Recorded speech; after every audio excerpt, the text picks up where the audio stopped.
Welcome to Clixed Off, brought to you by Lucky Dice Cafe out of Huntsville, Alabama.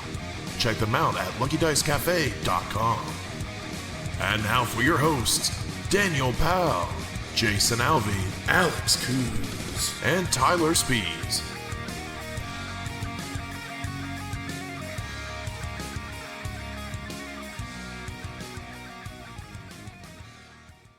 Hey everybody, welcome to Clixed Off today. This is your host Daniel Powell speaking. Just want to let everybody know that Clixed Off is brought to you by TrollandToad.com, the world's largest HeroClix retailer. Find HeroClix new and old on TrollandToad.com and use coupon code CLIXEDOFF for 5% off your HeroClix order. Merchant and pre-order items do not apply. If you like what you're hearing today on Clixed Off, check us out, patreon.com/ClixedOff. $1 and above gets entered into our monthly giveaways. $5 and above gets entered into our Discord server for HeroClix strategy and tactics discussion. Joining me today is Jason Alvey. What's up? I'm speed running the intro. And secondly, joining me today is Alex Coos. Speed. I have a need for speed. Why are we speed running? I don't know. I'm just feeling because I got two more announcements to make. The first one being, check out the HeroClix event. Make sure that if you're near the Indianapolis area or can get to the Indianapolis area, the first full weekend of July, the guys are running an event there in Indianapolis. The main event, the 300 Modern, is on Saturday and Sunday. I forgot what it's the. If you just go on Facebook and search up, it's the Midwest Regional Championship. Midwest Regional Clix Championship. And then that weekend after, Troll and Toad is going to be running a Supercharged Sealed at their game center in Corbin, Kentucky. Starts at 1 p.m. So, looking forward to both of those events back-to-back weekends. So, we are here today to talk about Deadpool Weapon X set review. And then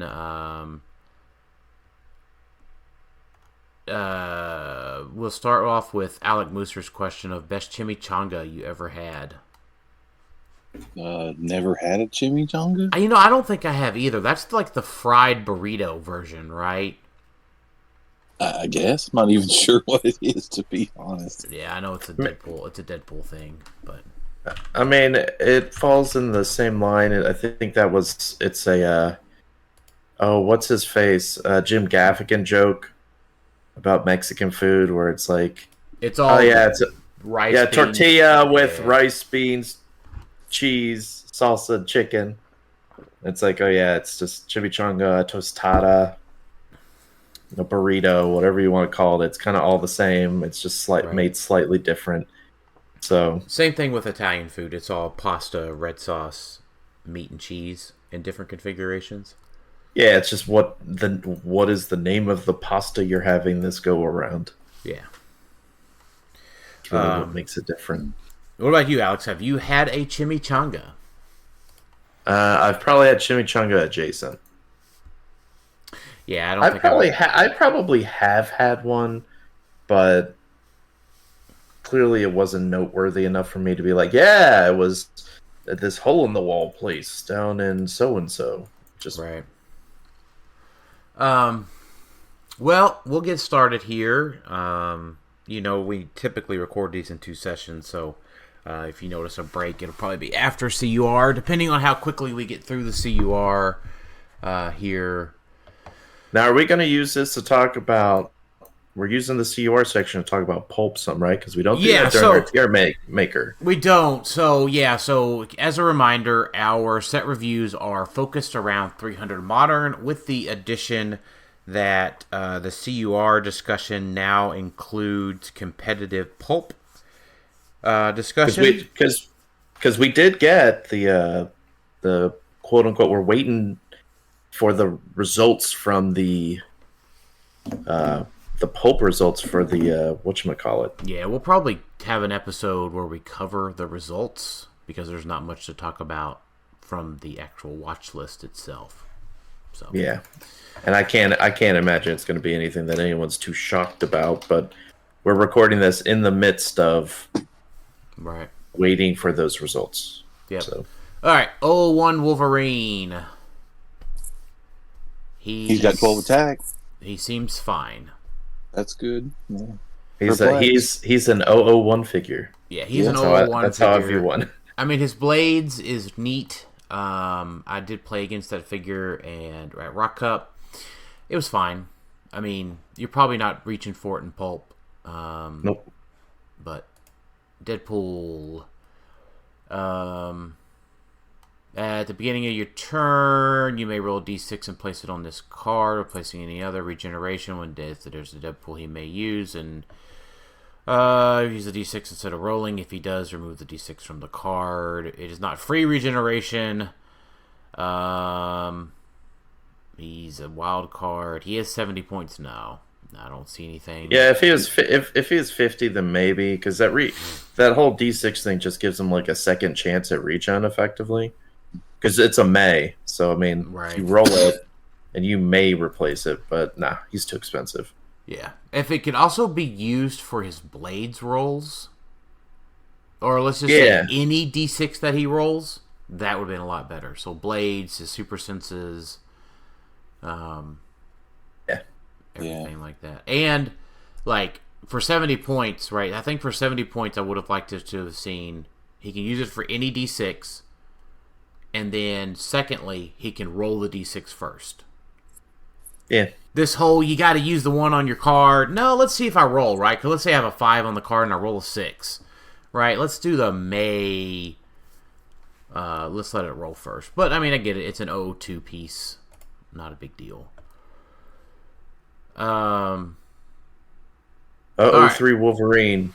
He was fun in sealed. I did play him in sealed.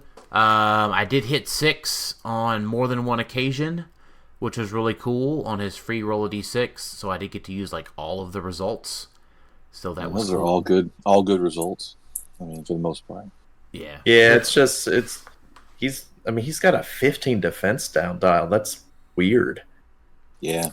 I don't know the last time I've seen a modern figure have a 15 at the end, but outside 70 of a is legacy card, but yeah. Right, so 4 movement. Yeah, 70 is too much for him. Yeah, he's in pulp. Yeah, Lady Mastermind. No thanks. No, not really. But I mean, I will say she is a 40-point enhancement with a super long dial and mind control with precision strike. I mean, it's we can get 4-point enhancement. Not in modern. Definitely not in modern. Yes, you can. No, I'm sorry. In pulp. He means not in pulp. Not in pulp. So what I mean is this figure is not good in modern, is what I'm saying. And she might be okay in pulp. Probably. I would say probably not, but I understand why you're saying that. I don't think I want to spend 40 points for this. I don't either, but it is an exceptionally solid dial for 40 points. It just doesn't do a lot more. I mean, am I paying 40 points for this or Necron in pulp? I think I'm paying. All right, Black Widow it is then. And then Black Widow hits after resolutions give her a hotshot tokens. Friendly characters with hotshot trait have free remove a hotshot's token to generate a smoke. Okay. No. She sucks. Yeah. Wow. I mean, she's neat for if that power was a little better. I mean, that's not a terrible dial for 25 points. I mean, I know no move and attack, but yeah. How's she going to hit? How's she going to hit? She's not going to be able to hit. Yeah. Yeah, I wish she'd began the game with at least one. Yeah, I agree with that. So, no thanks. Diamondback. Now she has a much better chance of hitting compared to Black Widow. Wow, a lot better chance. What's up with all these 12s down these low pointed figures? I like this. When Diamondback hits after resolution, give her a hotshot token. Friendly characters with the hotshot trait have free remove a hotshot token. If you do, this character can use improved targeting blocking. Destroy blocking. Destroy blocking. Yeah, not the good kind, just the regular kind. Am I reaching for Diamondback or Mern? Yeah, Mern, for Well, sure. 'Cause everybody can have the good blocking terrain. Yeah, well, I mean, definitely not. Definitely not. And even in Pulp, I mean, Assassin isn't great, though you can do... Isn't Assassin one of the ones Valentina can do? Put on Yeah. Thunderbolts? Mm-hmm. She is. But even still, I don't think I'm reaching for her at 45. Right. All right, Iceman. Yeah, who needs Lady Mastermind when you could choose Iceman for that 30-point enhancement? Well, I mean, Iceman makes Lady Mastermind have a 12 attack. Yeah. Other friendly characters that can't use special powers modify attack +1. Is there anything in Modern that we use that doesn't use special powers? I don't think it's important enough for us to waste the time to think about it. I was going to think about it for 10 seconds. Now remember, traits don't count, right? We're talking just the white powers. So yeah. I mean, MOE has it, Kong has it, Mern has it, Hawkeye and Hawkeye? They don't have sure. They don't have any special powers. But Hawkeye and Hawkeye are also regularly maxing out at a 15 attack. World's Finest has a special defense power.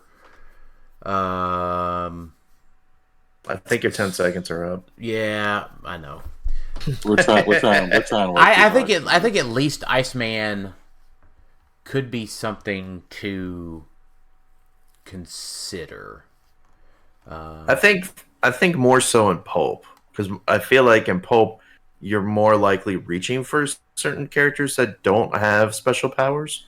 Yeah. So there might be something in Pulp just to give the enhancement of +1 attack for 30 points, and someone who can you can use the X-Men TA if you really need to, or something. But even still, it's just okay. Yeah.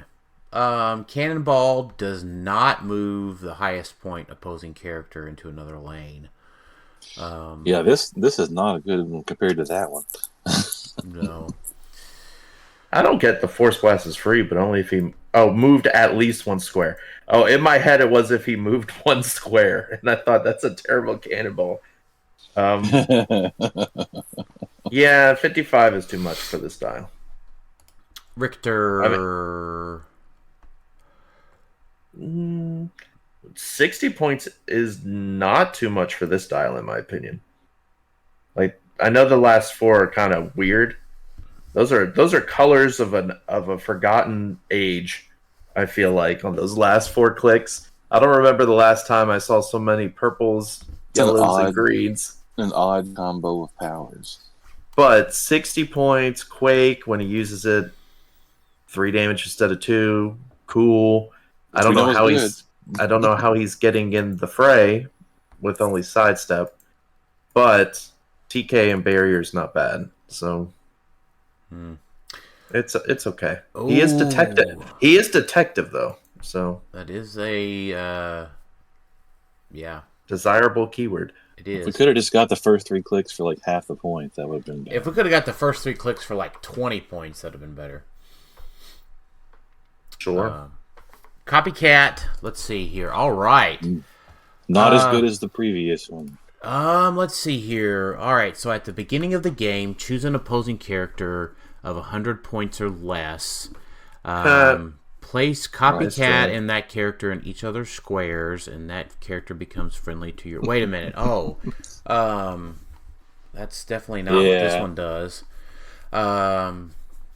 This one requires her to hit shape change, and if she does, she can choose the standard power the attacking character can use if she succeeds. And she can use the chosen power until she chooses again, so she gets to keep it for a bit. But she doesn't do anything else. I mean, precision strike exploit to start with. Jeez. I mean, she has sidestep, 4 range. I mean, it's okay. 40 points for 6 clicks is the okay ratio, but it's not enough. You don't want to play a piece where you have to require your opponent to try to hit you in order to, and then you make the rollout to then get better. Those figures don't typically succeed. Right. Jeff the Land Shark is possibly the cutest HeroClix sculpt that we've ever gotten. Free if Jeff the Land Shark is adjacent to a friendly character, shares a keyword with him. Generate a pizza object. Shape change. Force Blast is free, but only if Jeff occupies water terrain. When Jeff the Land Shark uses it, he can knock back larger characters. So he's like a better Groot. Yeah. Well, Groot can knock back larger characters as well, and doesn't have to be in the water. So that's true, but Groot's not 25 points. This is true. Fortunately, he cannot equip the arrows for free because he can't be assigned because he's tiny. He is a marksman for some reason. I guess probably because most Deadpools are probably going to be marksmen in this set. I do like they have real name Jeffrey, the first of his name of the former Staten Island. Yeah. But his keywords are good. Avengers, animal, assassin, marksman, monster, like solid. We don't really know how good giving a pizza object is. Because nobody's really done it yet, and we haven't figured it out either, so... But, I mean, just the fact that he could just do it for free, there might be some synergy there with some of the other pizza things we've gotten. Mm-hmm. And for 25 points, that's not terrible. It's just, what does the pizza object do for you? Yeah. If you can build something around it, then Jeff's great for 25 points. Yeah. But remains to be seen. Okay, Sunspot 012. Skip. We don't need this. This is 80 points for 6 clicks. It's garbage. Wow, I'm liking this version of Alex. Well, I mean, like, look at the 2 dials. I don't like. You can't build with him because it's like, all right, I build for range. Oops, he took 3 damage. Now he's close. Uh-oh. Yeah. So, I mean, it's just not worth 80 points for sure, and definitely not worth 45. Multiple Man. If Multiple Man began your turn on the map, roll a d6, 4 through 6, generate a Multiple Man from your KO area? Mm-hmm. Oh my gosh. But the thing So only is... if you lost one. But the thing is, it is 10 points for 3 clicks. The previous Multiple Man was really great. This is a wild carding, sidestepping, empowering mastermind piece for 10 points. This piece, while the trait is pretty much not guaranteed to pop off, this piece in and of itself is amazing. Wow, this is really cool. With the X-Men, detective, police, and spy keywords.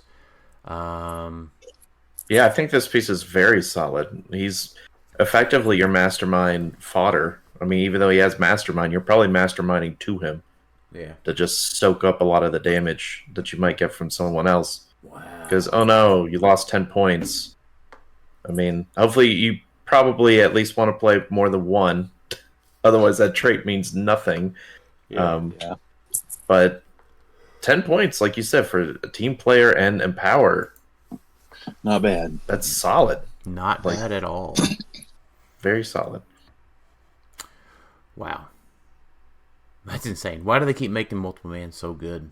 This is like the third great Multiple Man that we've got in the history. Somebody there likes him. Hydra Agent, which is for all other characters with this trait, when Hydra Agent or another friendly character with the Hydra keyword is KO'd after resolutions, roll a d6. 4 through 6 generate up to 2 characters named Hydra Agents of 15 points or less on their starting click, adjacent to a friendly character with the Hydra keyword. Masters of Evil and Hydra. That's No, the best thing he's bringing is the 2 TAs. Yeah. No, I'm not seeing it. So if you kill one, you can make 2. Yeah. Right, don't you get it? That's what Hydras do, yeah.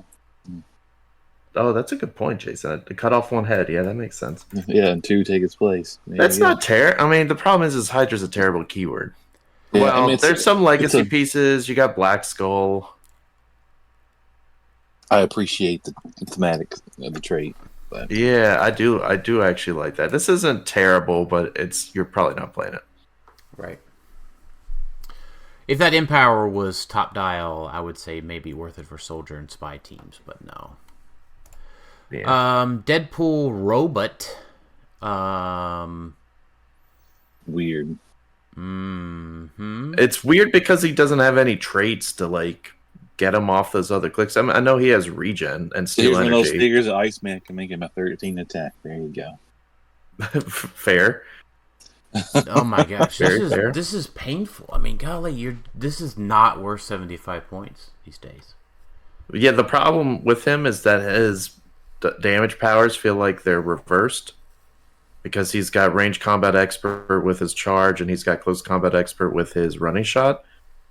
Yeah. And so it feels bad. Yeah, and Why do we do things like this? And no improved targeting either, right? Like maybe if he shot out of adjacency, like you could charge in, blades him, and then shoot after the next turn. Like something like that would make sense to me. This style does not make sense whatsoever. Yeah, it might be. Why do we print these things with these powers that don't match up with each other? I don't get it. Maybe there's something thematic with the LMDs for Deadpool. Maybe the Deadpool robot just sucked in the comics? I don't know.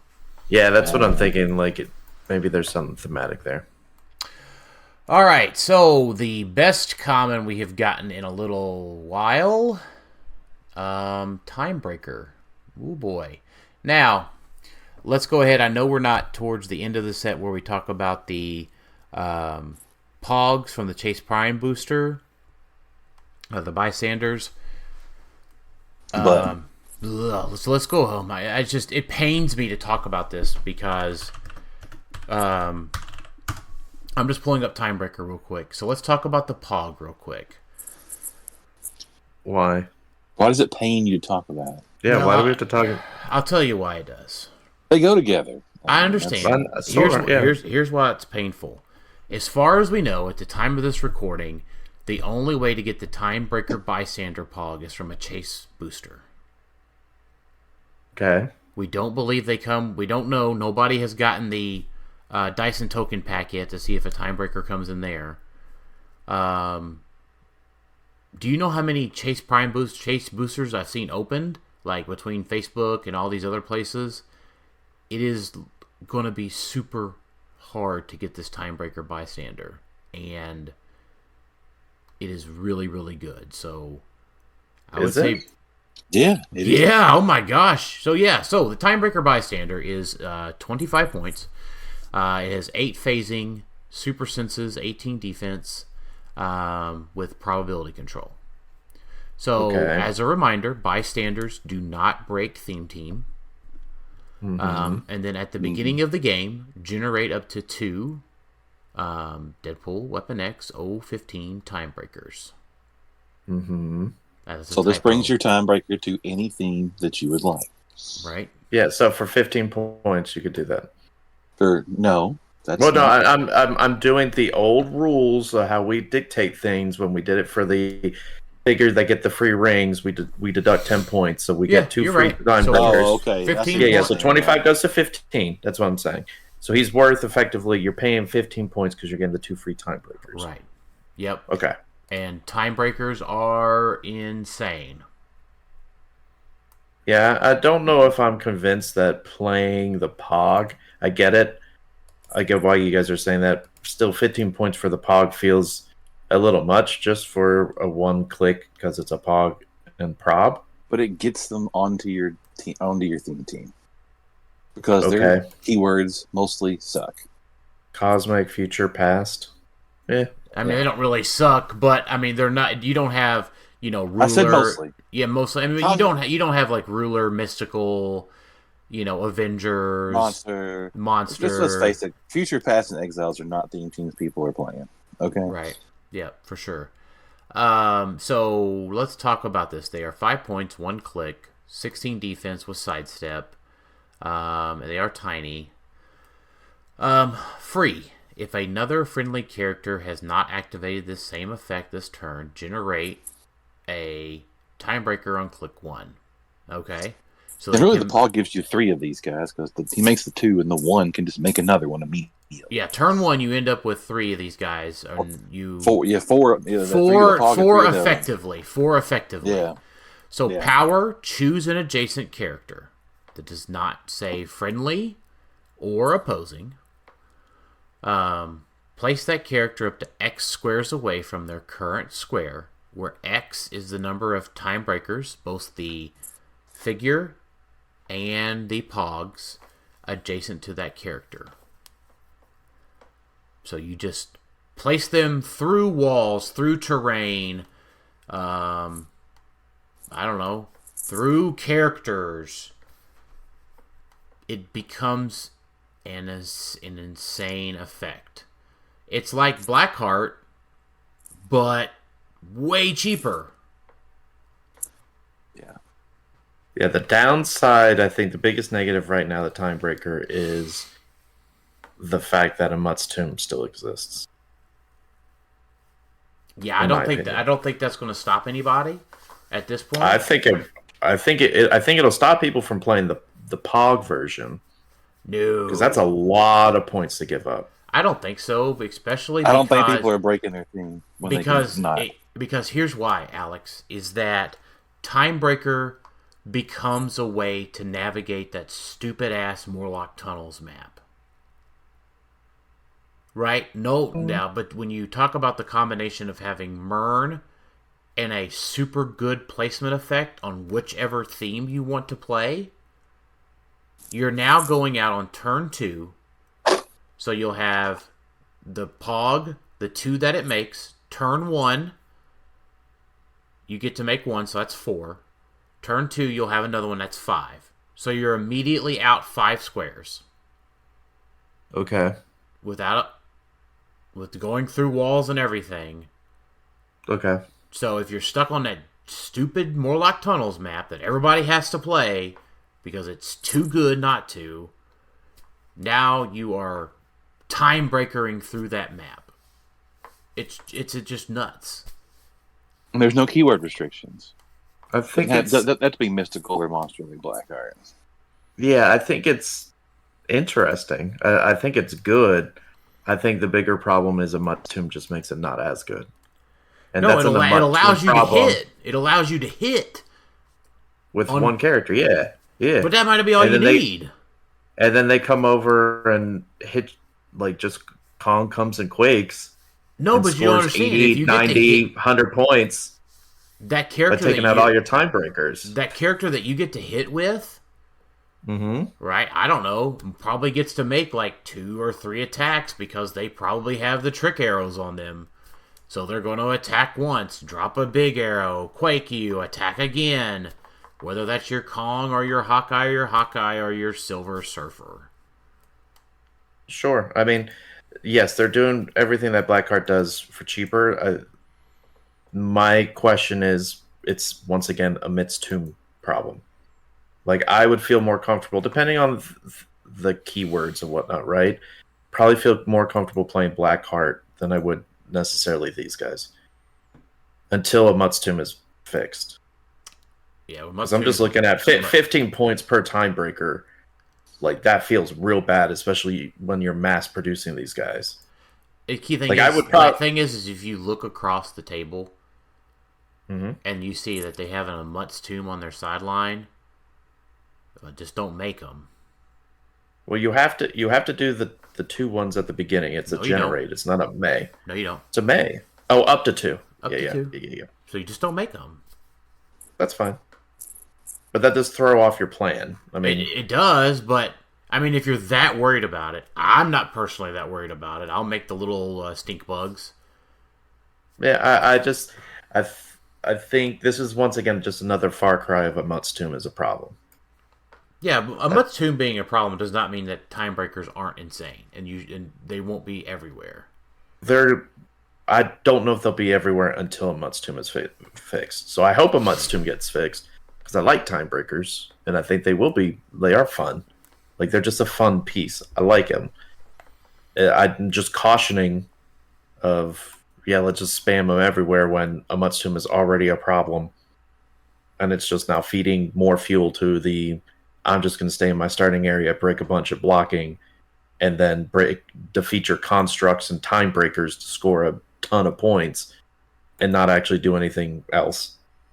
So it's just a word of caution. I think they're incredibly good, obviously not with the POG for pulp purposes, especially if Blackheart ends up getting... Because Blackheart was on the watch list, right? No, he was on the pulp watch list. That's what I mean. Sorry, he was on the pulp watch list, right? So there's concern there that he might get the axe, and if so, you would turn the Timebreaker as an alternate. For pulp, these things are even crazier. Yeah, for pulp, I love this guy. Yeah. Anyways, I don't know. I think I might disagree with your doing on it in Modern because these things are insane. All I'm doing is cautioning. That's it. I think I do agree they are incredibly good. I'm cautioning until a Mutt's Tomb is fixed. Because I could see a lot of people just throwing these little bugs out there and then losing matches because they didn't expect a Kong to come over and ignore their main character and just score 80 points from one Quake. Yeah, I'm pretty sure probably more than that. If you see a Kong and don't expect the Kong to come over, maybe you're just missing a lot more than just breaking time breakers. Or just Mern. Mern just helps you shoot. Actually, I don't know. Do they share keywords with Mern? Cosmic. Yep. All right, anyway. So, there's a few questions on these. How many bugs should you own? I think you should own 8 of them because they can be spawned. Things can be spawned from your KO area as long as you take notes of how many you scored. So I think 8 is probably the optimal to own along with the POG. So if you're looking for minimalist, 5 maybe, like just 4 to 5. No, I think 8 is the minimum. I think if you're crazy, you have 15 of them. But yeah, you really think 8 is the minimum? Yeah, because there's 8 squares around any character. Yeah, but you're probably yeeting them out turn 3, 2, 3, right? Like you're just going to keep creating time breakers in the back. I know you could to be able to yeet the next person on turn 4 or 5 for that last KO. Yeah, I think if you're someone who is not rushing out to find the POG because of what Daniel was saying about, potentially it's only in the chase boosters, and if that's the case, it's gonna be expensive, then I think you could get by with 5 to 6 because you won't be creating the 2 in the beginning. You'll create the 1, and then there's probably not going to be 6 to 7 turns in your HeroClix game to get to 8, but I'm not wanting to drive the price of time breakers up to a ridiculous price. No, they already are. I mean, keep in mind, if you're playing Cosmic, which is already a good keyword, I mean, you might start with 2 or 3 on the main force. That's not that improbable to do. Sure. And keep in mind, they are also autonomous. So, yeah. Yay. The POG is not, but the regular ones are. Right. Mm-hmm. Yeah. Their yeeting ability is autonomous, so you also save action economies over TK. Mm-hmm. Nuts. Are we done with Timebreaker? I don't know. Maybe. I didn't know if you had any more questions. You mentioned questions. Let me look real quick. Let me see if there's any other questions. No. While he's looking for questions, I'll go ahead and quickly talk about Wolverine number 17, Common, because there's nothing to talk about with this Wolverine. It's another Wolverine that does charge and blades and has regen. Yeah.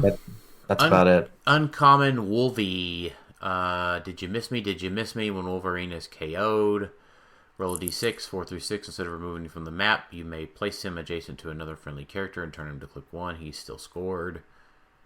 That's neat. Yeah. Yeah. James Howlett. We get our first of the Wolverine squad. When this character rolls a 5 or 6 on a single d6 roll, at the resolution you may heal a friendly character with the Wolverine trait 1 click. Shape change, perplex. Alright, morph. Well, okay, hold on. Stop. Stop what? I mean, you're... Well... Yeah. I don't know. All right, so are you saying James Hallett's worth talking about?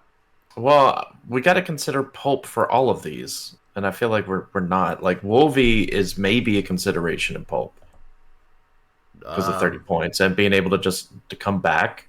You place him adjacent to another friendly character. I know he's scored, but anyone who's able to come back is okay. James Hallett, probably not because there's no move and attack there, but Shape Change and Perplex for 40. If he had Sidestep, then he'd be decent, but yeah, I just don't want to zoom through without pulp considerations. Yeah, okay, go ahead. All right, Morph. I'm good now. Okay. Satisfied. All right, so this Morph does not look like he randomly changes into one of your opponent's characters. Toughness, shape change, but succeeds on a 4 through 6. When Morph uses it and succeeds, he may choose a team ability an opposing character can use until the end of your next turn. He's got prob. He's got, and that shape change is protected outwit, right? Yep. So unoutwittable 4 through 6. That's not terrible. I'm just thinking purely for pulp at this point. Definitely not a modern piece. Yeah, I mean, relying on having a piece that you have to rely on somebody to hit, and then you have to be able to make the rollout. It's probably not a very good piece. Yeah, I'm thinking 40 points is probably the only time you potentially play him, but then I don't really know what he's doing. Team player isn't bad, and having a prob for 40. Toughness, shape change, and super senses. He didn't have any range either. Yeah, he would need a little something, and you're not getting that really in modern. Or, I'm sorry, in pulp.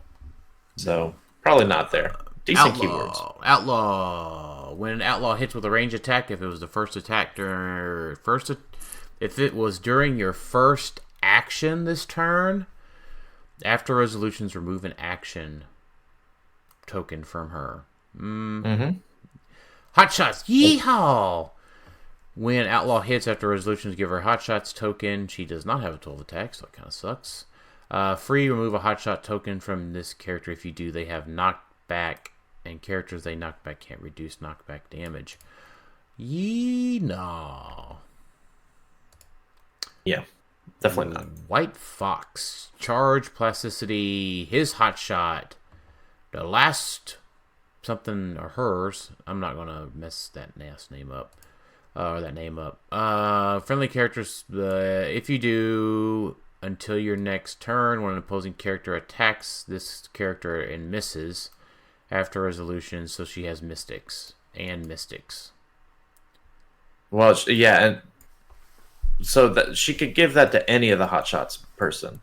Right. So basically, if they miss any of that, if your Hotshots person removes the Hotshots token, then they can, have Mystics at that point. So it's okay, but probably not. This Mystique turns off X-Men TA, and she can. So this one's solid. So I agree with that. So let's talk about it. Yeah. So free. Yeah, choose free. Yeah, go ahead. You go ahead. It's fine. Choose a character within range of line of fire. Her range is 3. Then choose a standard attack or damage power they can use. Mystique can use the chosen power until your next turn. If the chosen character is an opposing character with the X-Men keyword, she may choose a second standard attack or damage power they can use until your next turn. She is 30 points. Sidestep, that special attack power, combat reflexes, and shape change, and traded stealth, like Dan said earlier. And 5 clicks long. And ignore characters for movement purposes. Like, all of those are solid things. Yeah, she's definitely a consideration for pulp. Yeah, 30 points to just to give you like a pseudo Hope Summers effect of just being like, oh, you've got Perplex, now I'll have Perplex this turn too. Yeah, that's solid. That's 30 points, sure. And she's not super easy to take out because she's got stealth, combat reflexes, and you have to deal her 5 damage. Okay. It's not bad. Her keywords are okay, Brotherhood of Mutants, Assassin, Martial Artist, and Spy. I agree. Super solid piece. Boom boom. Boo. Boo boo. Strife. And that's a boo because they should not be printing characters with Force Blast as their speed power on their top click. Yeah. Strife, Leadership Mastermind, Friendly Bystanders, Modify Attack, +1, and can use Plasticity.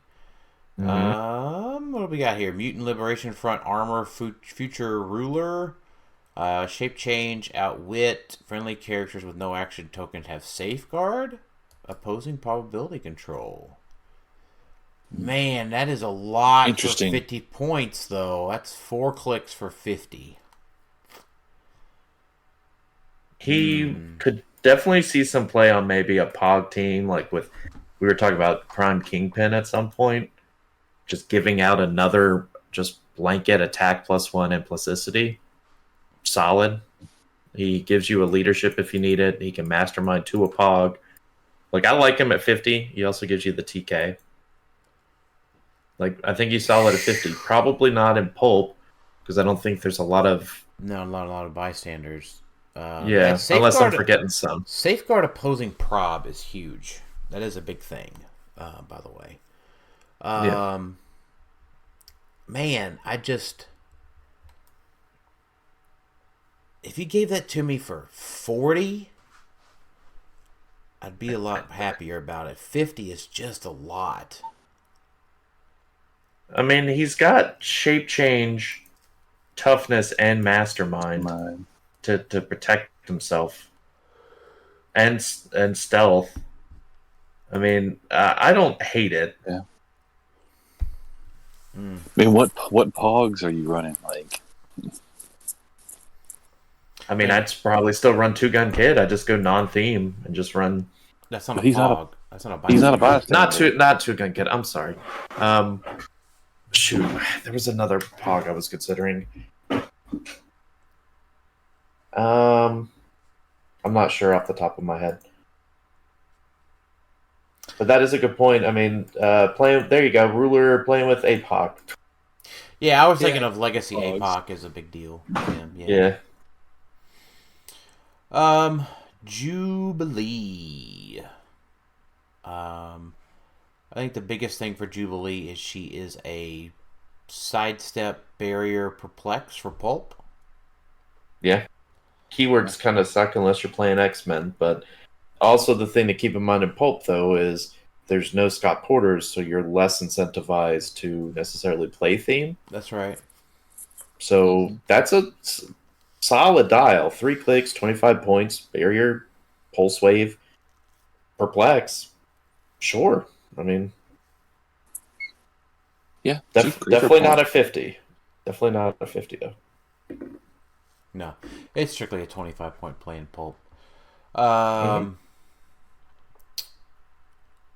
So we'd have to see if any of these other family bondings are worth a darn. Well, they're all the next 3, I think, right? And there may be a couple later, but the next 3 figures all have the trait. Oh man, but I don't think they're KOing anything of 30 points or more. Yeah, probably not. So the first one is X23. It's a charge piece. 30 points or less, not more, but still. Oh, okay. Scout makes a Jonathan bystander, which is the same, almost the same Jonathan we've seen for a while. Yeah. Now Jonathan, only a 10 and a 10 attack. At the beginning of your turn, Scout may generate. Yeah.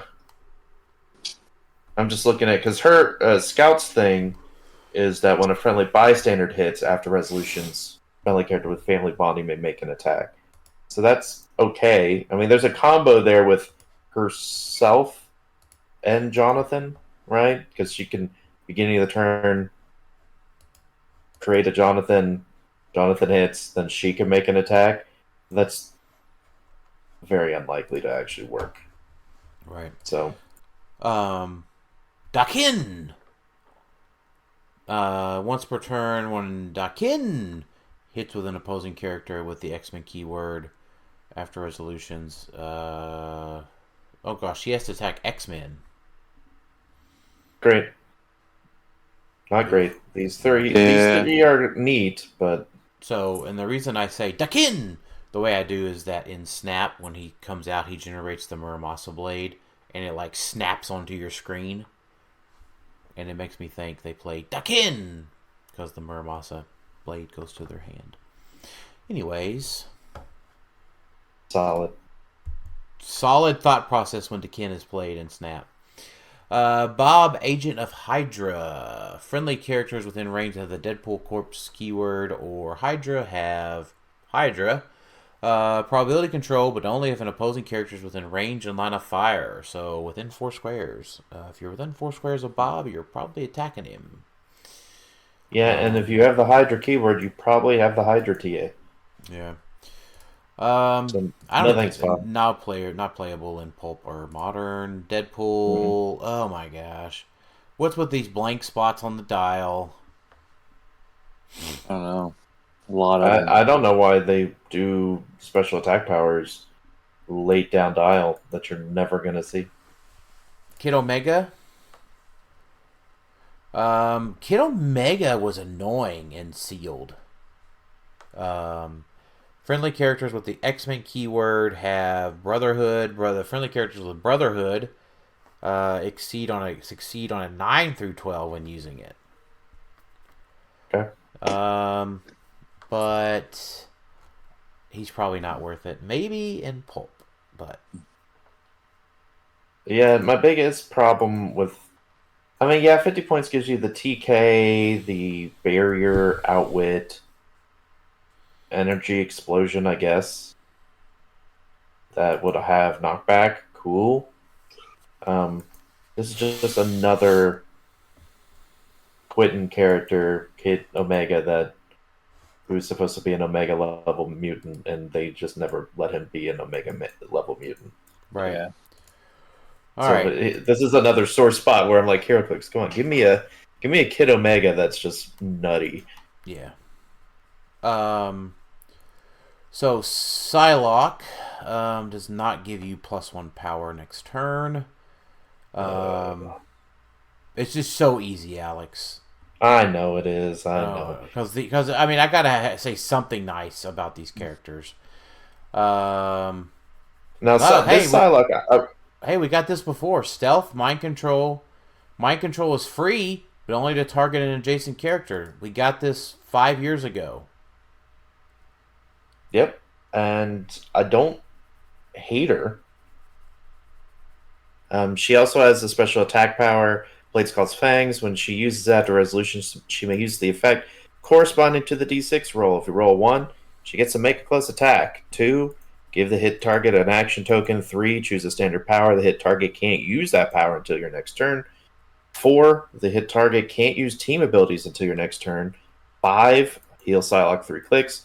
Or 6, if Psylocke KO'd a character this turn, remove an action token from her.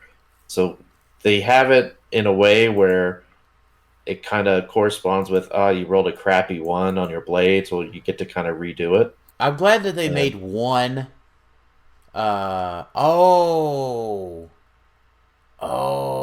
It's in relation to your blades roll. So yeah, that's why the higher numbers suck. Yes, because otherwise that would be real bad if you rolled a 6 and you can make a close attack and go again. But you could theoretically, attack with her, roll a 1 on blades, and then attack again and roll a 1 on blades, and make attack again and roll a 1 on blades. Like, you could technically keep going and just keep dealing one damage. That's fair. But I think she is somewhat playable just from the fact that even though she doesn't have a move and attack, she has leap climb. That doesn't necessarily matter because of her mind control trait, right? Because she could just move over and just mind control for free. So, yeah. That's not terrible. but stealth and only super senses to protect her at 40. You're probably only playing her at 40. But it's not a bad start to the rares. I think she's okay. Sheriff Deadpool. He can really keep going, but I don't know. I like the 4 damage. 75 points is a lot. Yeah. I don't think it's worth it in pulp, Billy, either. Forge is always pretty good, right? Yeah. All right, let's see what we got here. 35 points for 4 clicks. Perplex and support. All right. When an adjacent multi-base character or an adjacent character with the robot or vehicle keyword is given a move or power action after resolutions, you may place Forge adjacent to that character. Used to follow Kong around and perplex and support him. He has also Shield and X-Men TA. So that Shield is something to note. Yeah, that's pretty good. He does have 3 damage for what it's worth. He has mystical keyword. Yeah. He is something that you could build with. Yeah. He's something to note. 35 points is fine. I think he's definitely playable in Pulp to just give you access to support that you may not have had. And in Modern, he does just die to a Conquake, but a lot of things do.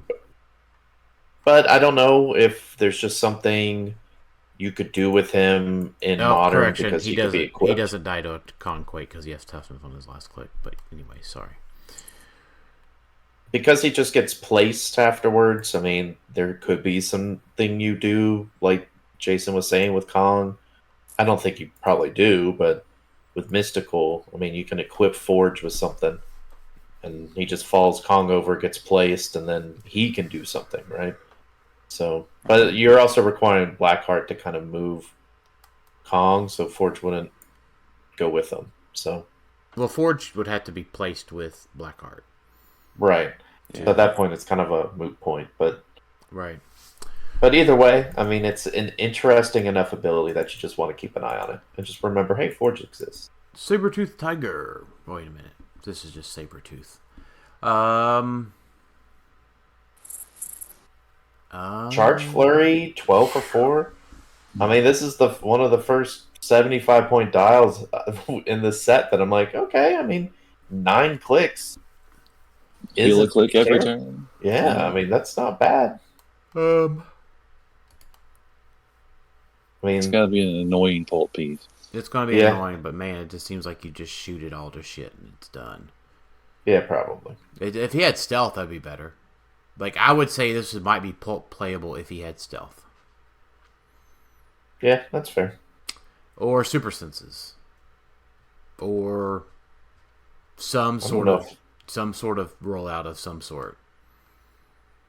Yeah, Sabertooth doesn't feel like the type that has super senses and I know it's not thematic, but I mean, we're looking at the dial here. I get it. Sure. Rogue, the rare. Knockback. Characters knocked back by Rogue can't reduce damage this turn. Okay. Ooh. Neat. So not just by her knockback. Just by any period. Right? No, it's characters knocked back by Rogue. Yeah, so she goes over and knocks them back. Yeah. Does that mean the rest of the turn they can't reduce damage? Correct. Right. Neat, but not 75 points worthy. Though 13 for 5 is kind of nice with a hypersonic. Yeah. But she does get yeeted pretty quickly. Yeah, that's the unfortunate part. And then you just got to deal her 2 damage, and then she's not nearly as good. But it's a very thematic rogue. She rushes in, punches you really hard, and then probably goes down. Does she have on a Colossus glove of some sort? Is that what's on her other hand? I'd have to look at this. Maybe because she's absorbed his powers or something. Maybe that's what it is. Yeah, that's what I'm thinking. Yeah, maybe. I'd have to read the significant appearance to know. Well, that probably explains a little bit of the knockback power, too. I mean, just... Yeah. And they were in this costume she's wearing, they were on the same team, like the Outback version of the X-Men, so She might have done that, yeah. Got a little organic steel to go beat somebody with. Yeah. All right, our first prime, and it's 250 points. Or 175. It's 250 points. I would... Okay. I don't know. Maybe it's 175. Stealth, super strength, traded. When Rogue hits, the character can't use displayed powers until your next turn. If the character was equipped, unequip their equipment. When Rogue hits, choose a standard power on the character's card. Rogue can use the chosen power this game. Stop invincible when this click is revealed. After resolutions, remove an action token from Rogue. I think she's playable at 175. She's a 13 for 5. I mean, her range is only 4. I get it. It's not great. I mean, it's half the map. Yeah, it's half the map. But, I mean, if she hits, which, yes, they could have rollouts, blah, blah, blah, blah, blah.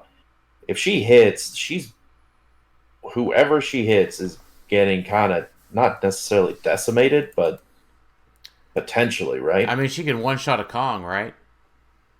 Yeah, when she hits, the hit characters can't use displayed powers. So no imperv, no stop click. And then, if they were equipped, in addition to all that, if they were also equipped, you unequip them. And then, in addition to that, when she hits, choose a standard power printed on the card, and she can use the chosen power this game. And she can keep stacking those, I believe, right? It doesn't have a... Yes. Yeah, she can, yeah. And the thing they did is that it says when she hits, didn't say with a close attack. She would be absolute garbage, in my opinion, if they said close attack only. But they didn't. So I like her at 175. Like, I think she's playable at 175 because she's got 2 stop clicks that have invincible on them. Solid. Like, okay. I mean, I know, yes, she's only got invulnerability. Yeah. I know she can be probably yeeted in the bad matchups. Sure. If I was making her on a tiered maker, she'd probably be in like a C or something like that. Well, here's the Maybe thing. a B? She doesn't have keywords with Mern unless Mern's an X-Men specifically. Yeah, she's got cosmic energy, so she's keeping her powers. Give her, and she's got stealth. I mean, I'm just thinking, give her a rollout. You can't give her equipment necessarily until Killmonger's gone, or she may never hit. Sure. I mean, I hate to have to say that, right? That pains me to say that, but like a Warlock Sword would be great on her. But does it really say when Rogue hits the hit characters? So it's multiple? Yeah, even though because she could get Quake. Yeah. Well, she also could just be given the arrows. And she just hits them with a big old arrow. And then suddenly no one on their team can use a display powers until your next turn. I mean, yeah, that would be a Quake from the big arrow. Sure. I'm just thinking arrows are much more equipable than a Quake. Is there a way to equip Quake currently? No, not really. I was thinking if she stole it was my. Gotcha. Yeah, I think she's solid. I don't think you play her at 250. 125 points for 3 clicks is a lot. I think you play her at 250 and sealed. Well, yeah. Yeah, definitely in sealed. I'm talking, I think she has modern potential, but you just go with the 175 and give her some object to give her a rollout. Equipment, I mean. Mm-hmm. Like that, I think that's fine. Like you could give her a bike if you really want to. Yeah. And just make her 190. She has super senses, unoutwittable. All right, so she's got a rollout now. Some extra movement. Yeah, and charge. I mean, it gives her charge too, right? Charge with her super strength. Mm-hmm. Yeah. And the fact that she has super strength helps against stop signs because she can just pick up the thing and run away. Yeah. I mean, she can running shot, pick up a terrain, and shoot, right? And be 13 for 5. And at 175 or 190 or whatever, that's still plenty of points to add a decent amount of support to where she isn't necessarily your whole team. Yeah, so You've when got Rogue hits, so she also gets the interesting ability to say when Rogue hits, choose a standard power, she can use it. So let's say, I don't know, you're on any of these clicks, right? And let's say you hit. There were some interactions where if you choose that power when you hit, yeah, like you could choose Force Blast. Let's say they have Force Blast printed on their card. She already has super strength, but like a ranged attack. Gotcha. Like I'm thinking about what would pair with like Psy Blast, but like if you're hitting, you're already getting Precision Strike and that sort of thing.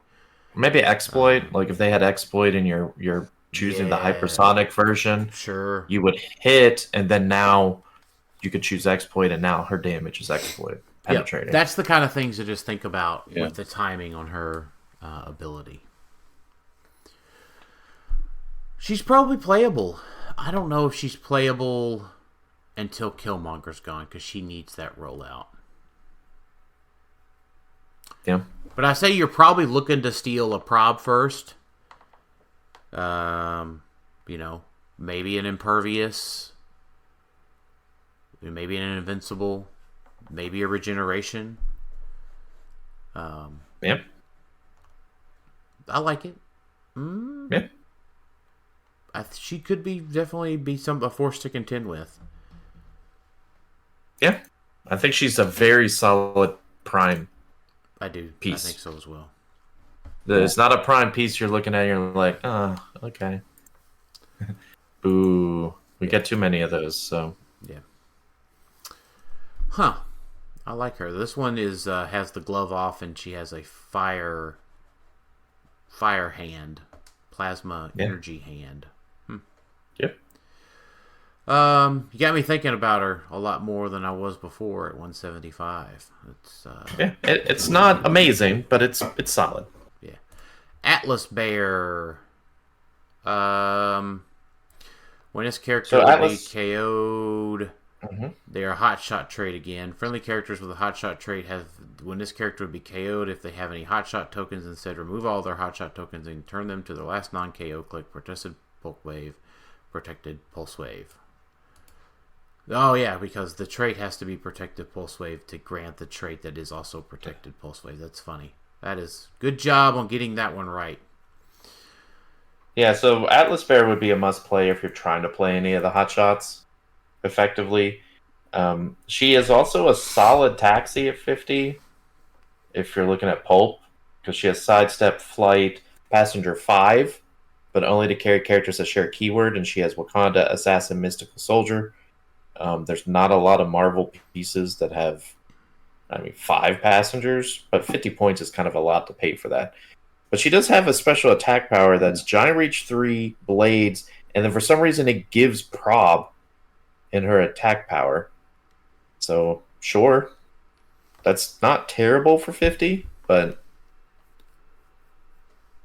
probably not playing her unless another hotshot just takes off for some reason. Alright. Shatterstar. At the beginning of the game, place a portal within 3 squares. Oh, wait a minute. Okay. Well, this is not the right thing. Flurry, sidestep. When Shatterstar uses Flurry before making the second attack, you may place him up to 4 squares away from his current square. When Shatterstar attacks one or more characters he hasn't attacked this turn, modify his attack +1. 3 clicks for 40 points. Oh my gosh. Ooh. It's kind of close. He does ignore blocking for movement purposes, and it's not destroy. Like, he just ignores everything but elevation for some reason. Sorry. He does have elevated. My bad. So he just moves through everything. Yeah, he does. That's not bad. But you're right. 40 points for 3 clicks does not feel good. Not in the least. Beast. 30 points, Beast. He's got a special defense power, toughness, combat reflexes. And then he's got a special outwit. Outwit. When Beast uses it, he can instead choose 3 standard powers. And then that is protected Outwit, which is huge. I think that's great in Pulp. Yeah. Having an Outwit that's Outwit protected is big, in my opinion. And then having an Outwit that can choose 3 standard powers is huge, too. Yep. His only downside is he has no move and attack. You're really just doing him for that.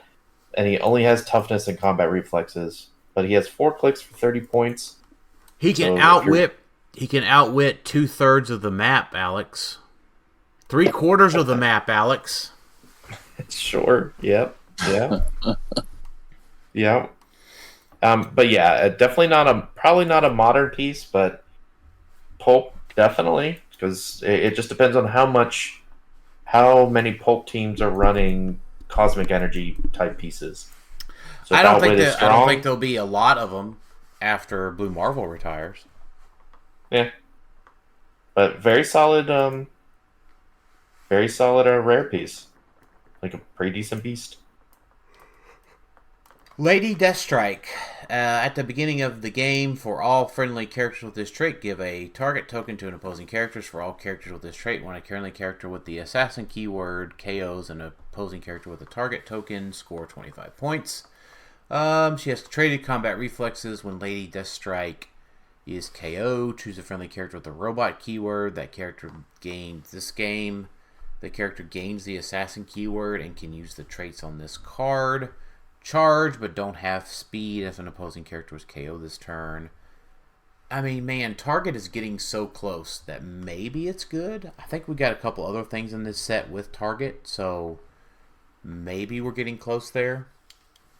Yeah, the problem with Target is we just need more options than what's-his-face from Notorious to move to get more options of Target tokens.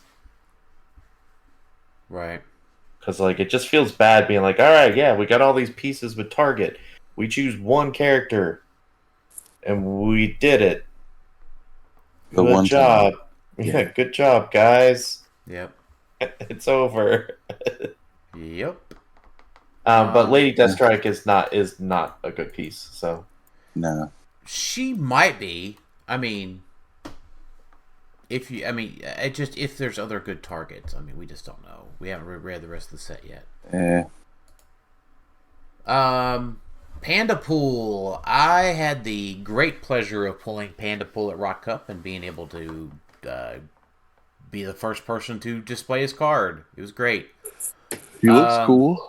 He does, but he kind of sucks. Panda Pool can't be given a costed action if he has an action token. He sucks. When Panda Pool clears action tokens, heal him 3 clicks if he's within 2 squares of any plant terrain markers. At the beginning of the game, generate 3 plant hindering terrain markers anywhere on the map. When this marker hinders line of fire, instead modify defense +2. Friendly character with the animal keyword within 2 squares of 1 or more plant terrain markers, modify attack and damage +1. He has charge flurry. He is really cool, really neat, but man, he is costed very highly for what he does, and he can't take 2 action tokens. If he does he combo with that poison ivy? He does. I was about to say this. Yeah, I was about to say the same, Jason. He combos with Man Thing and poison ivy. So all of that is really great. Very powerful with them, but man, that team is already tight on points, really. Right, but I guess he's kind of like, if you can't afford the Man Thing, he's kind of a budget option to take his place, right? Yeah, I suppose so. The thing is like, man, if Panda Pool was a giant and had a way to keep tokens off of himself, he would just be infinitely better. But he just can't do much. I mean, he could be carried. I mean, he could be TK'd. He's not a giant, even though his sculpt is giant. Right. So he can still move around and get that first charge flurry off. I wouldn't also discredit his whole plant things because of the friendly characters with the animal keyword within 2 squares or more. Within 2 squares of 1 or more plant terrain markers, modify attack and damage +1. So, like, that's that also combos with Poison Ivy, I assume. So even though I don't think she's not animal, but there's some good animal pieces out there. So it's something to consider with, just giving an attack and damage bump by being around one of those plants. Mm-hmm. It's just something to think about. Or a piece with a decently large dial. So. I mean, I played him. Him in sealed, and man, he goes down easy enough in sealed. So, I don't know. Yeah, the key thing is, like, there's nothing that removes those plant-hindering terrain markers outside of your opponent just, yeeting them. Fire hydrants. Sure, but I'm mostly thinking in, like, maybe a pulp setting or something. Like, it's not as if he goes over and, when it says when he clears action tokens, heal 3 clicks if he's within 2 squares of plant terrain markers. He doesn't remove them by doing that, so... Right. I mean, that's not terrible. You could probably maybe keep them alive long enough with someone like Harley or someone who can keep generating those markers. Like, and it's anytime he clears. Yeah, so, I get it. It's something to note. Colossus, rare, not prime. Colossus and adjacent friendly characters that share a keyword with him can reduce penetrating damage and can't have their combat values modified by opposing effects. Defend, invulnerability, protected outwit, pulse wave. Wait a minute. Okay, I was like, what? He has pulse wave? No, he's protected pulse wave. That's a lot of points. It is. Yeah. But then we look at the prime. Well, so the only thing I want to mention on the rare is, yes, it's way too many points, but just keep them in mind if you ever need to share the 19 defend, and then you have like a superstar 200 point or less figure that really needs to reduce penetrating and not have their combat values modified by opposing effects. That's the only thing I would consider, but that's probably never happening.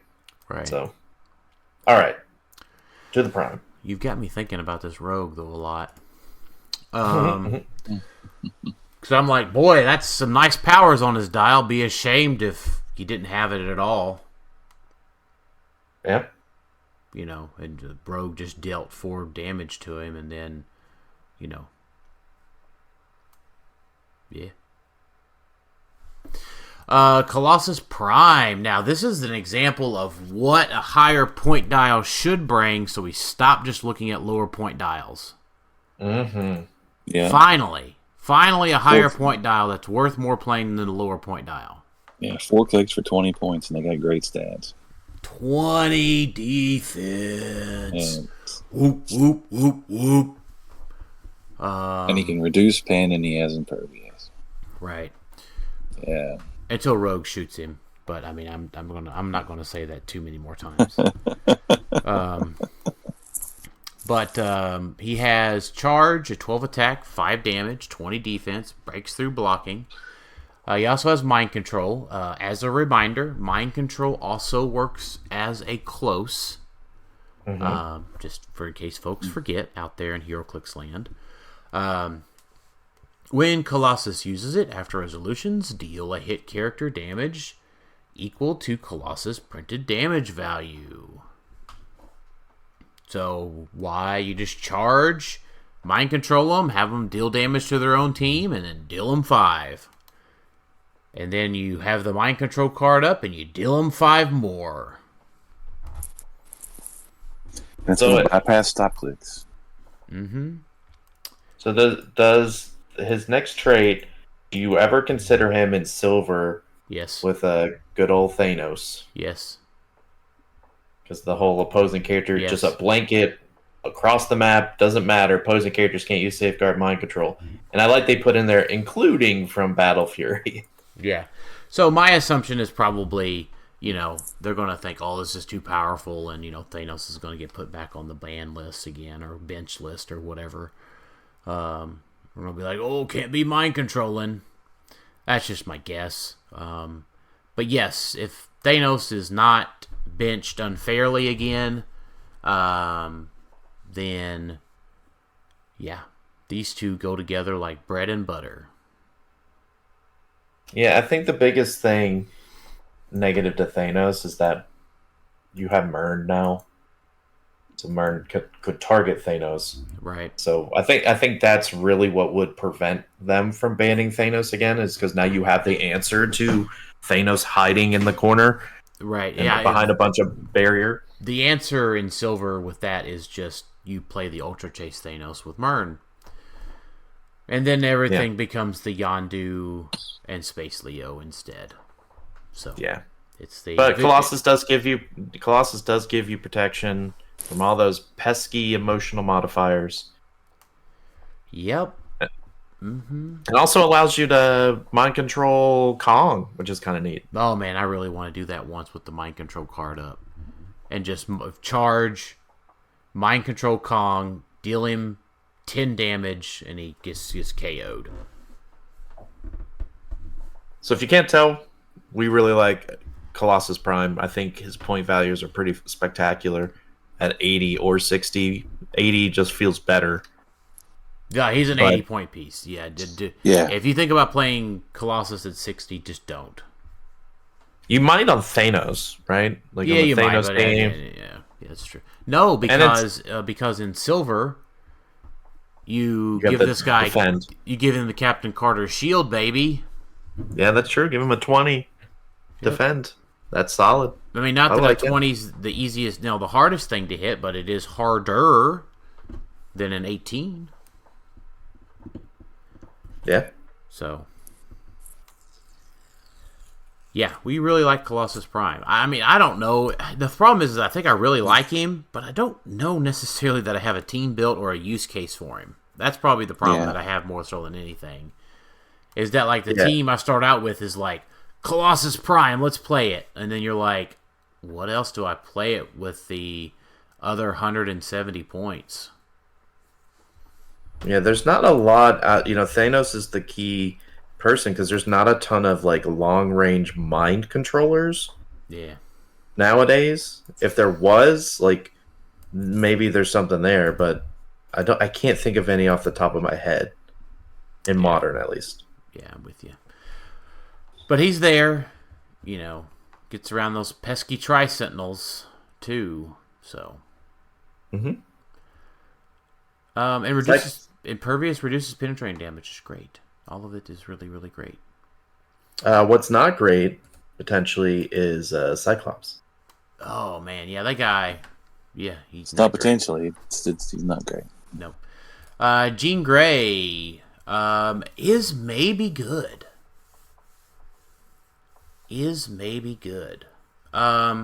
Mind control. When Jean Grey uses it, she may target all opposing characters within range. If she does, after resolutions, deal her 2 unavoidable damage. And that's a trait. That is a trait. I think you have to build her with shield. So she has 8 range. It's not that hard to do. She's got Cosmic, she's got X-Men. There's a way to get the MOE out there to join her. It's not that hard.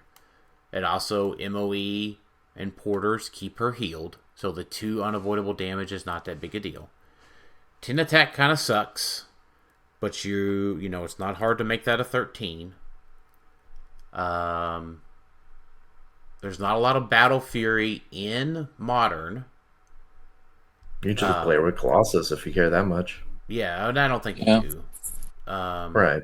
But this is huge, right? I mean, what's funny is that, we get Mern released.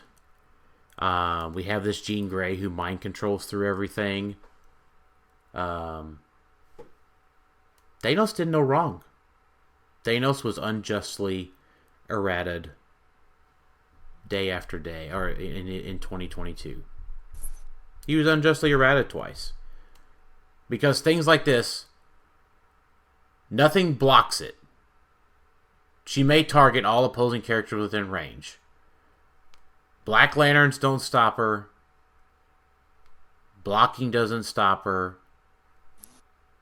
She has 10 squares of reach on her own, because you've got to build her with shield. She's just 50 points. I mean, I'm more imagining you just give her a bike, but you give her a running shot. I mean, sure, that's fine too. Yeah. I mean, I'm not. It's fine. Then again, the biggest difference clearly between her and Thanos is she's probably got one shot, one opportunity to seize everything she ever wanted in this mind control. Does she have spaghetti on her sweater? Yeah, pretty much, mom spaghetti. Yeah, because she's taking, whether you hit or not, if you're going to target everyone, she's taking that 2 unavoidable, and then she's only got barrier as a defensive power, so she's gone after you try it. So you can put everything into it, and it is a very much reminiscent of old Jean, as in like it's a Jean bomb of sorts. Yeah. It's like, go Jean, go. Let's see what you do. Yeah. But, and I would just like to also add, like, before folks will say, ooh, Dad just won't let Thanos go. No. You're probably right that he won't let it go, but Dan also says, in talking about himself in third person, is look, here is the categorical evidence that it was not a problem. And people just complained and had too many memes about it. 2 years later, we get more powerful stuff released. Like this Gene, like Myrn, where terrain doesn't matter. Like Timebreaker, where terrain doesn't matter. Like Blackheart, where terrain doesn't matter. Well, he was just ahead of his time. Well, the one caveat I will add into that is because they added more importance into terrain. I think that's where some of this also comes from, which was before Thanos was released. Or sorry, that happened after Thanos was released. Because adding terrain markers where you can, just for free, play a bunch of blocking terrain, which you couldn't do before, adds almost the necessity of, okay, well, we need some figures that can kind of circumvent some of these terrain markers we have out here. So what you're saying only solidifies my point more? Yeah, no, I'm adding more to it. I'm just saying, I think the addition and the rules change to terrain markers emphasizes why, like, yeah, Thanos belongs currently. Yeah, the current iteration of Thanos is, I think, perfectly fine. I'm fine with him, and I like this Jean Grey. I don't know if she'll see a ton of play, but she's neat. She's very possible. She's very possible. People can do some surprising things. Mine Pool. Once per game, choose an equipment on your sideline and equip it to Mine Pool. Neat. Blech. Barrier. When Mine Pool uses it, he may generate a single non-standard terrain marker of 0 points instead of any of the other terrain markers. Interesting. So he can make a lava or a banana pile. Well, he can make a giant one, right? Like, he could just put the anchor down or something. Yeah. Because it says a single, right? So that's not bad either. Mine Pool's actually not bad. I'm not saying he's great, but, like, he can equip an equipment from your sideline for free, effectively, right? Yeah. You just choose an equipment on your sideline and give it to him. So, cool. That saves however many points. Mm-hmm. Like, if you're thinking in silver. What do the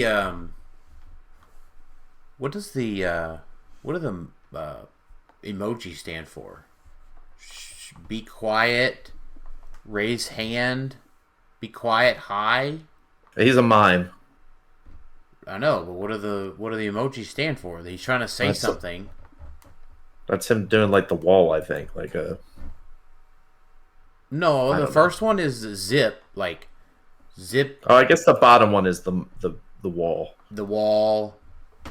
And then he's doing barrier.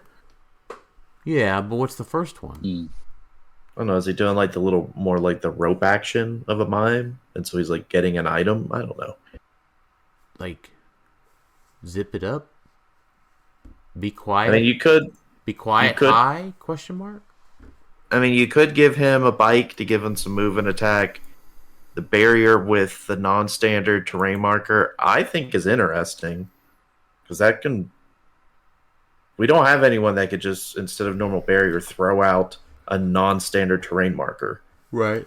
And we've got some really weird non-standard terrain markers. And we've got some really big ones, too. So, like, throwing out the 3x3 elevated by using barrier is interesting. Like, that's interesting enough for me to be like, huh, okay. Like, noted. Like, Mindful is noted that he can equip himself with something, he can do a weird barrier, and he has Outwit. Yep. And he's only 40 points. So, that's noteworthy for me. I agree. All right, on to the super rares. Okay, and our first super rare is the super rare 047A Banshee. It's like our first Banshee since Deadpool, right? No, we've gotten several Banshees the past few years. Have we? Yeah. I guess they must have sucked because I don't remember them. No, there were several, Jason. You just don't remember. That's why I say they must have sucked because I don't remember. No, we had some during the ID card days. Yeah. That we legitimately called in. Okay, I didn't do that. Yeah, the Banshee ID card gave the action tokens out. Yeah, So I don't think I ever used it. the one from X-Men Xavier School was actually pretty good. Yeah, the Deadpool one was really good. Yeah. Well, we got a legacy card of the Deadpool one too. Yeah, I know.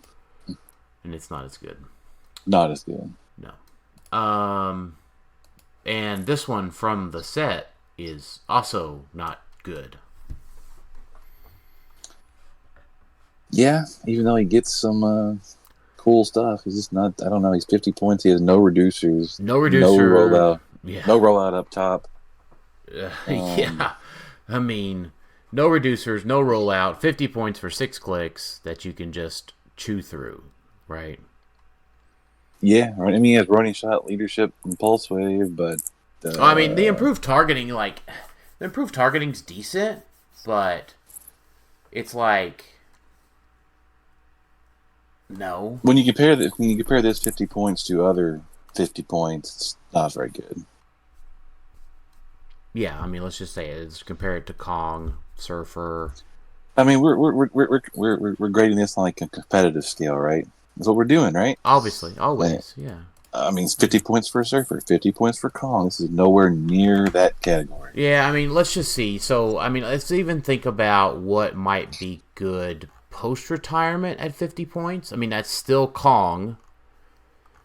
I would think so. Yeah, I mean, Kong's hasn't had a Worlds at all. Nope. You know, offensively wise, you know, you're thinking about Blackheart. You know, we're Notorious is going to make it. So, I mean, shoot, he's not even as good as some of these goons at 50 points. Yeah, I mean, 50 points gets you a Mern. Yeah. I mean, even like 40 and Thunder at 50 points, like, still does something else after it's KO'd. Yeah. And like, oh, you get all of the Black Lanterns at 50 points. 50 points ish. I mean, he'll be great. He'll be great for just having fun playing an X-Men team. Oh yeah, but I mean, he's a great casual piece. But I mean, when I see a super rare like this, I just get disappointed. And you know, we even spend more time on a super rare like this that sucks because it's so disappointing. Because you crack the pack, see the special coloring tab, colored tab, and you're like, yes, and then it's like, no, because you just pulled a $3 super rare. Yeah, I mean, couldn't he at least had super senses up top? Yeah, traded super senses. I don't know. Anyways, all right, super rare prime Vox Ignis. There's a lot of hype about this guy. So he has a rider must have a steed. At the beginning of the game, you may place Vox Ignis on an adjacent friendly character's card. This game, if Vox Ignis is on that character's card, this character can use Vox Ignis' other traits and has, when this character is KO'd or replaced, place Vox Ignis adjacent to the square This character last occupied protected pulse wave and power. Place Fox Ignis in an adjacent square. So they have Cosmic Energy, Mystics, minimum range 4, Mind Control, Psychic Blast, and then any positive modifiers of the target's defense value become negative. Is there any version where this thing is worth 90 points? Yeah, why do I want to pay 90 points for what's basically an equipment? Yeah. That gets to pop out later, sure. Yeah, I mean, like... Maybe, but like when he pops out, he's not even good. Yeah, I mean, he's okay. He's not 90. He's not worth 90 points. Excuse me. I mean... Yeah. I mean, Running Shot, Side Blast, Perplex, Invincible, that's cool, but I don't think you want to pay 90 points for it. No. I mean, it's 11-3. Mm-hmm. I mean, for like 100 points, I get 2 surfers. Yeah. Or a Kong and a surfer. Two Kongs. Or two Kongs. 2 Kongs, right? Like, yeah. I mean, it's just the amount of stuff that just is outclassed. And plus, it's a Prime. Like, it's way down the list for a Prime. Right. All right. Because it gets me, a Prime Spider-Man costs as much. Yeah. All right, let's look at Maverick. Force Blast when Maverick takes damage or is knocked back after Resolution's healing 1 click. All right. Special attack power throughout his whole dial. EE, Psy Blast. When he knocks back, give him an enzyme token. Opposing characters with 1 or more enzyme tokens when this character would heal. Instead, deal them 1 damage for each enzyme token that they have. Power, remove all enzyme tokens protected outwit.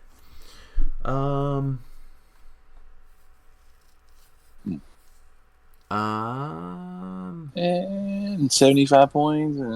75 points. He's also awful squishy. Yeah, 7 clicks. Invulnerability. Not what it used to be. No. I mean, yeah, I'm not playing this thing. No. Scarlet. And at 50, he starts to stealth and 2 damage. I'm not playing it. Yeah, definitely not at 50. Yeah. All right, Scarlet Witch. Other characters with Brotherhood have Mystics, probability control. When Scarlet Witch uses it, the target rolls her Chaos die in place of one of the standard dice in the roll. And this is interesting. It is, but let's look at the Chaos die. So it has 2 1s, a 2, a 5, a 6, and a 6. Yeah. So it's it's half bad, half good. Yeah. And your opponent gets to roll it. So, to me, it's not a 50-50 roll. It's a 50-50 roll with bad juju added to it. That's true. Because they're willing that dice to be a 1 or a 2. It needs to have 1 more bad side on it to make it really good. What do you mean? Like if your opponent's rolling it right when she probs them, it needs to have 4 sides that are bad instead of just 3.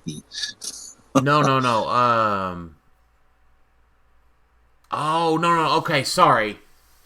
I was thinking about it whenever keep in mind that also happens when she uses it friendly. Yeah, I get it. Okay. You know what? I'm reading that wrong. You just don't have to use it friendly. Okay, I'm reading that wrong. Let me clarify. Okay. The target of the prob. So the opponent gets to roll it. So they're going to try to put some good juju on the dice to make it a 5 or a 6. So like I needed to have 1 less 6 on there and like 1 more 2. Right. But then it's no good whenever she. Well, then I don't have to prob. I don't have to prob my own pieces with it though. I know, but then so where's the point? Where's the point value coming in? I don't know. You're using it offensively against them, like. Yeah, but it's 4 range. So 4 range, 5 clicks. 4 range. 4 range is too short. It needs to have like I would 6. see. I would maybe give it a little bit higher points if she had Avengers TA. She has Avengers keyword. So if she had the Avengers TA, at least maybe she could like hand that out to her wild cards on her team. Yeah. And like she has phasing. I would rather have that sidestep up top at 50. At 80, she just suffers the same issue as Banshee. Yeah. She's just completely eatable. Yeah. I mean, 19, 21 from range. You still just go up close and punch her. Yeah. Yeah. She needs to. Dice is not as good as it could be. Yeah. Yeah. I'm really trying here, right? Like, and this is an interesting mechanic. I like that they're trying something new. Right. But it's just middle of the road. Like, right. For sure. The dice is not good against your opponent or super good for you because it's still like a 50-50 good or bad. Yeah. Like, all right. Super rare Magneto. Pulse Wave TK traded. He has power once per game. Choose one. Unequip all other characters. Or this game, Magneto has characters within range can't generate terrain.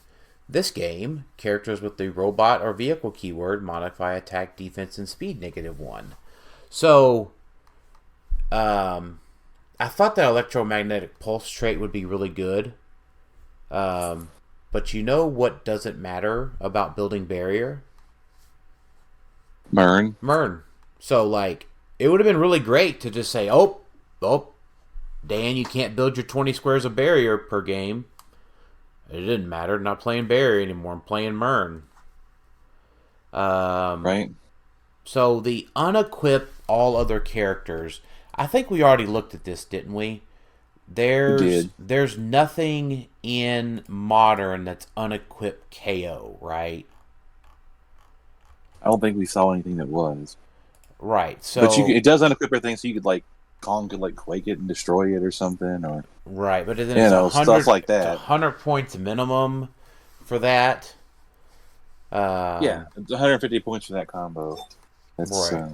That's not that great. You know, Kong could quake it. Kong could pick it up. Anybody with super strength or quake could. I suppose. I mean, obviously the Kong's the best super strength quaker out there. The attack power is interesting. Yeah, so let's talk about that one. Magneto hits until your next turn. Hit targets can't reduce damage or be healed. Yeah, that could be pretty big. Yeah. I mean, he does have but ruler. there's one click of it up top. Yeah. Only one click of it, then it's in the middle, and then the stop clicks are stop, mastermind. Magneto can only be healed by support. Yeah, I mean, I get that one. I think it's thematic to the comic that he's from, but man, it's just like 100 points is so much, and no outwit protection. Like, I know we don't build with a lot of outwit right now because of, you know, Ghost Rider and all of the cosmic TAs, you know, going around. But it's like, outwit is still there, right? It's not like you just don't have outwit on any team. I mean, we can equip outwit now. Well, not equip it, but avatar it. Right? Well, avatar, yeah. Yeah, I mean, and that avatar is good for other reasons besides her outwit. So, her support is really good. So, and then it's free on some really good characters, right? Mm-hmm. So, I'm just not feeling the point cost. It's just I don't know. Yeah, too much points. Too many points. And no outwit protection. He's almost good. Now, this guy could be changed. I think I might, you know, like if I'm thinking about a tier maker here, I might give this guy a B because he does something cool. And then if some badass equipment that's unequipped KO comes along, this Magneto would be really good. I think I said this maybe. He could. Go ahead, Jason. I mean, he could be better later on. It just depends. He's not horrible. No, not by any But I don't think I like him right now. You know what? You know when he would have been really good? When? For 5 points off of an ID card. Oh, yeah. What's not good for 5 points off an ID card? Yeah. All right, so we've got the storm pair of A and B storms. They are not primes. They are apparently shifting focus. So this first one is got the shifting focus trait, in-cap barrier, and opposing characters adjacent to blocking terrain can't reduce damage below 1. Poison, when Storm uses it, she may treat opposing characters with 2 action tokens within range and line of fire as adjacent to her. 60 points. Let's see what the B does. Okay, this is a little bit more offensive one. Improved targeting elevated. That's always good. Force Blast, traded sidestep. When a friendly character within range knockbacks an opposing character, Storm may choose the direction of the knockback. Okay, that's decent. Pulse Wave, when an opposing character is knocked back, they treat other characters as blocking terrain for determining knockback damage. Interesting. But she has that same problem we complain about the other stuff for, is that she just gets yeeted. Yeah, I mean, no reducers, only a 17 defense. Only a rollout on the A dial. But that shifting focus is so hard to manage typically, right? To be able to attack and then shift to this Super Senses one. No outwit protection. No reducer. Nothing preventing knockback damage on her. No stop clicks. I mean, golly, for modern, we have a pretty tough standard for good clicks, and she's just not one of them. Yeah, I think she's too squish. Yeah. All right, so we've got Gambit. At the beginning of your turn, you may roll Gambit's card die and place the result on his card, removing any other card dice. If Joker is rolled, first turn to any other result, Gambit can use the effect matching the result of the card die on his card. Diamonds, modify attack +1 EE. Hearts, steal energy but with all attacks. Clubs, yep, giant reach 5 quake. And spades, modify range +1, penetrating psychic blast. Stealth, traded, force blast is free, but to only target an adjacent character. Leap, climb. Special movement power, when Gambit is given a move action or moves 5 squares or less after resolutions, he may make an attack, and he's got super senses and toughness. This is probably for sure the best Gambit we've ever gotten, ever. That one that popped off of the team base was pretty good. You're talking about the one that did damage with the light attacks, with the light object, super lights? Yeah. Yeah, I guess by that standard he was, but this one might be a little bit better than that. Maybe. So you get Jokers on 2 sides of the die. Yeah. He's certainly fairly offensive. I don't like that his 1/3 of his, or sorry, 1/4, so the diamonds, has EE. So that can't be used with his movement power. I guess neither of them can the Quake, but the Giant Reach 5 at least has something going for it. Yeah. That's nice. I mean, it gives him a 10 square swing. Yeah. And he's got Prime. He's got Super Senses. Precision Strike, which is nice. I mean, I don't think we're playing this either.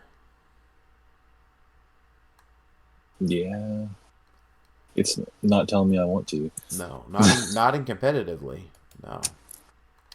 All right, so the super rare non-prime Domino, traded leadership. When Domino uses it and succeeds after resolutions to up to 2 friendly characters with the Hotshots trait, and they each give themselves a Hotshot token. Friendly characters with the Hotshot trait has, when this character would roll a single d6, they may remove a Hotshots token to roll the Domino die instead of a standard d6. I like this. Now, see, this has got a 5 and three sixes on it. This is what I was talking about. This is really good for you. Yes. Yeah, so that's really good for her. I mean, she has super senses, but succeeds on a 4 through 6. And then prob, when Domino makes a range attack, one of the d6s rolled may be her Domino die instead of a standard d6. Now that's what I'm talking about. This gal wants a bike. Yes, she does. Yeah, super senses. 12 attack. Or in a little a little hypersonic or a little running shot. Yeah. Running shot, yeah, because it'll be like a 5 square running shot. I think that gives +2 movement on that one. Yeah, I'm pretty sure it does. And so, 3 + 2, and 5 range. Yeah, I like that. I mean, 12 attack. I mean, she has no stops, no reduced either, but at least she has super senses. She has super senses. I like that better. Now, stealth helps with the outwit protection. But, I mean, the thing is like, this gal is more offensive than the other ones. And I guess she could get free trick arrows, but you're probably giving her a bike. Yeah, she just needs the movement attack. Yeah. And whenever she is KO'd, you may replace her with her super rare prime counterpart, which is really good on that click. Now, I guess you wouldn't want to give her a bike if you want to replace her with the prime, because you couldn't then. Where does it say that? Because the bike, you can't occupy the square, and it's a may. No, but where does it say you can replace her with the other figure? On the super rare primes card. Oh, okay. As I'm looking at this card, I'm like, I don't see that. Yeah, when a friendly Domino. Okay. Yeah, you replace her with Domino on click 5. Okay. So, this Domino is certainly the super rare non-prime, certainly playable. Especially she themes with Mern and Hawkeye. So some good things for her to theme with there. Yeah, that's right. The super rare prime Domino, I like it. So let's see what she does. Activating the creation constellation, sideline active. That's what you just said. And I think now I'm thinking about from the perspective of playing her on the main force to start out with.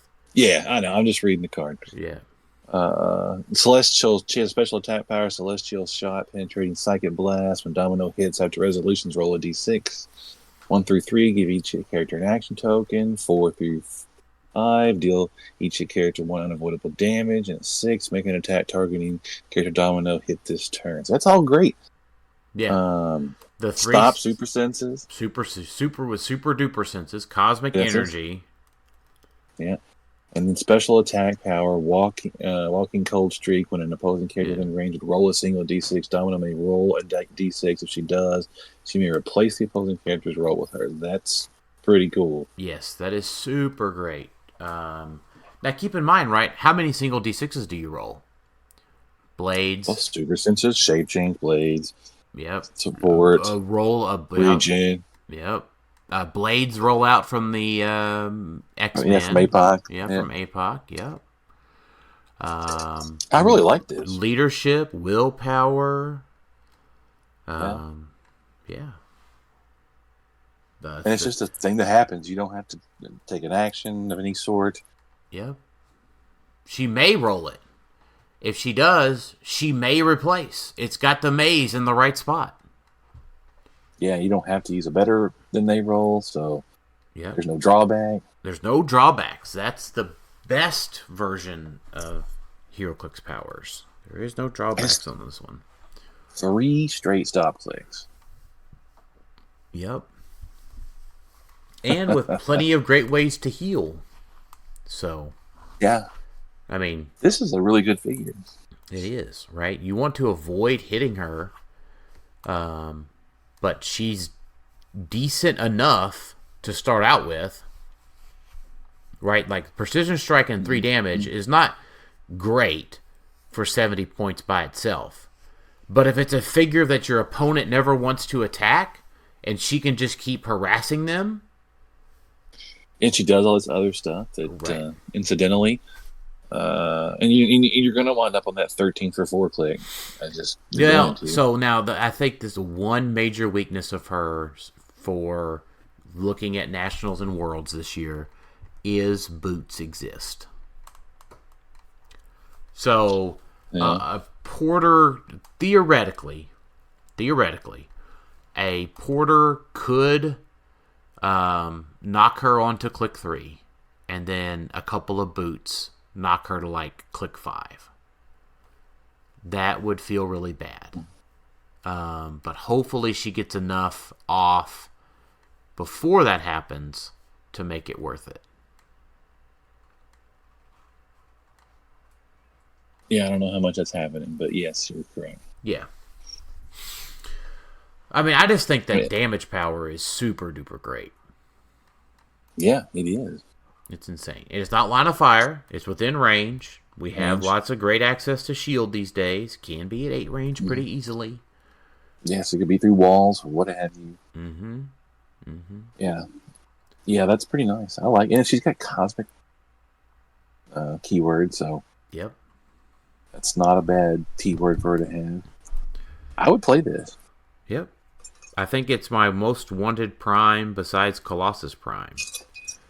Now, I'm a big fan of Colossus Prime, but maybe that's more in silver than anything else. But I'm a big fan of this piece. She's really, really good. She also becomes really great mastermind fodder. Oh, yeah. That's true. Hard to say which Yes. one's the best prime in the set. We had Vox. Rogue.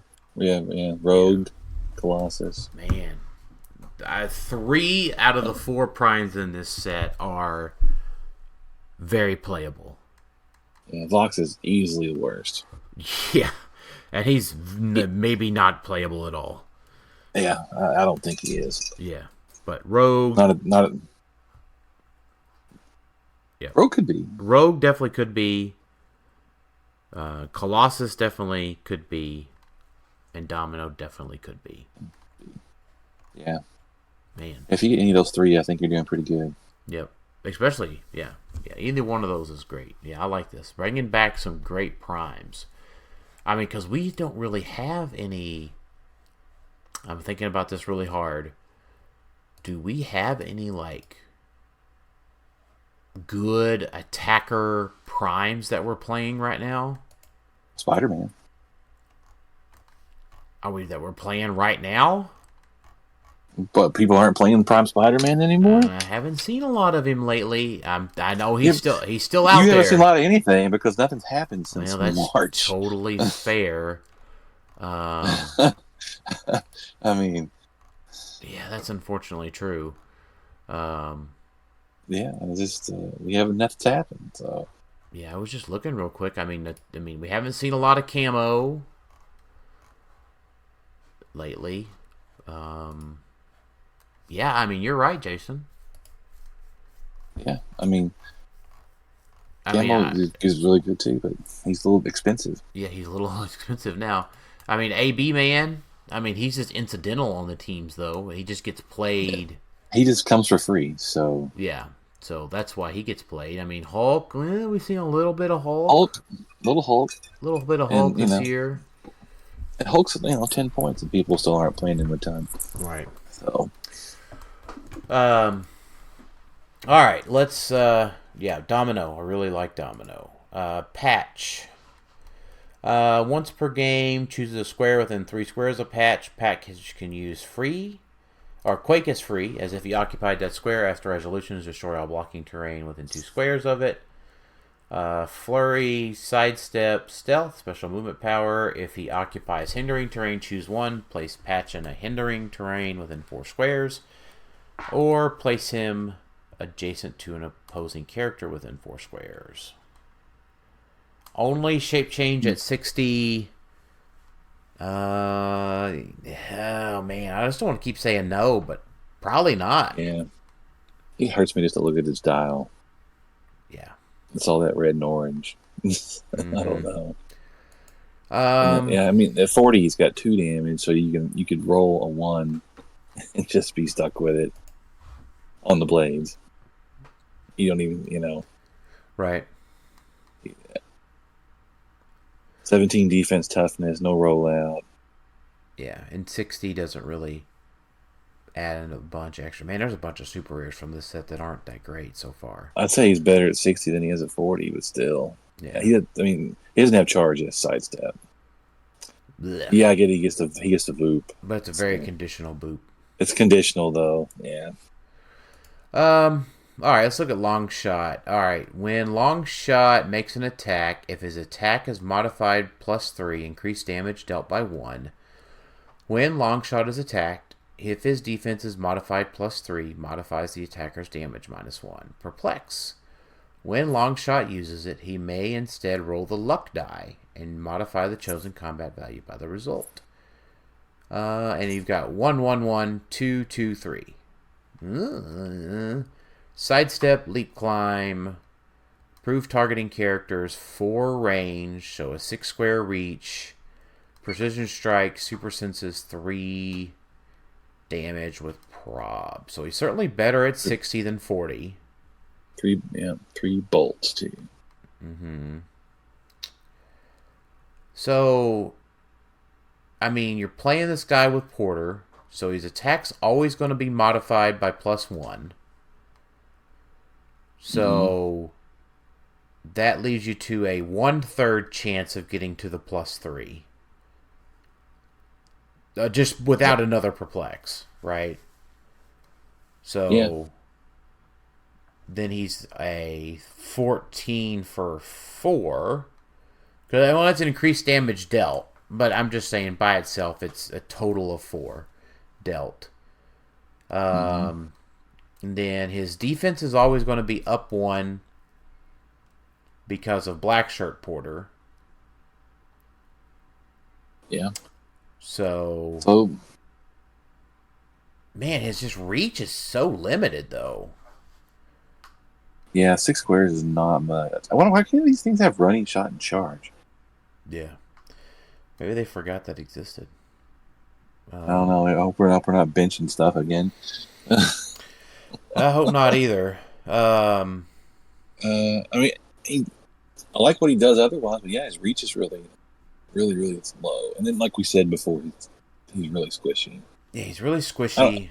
I get that. I get that it may be like an 18, 19, 20 most of the time, but I think those numbers just get hit. Yeah. Yeah, he has an outside chance of being played. I'm not going to just completely write him off, but no, I don't think he's horrible. But he's definitely not great. Not outstandingly great. And people will say people will probably hear this and say, "Well, if it's just not obviously good, the Clixed Off guys don't think it's any good." Well, no shit, right? Like, if you have to. The thing is that we've said time and time again that has proven itself to be true year after year, is that if you can, pardon the pun here, have some long shot with Longshot every game that'll just win you the game, that is not sustainable. There's a reason why championships are won by players who just play solid, dependable teams that just are sturdy and attack really well. Like, you look at the team Pat Frazier won with last year. Just a really solid, dependable team that attacked really well, that used the best pieces in the format with a really well-piloted player. I don't think Pat is reaching for Longshot. Yeah, I just don't think these pieces are breaking into the main rotation of things people are going for. That's right. They might be fringy. He's not bad. He's not bad, Right. but he's not good. He's not top tier good. He's just not. That's just right. That's right. All right. If he had more range and a running shot, then okay, maybe he's better. Yeah. I mean, he's not even good on it. To be clear, he's not even good on a short map. Yeah, this whole and not having a move and attack, just having sidestep and having these short ranges, it just doesn't do it for me. Yeah, even on a short map. Yeah, even on a short map. Because like a TK and a 10 squares is his maximum reach with a TK by himself. Yeah, assuming you don't perplex him. Well, the perplex is going to be going into the attack, so you can make a long shot. Well, I guess you could. Yeah. So, I mean, even so, right? Like 3 more, that's only 13 squares if he gets the +3 on his range. Yeah. And that's not getting and that's only a 1/6 chance. Therefore, it's a long shot.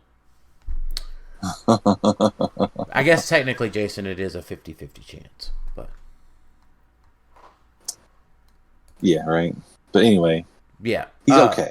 Yeah. So Professor X, free the prisoners. When determining theme teams, characters with the X-Men keyword gain the Starjammers keyword. Friendly characters with the Starjammers keyword have shield. He only has the special damage power at 90. Leadership shape change. When Professor X uses leadership and succeeds, you may generate a Shi'ar soldier or a Lalandra bystander instead. Shi'ar soldiers, running shot, 10 attack, 2 damage, toughness, 4 range. Lalandra's running shot, 11 attack, 18 defense, toughness with prob. Prob. Oh, so you get a prob. Okay. Like, maybe if this guy had just standard leadership at 35? Yeah. If he had that power at 35, I'd say yeah. Yeah. But he doesn't. And it's only 7 clicks for 90. And there's no outwit protection. Wolverine pool. Is 35 points worth giving him X-Men Shield TA? No. Yeah. No. Probably. Outwit for 35 points is not good enough. No. Wolverine pool, which, as a reminder, is misprinted as a chase in the set. So, Giant Reach 4, Blaze Claw's Fangs, improved targeting blocking, the good kind, but only when Wolverine pool makes a close attack. Let's not maybe, give him some range, right? What if we technically he's got 4 range, but okay. No, that's what I'm saying. Yeah, but why even add that in there? I mean, so he has regular. Wait. He has regular improved targeting blocking, but then when you use the giant reach to use it, you blow it all up. No. It is that looks like. What is? Am I reading that wrong? No, it's the good kind of improved targeting blocking. Yeah, it's one you don't. It's not destroy. Right, it's the good kind, but right, but the second half of the trait when says Wolverine makes a close attack, using giant reach after resistance to destroy all blocking terrain. It's all blocking terrain, though. That he drew a lot of fire through, so it says you might as well just be destroyed. No. That's if it was just destroy blocking, Jason, he could only draw it through one. The good kind lets you draw it through multiple. Okay, gotcha. So. I forgot they changed that, yeah. Yeah, so, no, it's like the good Thanos kind of blocking, improved targeting blocking. But, for... it's just why? Why are they so scared of that improved targeting blocking? For 2/3 of this guy's dial, he has Battle Fury, so he's not making a ranged attack. So let's say you started him at 50, and you're only giving him 3 range, right? Which is less than his giant reach if he was making a close attack. Oh, man. That's just such a... I don't know why we're so scared of it now that Burn exists. Well, Burn exists, for one, but, it's just like they're shaking. Like, you can't have improved targeting, good blocking. Oh, man, they're still scared of what Thanos did, I guess. Well, you got to be careful with it, but yeah. But to me, that just adds points. Yeah, I'm sure it does. For no reason, right? Maybe the conditional improved targeting blocking made him less points. I don't know. That's just so weird. That's just such a weird thing to have to add. And you have to play this at 75, right? You wouldn't play this at 50 points. Because he gets charged flurry at 75. Yeah, that's the only way. And he has 2 stop clicks that way. I mean, yeah. And then brutal off-panel violence when Wolverine rolls a critical hit against a single target. He only has 1 bolt. Roll a d6 and increase the damage dealt by the result instead of increasing the damage dealt by 1. Ooh, so he could critically hit for 6 plus damage. okay. That's cool. Yeah. Not going to be something you can count on or may happen very often, but... Right. He's okay. Let's talk about Cable. Yeah, he's all right. Yeah. He looks cool. Yeah. Cable's got a big gun. Cable does have a big gun. Cable may be assigned up to 2 equipment during force construction. Cable may then be equipped with any number... Sorry, he may be assigned up to 2 equipment during force construction. Cable may be equipped with any number of equipment. Leadership, when establishing theme teams. Friendly characters with the New Mutants keyword gain the X-Force keyword. That's weird. Power to choose friendly characters with the X-Force keyword that are within 6 squares of each other. Place them into each other's squares. After resolutions, heal one of them 1 click. That is a trait. That is why. So, but it's only for New Mutants keywords. New Mutants keywords in Modern.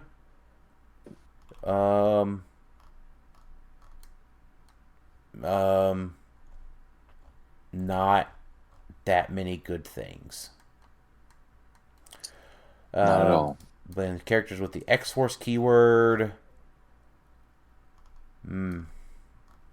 not Hope Summers.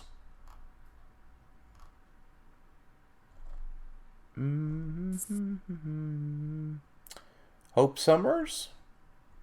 Is that about it? That's about it. Now, I mean, from a Silver Age perspective, of course, this Cable being able to get any 2 equipments is badass, right? Because there's so much more equipments. But, like, what would you even 2 equipments would you give this guy in Modern? Well, if he's at 40 points, I guess he gets a bike, so he has some running shot. A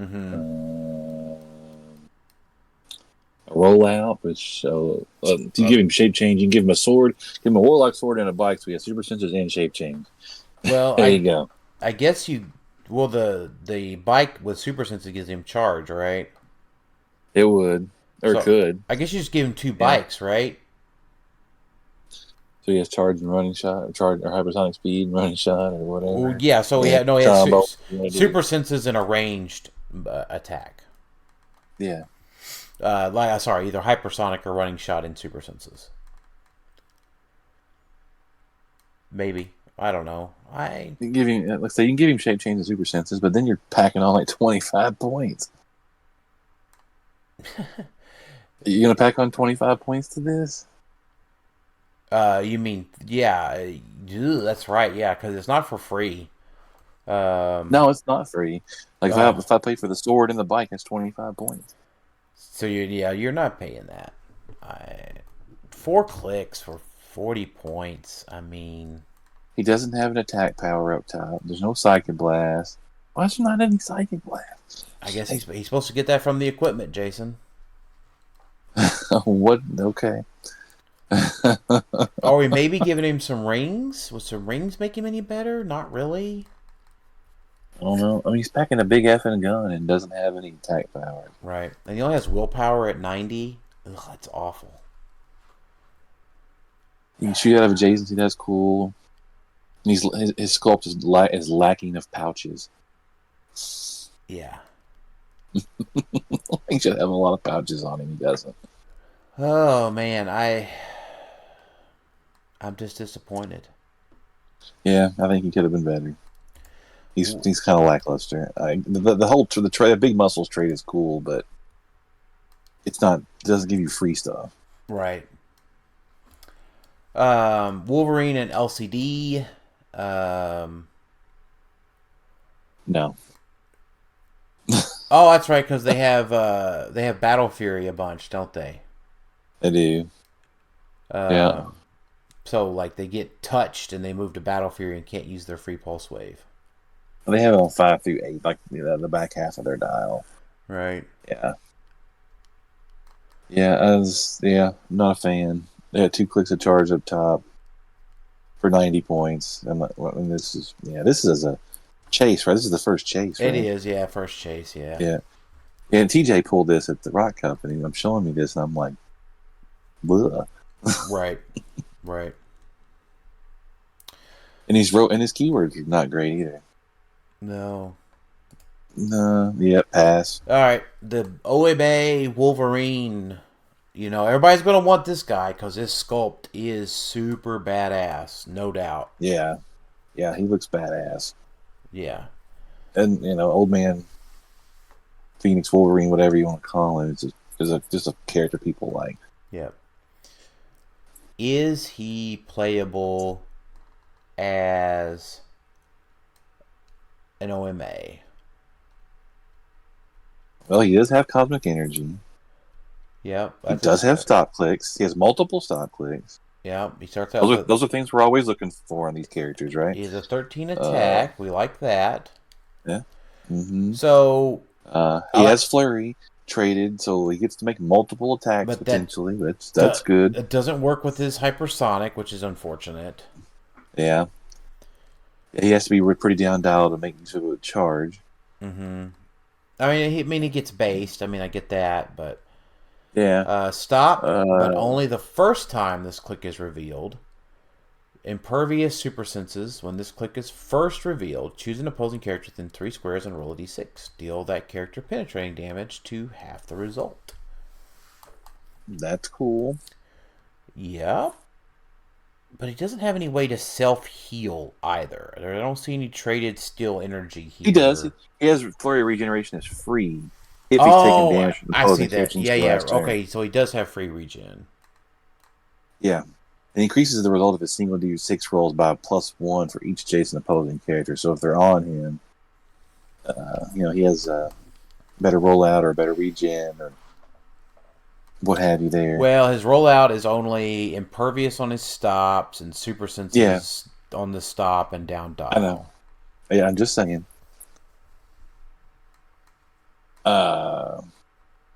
He does check a lot of boxes you want those things to have. Mm-hmm.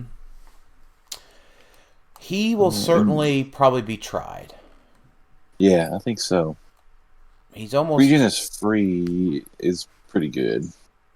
Yeah, and he's going to be taking damage. That's for sure. Oh, for sure. Yeah. Well, do you just put a bike on him and give him charge, so he has that charge flurry, and then then that would give him super senses all the time, right? Well, isn't the charge paired with running shot on the bike? I'm looking. I thought it was charge and super senses together. Maybe I'm just. I think it's charging. I think it's running shot and super senses. Let me look. No, it's charge and super senses. Oh, it is. Okay, I'm wrong. So he can just have that good rollout all the time. I mean, that puts him at 290. Yeah, he gets in charge flurry. So. And then just pack around a barrel. Mm-hmm. Yeah, I feel like if you're going to do this, you just want to make the point denial, so it's all in him. They either get him or they don't. Yeah. I mean, he doesn't have any prob. That feels really bad. He doesn't have any prob. You're right. I mean, 13's great, but, a critical miss happens, right? So I guess instead of doing the bike, you could give him put a Conchu on him. He has prob. Yeah, there you go. That puts him at 285. And then for the 50, you just play under. Yeah, I don't know what kind of 15 points could be beneficial. Yeah, I mean, maybe the barrel thing, but I mean, I could get sniped. Yeah, if you could equip him after you put Conchu on him, that'd be great. But you can't. Yeah. So it's just probably got to be Conchu. Yeah. Do you consider any time breakers? It seems like they'll just give up points. You just farm those and avoid this guy. Just wondering if like the 5, 10... Well, I mean, if you assume you're giving up 10 points, I'm just thinking of getting him out there more. Would that be enough? like just 10 points, or it's Well, 5 points. Yeah, 5 15 points, points. You have 3 of them, 4 of them. but it's probably not worth. It's probably not worth it. I'm just thinking of something cheap that could. I Give would him some think if support. anything, maybe one of the Pogs. Timebreakers don't seem like a horrible idea. Yeah, I don't disagree with that, but I'm thinking maybe one of the Pogs would be more worth it. I don't know. Getting him across the board for that first strike. That could be pretty good. Mm-hmm. Can you put just thinking? Can you put a Conchu on a Timebreaker? Is there anything stopping that? Because it's not equipment or assignment, right? Yeah, you can put a Conchu on a Timebreaker. I don't know why you would, but you can. Well, he can carry around a tiny Timebreaker with prob on it. Yeah, I'm not saying it's a good idea. He has hypersonic, so we can't. And he's not. Wait a minute. He doesn't fly. Oh. He doesn't fly. Oh. It says he's booted. I just noticed that. Can we just move on then? Somebody posted him for sale today. Oh wow! I just thought I just automatically thought he was a flyer because they know the Phoenix and all. He doesn't freaking fly. Wow. So what is the? I guess the question I'm is, looking at his sculpt right now on a for sale post, and he is definitely booted.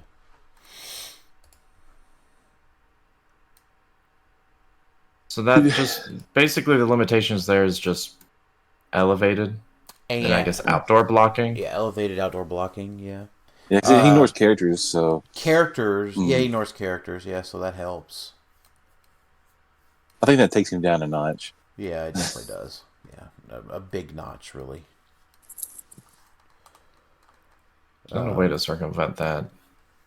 I guess. I guess the thing is like the good news for him is that he can't necessarily be stop signed in. Look at his poison trait. Oh yeah. Yeah. He just blows up the blocking within 2 squares, so at least maybe he gets to try to do something. That's true. He won't have long to worry about that anyway. But that's true. I'm kind of spoiled a little bit with the Moon Knight from the last set, just from the retail he has. That I almost wish every tentpole type figure had that kind of trait of like being able to just boop over because you attacked him. Yeah, and I wish this Wolverine had that, just to be able to just boop over and be like, "Hello." Yeah, I would pay I would pay 10 more points for that. But who's he going to zoop over to attack? To, like if he's not attacking anybody else, or they're not attacking anybody else, nobody else on the team. But that's fair. I like the Timebreakers. I like the Timebreakers as support for him. Yeah, Conchu Timebreakers. All right. There's your Worlds team, Jason. Why would I do that? I don't know. You like it? Is it good enough to play as your Worlds team? Doubt it. I doubt it. You could just Super Sense out all day. I could also not. I don't know. You could just Super Sense out all day. Yeah. I just don't feel like it's going to happen. All right. Chase Wolverine or Chase Weapon X. We got the Wolverine squad. Leap, climb, willpower, free. If he was damaged, roll a d6, move him up to the result, and then deal 1 penetrating damage to each character that he moved through. Charge, flurry, protected, outwit. Stop, invulnerability, super senses. We got that Weapon X. No, was it? I don't know, it wasn't a Weapon X. We got that giant Hulk from an Empire that kind of feels like this one. The Chase one. Sure. That was 50 points or 225 and had that kind of same dial at 50. The horseman. So is he? Oh, okay. I don't hate this thing at 45 points. I don't think. I'm debating it. Like, I feel like you need to give him super senses. Because I know he has it on his stop click, but like if you give him like the motorcycle, or you could just give him Bucky's arm if you want it on the one thing, because that way he always heals. Right? Because if he rolls a 5 or 6 on his super senses, he avoids it and heals one. Right, so if he rolls it on his stop, he just heals off of it every time. Yeah. So like that's solid. Like no complaints there.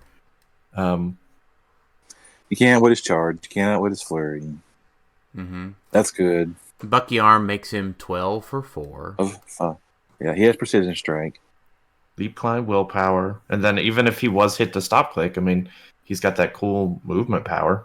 And if you hit that, you can potentially heal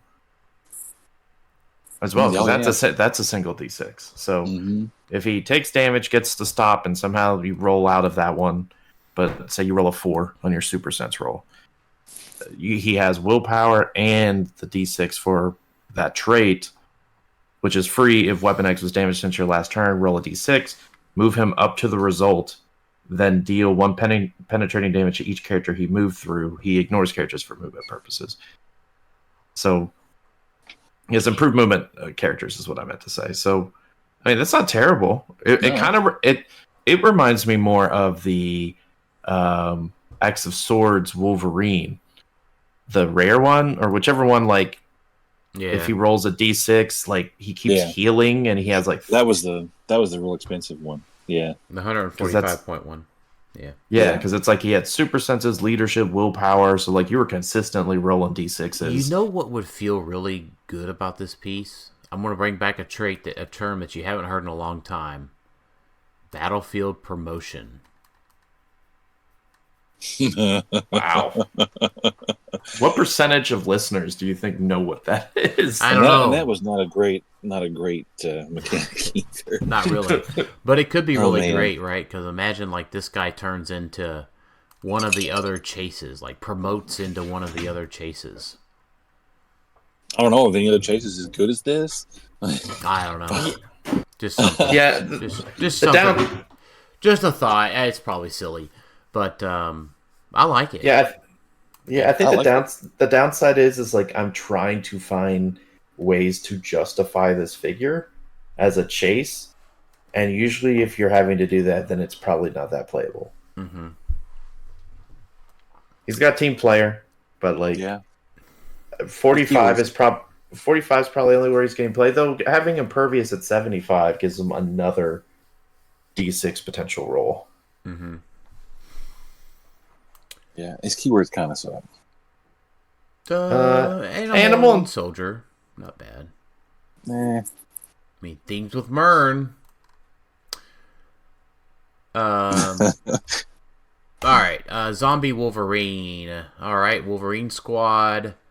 You know what's funny is that the old man Wolverine doesn't have Wolverine squad. I mean, he's still part of the squad, right? I don't know. Maybe it's from a different part of the comics that I just don't know about. Z-Virus. When zombie Wolverine damages an opposing character with an attack, give the damaged character a virus token. Characters with the virus token have at the beginning of your turn, deal this character 1 unavoidable damage, then remove a virus token from them. The first time zombie Wolverine would be KO'd. Also, it's like the undead Clix from Notorious. Was it Notorious? Yeah.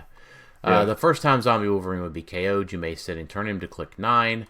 If you do, he has Flight, Cosmic Energy, and when zombie Wolverine would take damage from a game effect, he takes 1 unavoidable instead. At the end of your turn, deal zombie Wolverine 1 unavoidable damage, protected Pulse Wave. I mean, we didn't like any of the Notorious chases, nor have they made an impact at all.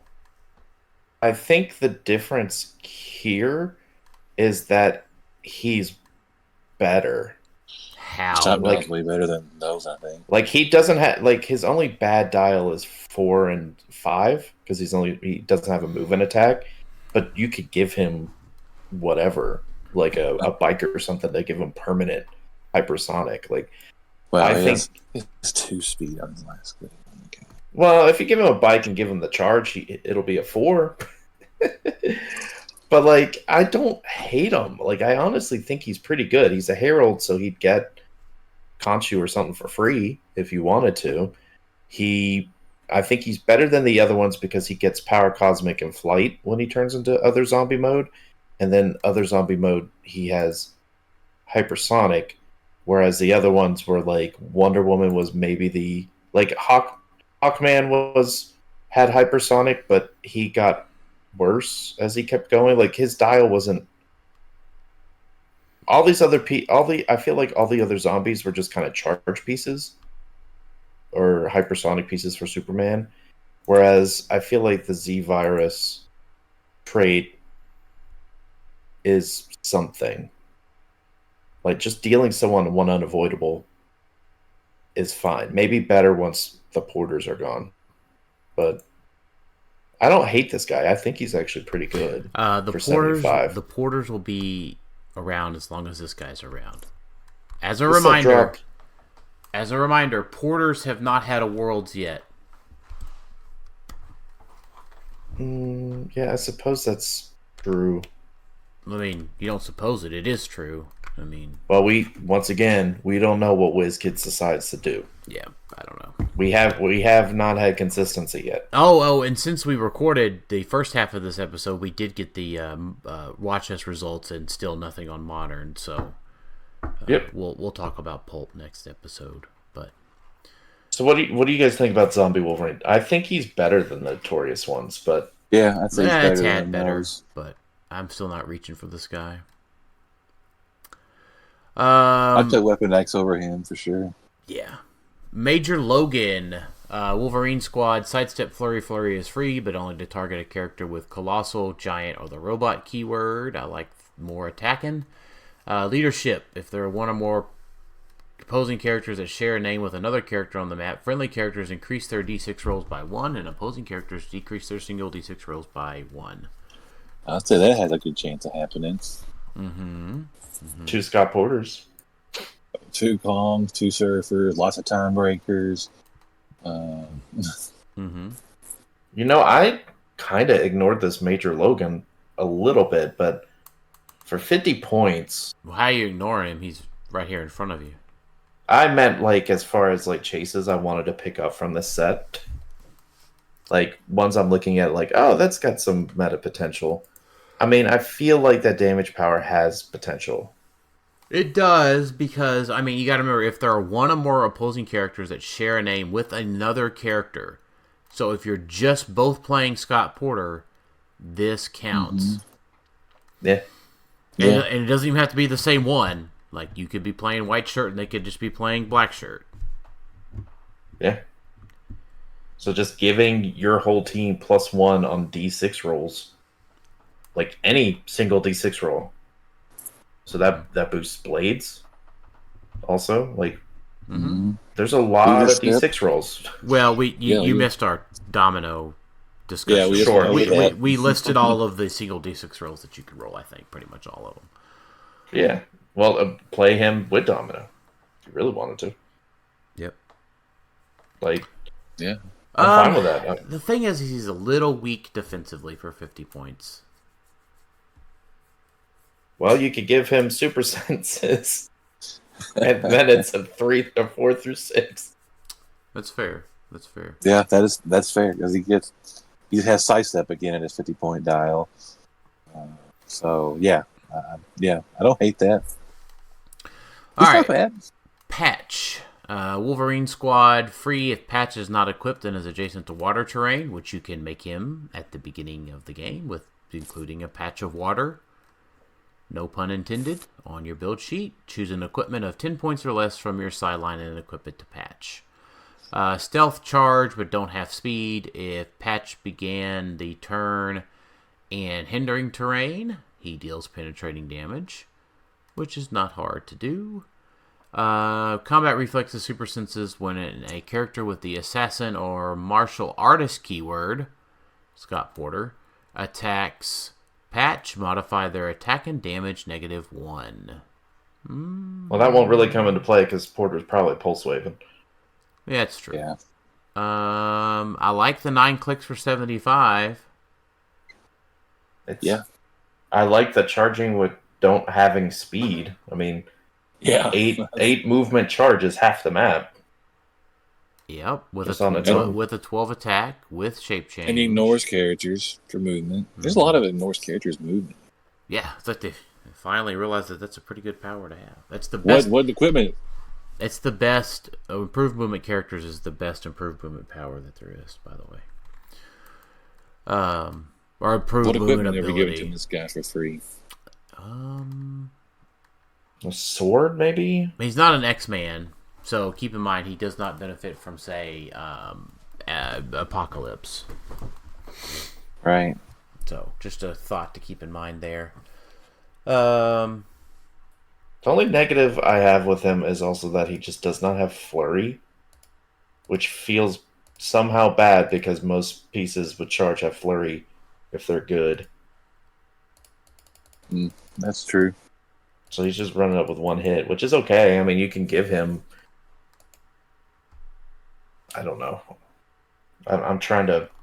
I mean, do you just give him Bucky's arm? He's already got super senses on those first 4 clicks, so... Maybe not. Peacemaker's helmet.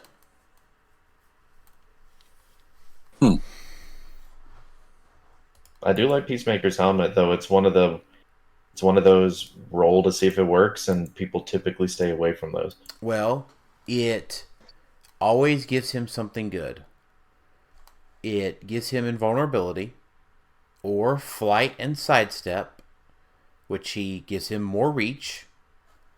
The X-ray vision, maybe not so much, but he doesn't have very much Battle Fury on his dial. So Pulse Wave and Knockback may not be bad. Poison. Okay. Maybe. I'm not saying it's great, but it's not the worst. No, it's not the worst. I would say, if anything, you probably just give him like a black symbiote. Well, he's already got stealth. Still, then just red for the steel energy. I'm just thinking like maybe like a Pog or Pog if you want him to have Giant Reach 3. Like there may be like an okay sword out there, like, you know, the kind that you may equip to Daredevil. Yeah. Like, okay, just give him one of those. Why not? He's going out there to attack, so sure. Give him a Muramasa Blade. There you go. Yeah, there's a bunch of chases in this set. Wolverine and Deadpool. When Wolverine is, so they have the world's finest break apart thing. You may generate Wolverine or a character named Deadpool from your sideline. Then heal them 2 clicks. Those characters can't be replaced and aren't scored when KO'd. Must be for 90 points. They heal at the beginning of your turn. You may heal Wolverine and Deadpool. They have charge and running shot once per turn. When they KO an opposing characters, they may make an attack. This one's not great for 90 points. Yeah, that mid dial. Yeah. I think what remains to be seen is how good that trait is, because there's other people that have that. Wolverine and She-Hulk, I think, have it also. No, they don't. Yes, they do. It's similar. But the ones where you kind of split apart, like you said, the world's finest, it's like, okay, well, if he goes down, which is possible, is there an actual good Deadpool or Wolverine that you can bring out that won't be scored and can be annoying? And I don't know if that's... No, I don't think that's really the case, really. I think it's in consideration, but no, this one isn't that great. He needs to just be able to make 2 attacks. Mm-hmm. He needs effectively the duo symbol. Yeah, well, we'll have that coming up here soon. Old Man Logan. So when Old Man Logan takes damage from an attack, give an adamantium token if he has less than 6 Modify his attack value for every 2 of his Adamantium Rage token. At the beginning of your turn, roll d6. For each of his Rage token, for each resulting 4 through 6, heal him 1 click and destroy an adjacent terrain marker or piece of blocking terrain. Charge, Flurry, Stealth, Blades, Claws, Feint, Precision Strike, Close Combat, Expert, and Perplex on the special powers. Oh, man. He's bad. Yeah. They should not have given them those 4 clicks in the middle. Yep. He should have started at least click 4, which is his lower 60-point click, with those special powers. So give him 1 click of that, and then he's playable. Because it's like, okay, I've got Stealth, Charge, Flurry, Blades, Claws, Precision Strike, Close Combat, and Perplex. That's worth 60 points. And sure, he might die relatively fast, but he's got that, maybe the Adamantium Rage. But he is not worth 120 on click 1. And so his 60 isn't good because you only get those powers on his last 2 clicks, and he's just going to die before he even gets there. Mm-hmm. So I feel like it's a design mistake. I feel like almost that it should have bumped up, and like the red starting line should have been on click 3. And that's where he starts. Yeah. Because the stats are the same, just different powers. So I think it's a cool concept with, like, you know, the baby Hulk, Bruce Jr. or whatever. It's just Bruce Banner Jr. I just think it's a mistake. They should have done it a little better. All right, Deadpool and Hitmonkey. The target, we know what the target does when they KO. When a friendly character with the assassin keyword KOs an opposing character with the target token, score 25 points. Stealth. Friendly characters with the assassin keyword modify attack and damage +1 when attacking a character has been hit by Deadpool and Hitmonkey this turn. What happened to duo attack? Precision Strike range. Make up to 2 attacks, but only to target an opposing character with the target token. 2 range attacks. 2 range attacks. Safeguard opposing prob when Deadpool and Hitmonkey attacks. Opposing characters with a target token can't use shape change. So this guy is yeeting surfers, precision striking Kongs, and it also, their trait also works for when they make their second attack. So, you know, he'll be 12-3 first attack, 13-4 for the second. 9 squares of reach on his own. 50 points, 7 clicks. Now this is a little bit better chase. Yeah. Yeah. It is completely hinged on how good target is, which we still have questions about. So that is okay. I think in their case, they can be butterflied in, and they are just good by themselves, even without the target trait. But if you have them on your main force, just getting the extra 25 points for when they KO something is fine. It's totally fine. You don't have to move it around. You don't have to do any of this other stuff. He just does good enough for 50 points. The target trait is just icing on the cake. Yeah, he's worth 50. Yep. And I can't overstate how good Safeguard opposing prob is. Like, I understand dice replacement exists, but you go up and crit hit, most of the time that's sticking.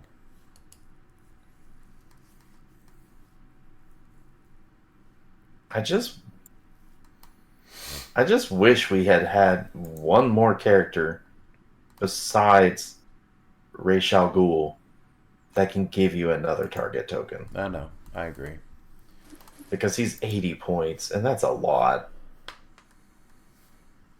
Deadpool and Death. I like this. This is interesting. Shape change. Power. If Deadpool and Death occupies an opponent's starting area, choose a game element on that opponent's sideline and remove it from the game. You score 10 points instead of that element's game cost. Ooh. When Deadpool and Death would be KO'd, if there is another friendly character on the map, you may stead and place them in your starting area on click 1 with 2 action tokens and the opponent scores them. Protected Pulse Wave. Invincible super senses with a 19 defense. So he is technically the only way in the game to get rid of a Mitsu. Yeah. And that might be worth it. That legit might be worth it. Well, And the get rid of a problem is Kanchu or whatever. the problem is it is a power action, and you have to get him to their starting area. Yeah. So how quickly can you get to the starting area on a 16 square map? He is mystical, so he works with Blackheart. So Blackheart can bamf him. Yeah, so Blackheart moves at 5, places it in 6. You could carry a TKer, puts it in 10. I mean, that's not quite far enough on its own. There's someone else that can. He doesn't share anything with, like. There's no Dark Phoenix goodness there. He has X-Men. I'm just trying to think of, like, who else could get someone across the map. Because you have Blackheart, you have, like, Falcon, but I don't think Falcon could be an X-Men. And they don't share anything, because I think he only has Avengers and Soldier, I think. So I mean, Falcon time won't work. breakers, I mean, is your obvious play, right? Yeah. I mean, you 6, might build it to get to 8. Could you? Well, hold on. I'm thinking of it's a power action by the time breakers to do it to bamf them, right? I know it has autonomous. Yep. So I'm just thinking of like the feasibility of bamfing out Deadpool, then bamfing out with another time breaker, Blackheart. And does he move only to one of his squares, or is it hindering? Just hindering in general. So, like, probably the play that you could do, because it would probably be on Cosmic, is you could bamf them out 8. And follow along with me here. You could bamf them out 8. Or like 7, I guess. And then Green Lantern team ability them. And then generate 1. Bamf them again with the one that you just generated, and that should get you to their start zone. Maybe you have to give them a bike for sidestep. So that could, like, turn 1, get rid of, a Mutt's Tomb and that kind of stuff. And they're decently hard to KO, with Invincible and Super Senses. It's not like it's just an automatic thing. And shape change. Do they have traded shape Traded. change? Yeah, I like that. And unoutwittable. Yeah, so I mean, that might be a play. Now, they probably go after the other 200 points of the team, but I mean, if that's a bunch of little bugs, right, while you're just over there being like 10 points, 10 points, 10 points, 10 points, 10 points, right, and you just get 60 points, all the while their team is, losing, efficiency, right, for whatever reason, right? You get rid of the turret, you get rid of the Conchu, you get rid of the MOE. If you get... It's kind of funny. Getting rid of the MOE makes me like laugh a little bit. Right. But because when I think of sideline game element, I'm thinking equipment and mystery cards, not necessarily, all those MOE chases that you have there. Yeah. So you take out Mephisto, he goes to your sideline, right? And then you just take him out of the game. Yeah, that's just funny. I kind of dig that. I think I really like Deadpool and Death. Yeah, they're pretty cool. Yeah. Which is odd because it's a 100-point piece, and so your first thought is, well, that's kind of expensive for someone with no stop click. But he's not exactly easy to take out. Agreed.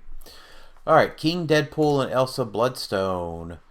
Friendly characters with the monster keyword may start the game with the pizza object. Friendly characters with the monster keyword can use prob. I like this. When they use it, they must destroy a held pizza, or that use of prob has no effect. At the beginning of the game, you may generate a land shark. This game, the land shark isn't KO'd. Jeff. King Deadpool and Elsa Bloodstone deal penetrating damage with their energy explosion.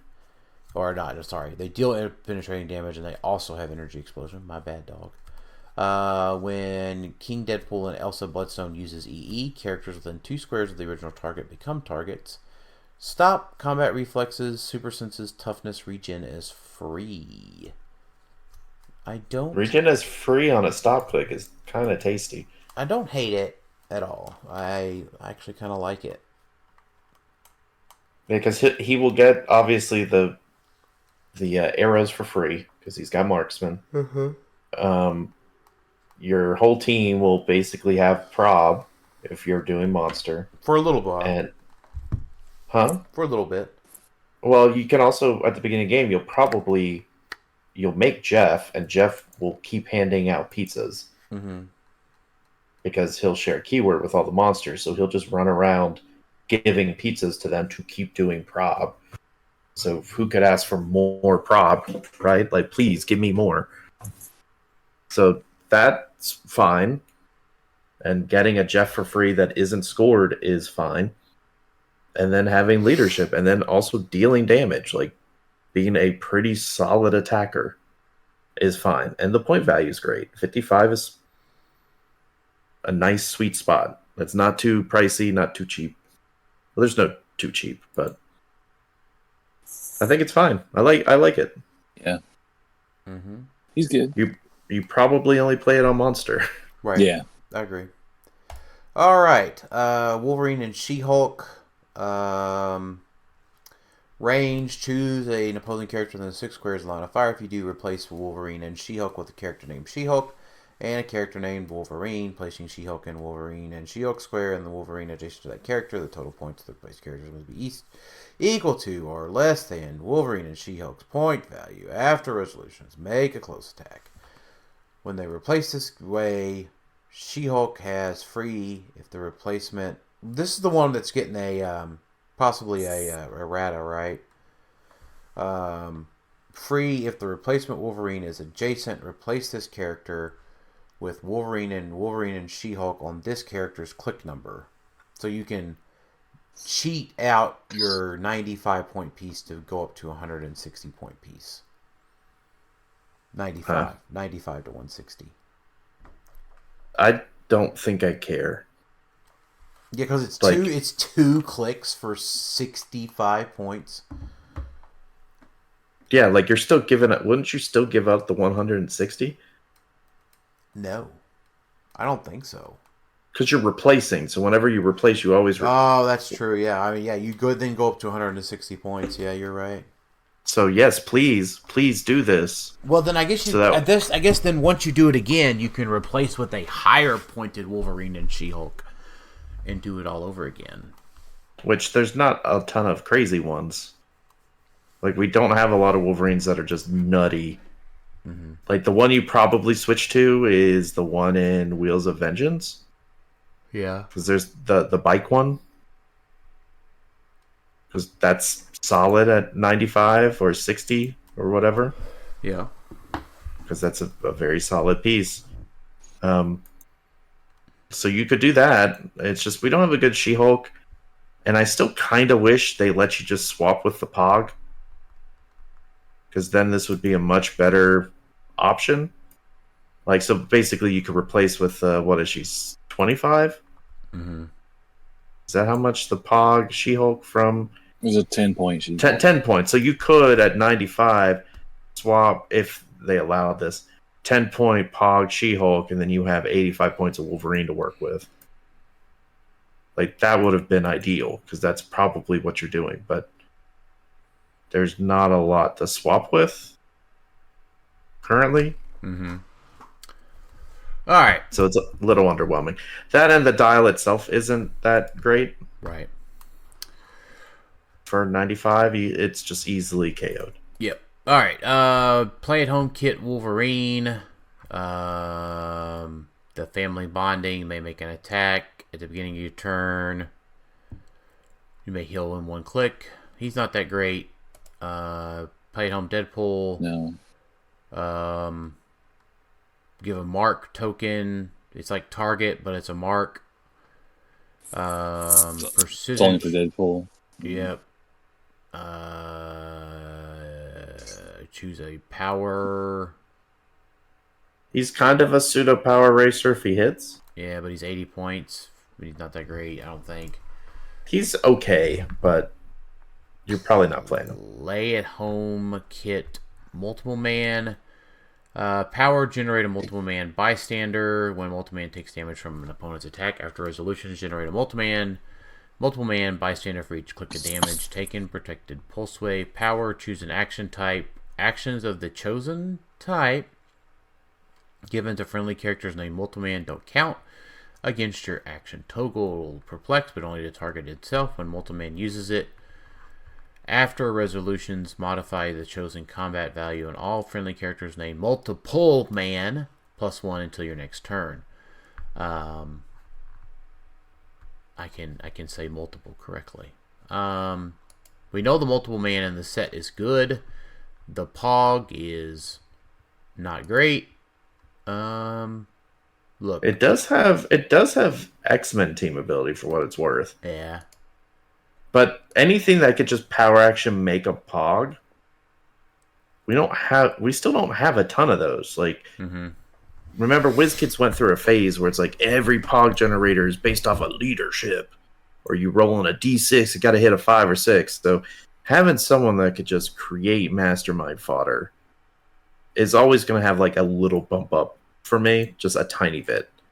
This one's not particularly amazing, but he could sit there and make some Pogs. Cool. And the Pogs aren't worth anything. Even better. So, he's okay. Yeah. Mojo vs. Wolverine. Wolvie starts with 5 Pi tokens. Wolverine when Wolvie takes damage, instead of turning the dial, remove a Pi token. When Wolvie has no Pi tokens, KO Wolvie. At the beginning of your turn, roll a d6, and when he removes a Pi token, roll a d6 and turn him to the click number equal to the result. Charge Flurry. When Wolvie uses charge, if he's adjacent to a friendly character, modify his speed +2. What a fantastic piece. Yeah, I really like Wolvie. Because, none of his clicks are terrible. Right. You could argue click 1, oh no, but sure, but you're rolling off of that at the beginning of your turn. So very, very, yeah, not hard. I mean, click 3, it kind of sucks, but it does give a 19 defend to your team, so it doesn't really suck. No, this is definitely playable in X-Men and Celebrity teams, for sure. Yeah, and team player. And only 40 points, and you have to hit him 5 times? Correct. I mean, also poison counts, but I mean, he has reducers on 2 of those clicks. Sure. Knockback counts. Sure. But he has reducers on 2 of those clicks. Where do you get this piece? This is the release day kit. It's because it's a 100. Oh, okay. Yep. Yeah. So there'll be plenty out there because release day kits are kind of plentiful. Yeah. But get it as soon as the set releases, because release day kits don't become plentiful after the set is released. Just to be clear. Let's switch to going through the Pogs. We did cover Time Breakers really early. I really hope this is on the Dyson token set. I really, really do. Because if not, Time Breaker's going to be absurdly hard to get. There is a ton of Pogs, man. Ellie Camacho. She 10 is points. 10 points for a +1 to the Deadpool course keywords. Deadpool Corp keyword when she's KO'd by an opposing effect. Neat. Move on. It's great if you're playing Deadpool Corp. Yep. Yeah, it's fine. All right, Thumbelina. That's just a no movement attack. It does give Brotherhood, but Brotherhood's not reliable enough of a team ability. Everything is cool about her, except she doesn't move and do anything. That's right. Yeah. Throw even if you threw a sidestep on there. Yeah. What the hell? Yeah. For 15 points, no thank you. Yeah. No, thank you at all. But move and attack, this next guy. Forearm, charge flurry with super strength 18, invuln, and 3 damage and power. That is sweet. And he brings Brotherhood. Why is he just better than Thumbelina for the same cost? I'm digging. Yeah, this is way better than her for the same cost. Yeah. How does he get charge and flurry and she gets no movement power at all? Because she's got invincible. That's the offset. And she's tiny, I guess. I don't know. It's not. I guess she's supposed to be carried. That's the thought. It's not an acceptable trade-off. No, it's not. It's not. Yeah, this dude's awesome. Yeah, this dude's potentially playable. Is he? What is he? Well, no. My thought is like, yeah, we see these pogs that are good, but when is the last time that we really like go for pogs besides the Scott Porter pog briefly? And we've played Crampton. What other pogs? We've played Crampton quite a bit. Crampton, sure. Because he's 4 points. And we haven't seen a lot of opportunity to play LPS.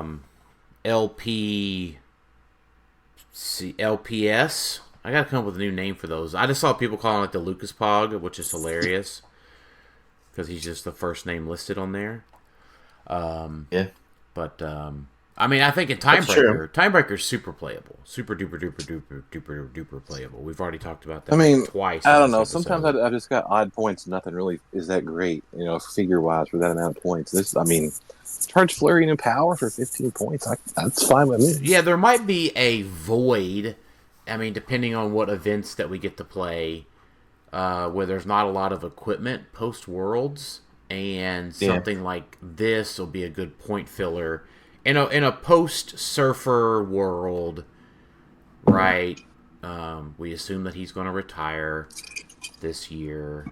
So in a post-Surfer world, pre the next equipment set, something like this could be really good. And a Mutt's Tomb. Post a Mutt's Tomb world as well. A Mutt's Tomb is probably staying around. It's only had 1 world, so... I know, unless they do something to it. Well, so the thing is like, it depends on if there's something that can abuse a Mutt's Tomb. Because after retirement, you lose a lot of your detectives. You lose Shaggy, who's a big abuser of it in Modern. You'll still have Hawkeye and Hawkeye. I know, but you lose World's Finest, you lose Shaggy, you just have Hawkeye and Hawkeye. You lose Misty Knight. Yeah. You always got Crampton, though. And Porter. That's true, but, I mean, the rest of the team still has to be good, so... It's mystical, isn't it? It is, but... So Kong's always going to be there. No, Kong's always going to... This is a discussion for another time. It is a discussion for another time, and a Mutt's Tomb does not make Pogs unplayable. It just makes them a little more questionable. All right. Because they are all worth 10 more points in my head. That's fine. The forearm is worth 25 then, by your measure. He is fantastic. Reaper, at the end of your turn, give an action token to each opposing character within range with no action token. For 15 points. I like Reaper almost more than Forearm.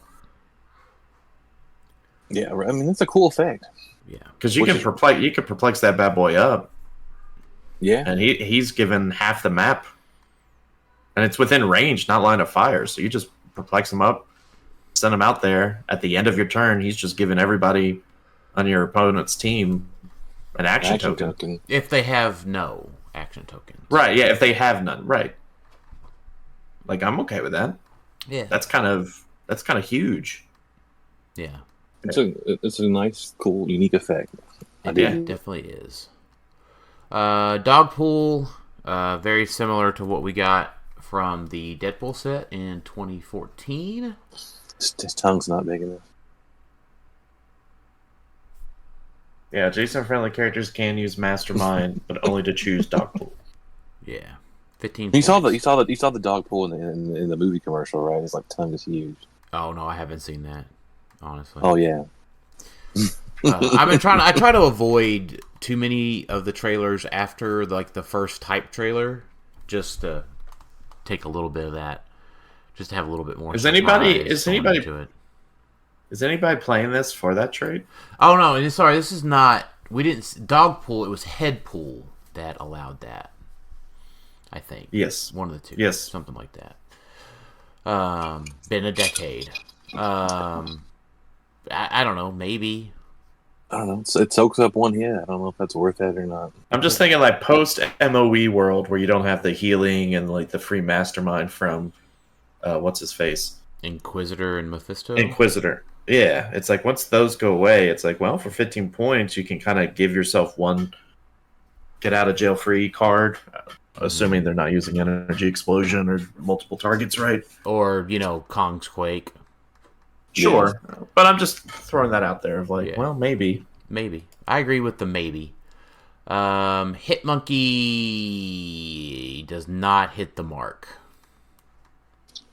No movement attack. Why is he? I mean, yeah, I don't know. He's a team player as well. Yeah. And he's technically a 13 for 3 from range. Yeah. But he's got to move up there and then sit. Well, he's got stealth. But yeah, I agree. He could just have time breakers move him, right? Yeah, I guess. That's true. Amico, charge, blades, super senses, exploit with stealth. That's just a pretty generic dial. Yep. Well, it's not even a dial. It's a pog. But it's effective. Yeah. Kid Pool, Blades Claws, Fangs, Precision Strike, Hypersonic with ESD. I know the ESD is supposed to be there to get him into range, let him move up, but he's most likely going to be attacking. That's not a great combo of powers. I mean, I think he's fine. I like him better than Forearm.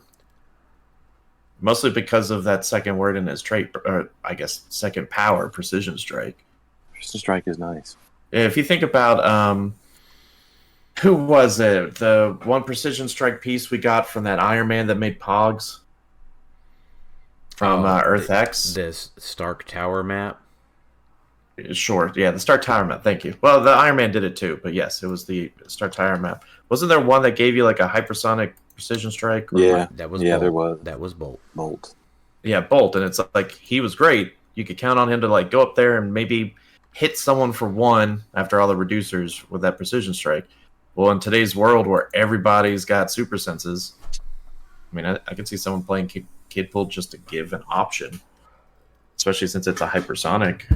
Yeah. But Bolt also gave up 0 points, but I mean, 2 point earlier. Yukio improved targeting. Is this for real? Are the points on this correct? 16. That probably feels like a typo. We'll just give Clay the benefit of the doubt that that's a typo. As a matter of fact, give me a second. I can't imagine that's for real. Not anymore. No, I'll message him real quick. Yep. But either way, Yukio has running shot, precision strike, combat reflexes, and range combat expert. 15 or 16 points. Triple targets. And then ignores hindering. It's not bad. 11 for 4. Yeah. And triple target precision strike's always nice. Yep. Yeah. Triple bolts. So 4 range. Solid piece. I messaged Clay. Or Pog. 0. He does not make the next thing you play have no ongoing effect. Yep. Or on reveal effect. Phasing, no carry. Is Underworld. Is Underworld. Okay, never mind. But does he have keywords? We don't know. Underworld. And none of these are showing keywords. Right. But I don't know how much of that is I don't know where we saw all of these. There was a guy that had a factory set that posted. Yeah, Don Springer had them all. Okay. Because he bought the factory set from Huntington's. Rock out. Yeah, so as far as I know, unless they have a corresponding card that he forgot to show, which I don't think so. Yeah, because he didn't do that for any of them, so I wouldn't think it would be that way. Yeah, I mean, or maybe they didn't include the car. Maybe there is a car and they didn't include it in the factory set. I don't know. We haven't opened a Chase retail booster yet. Or there's something on the backside. Yeah, who knows? I mean, yeah. I mean, Don would have showed both sides. He showed both sides of it. So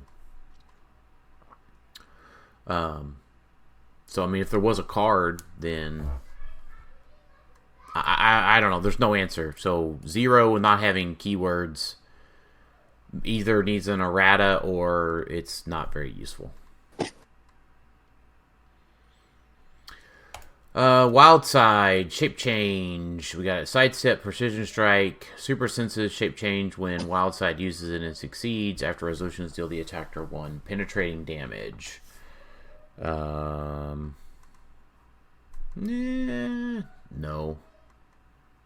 Maybe with some range, it'd be better.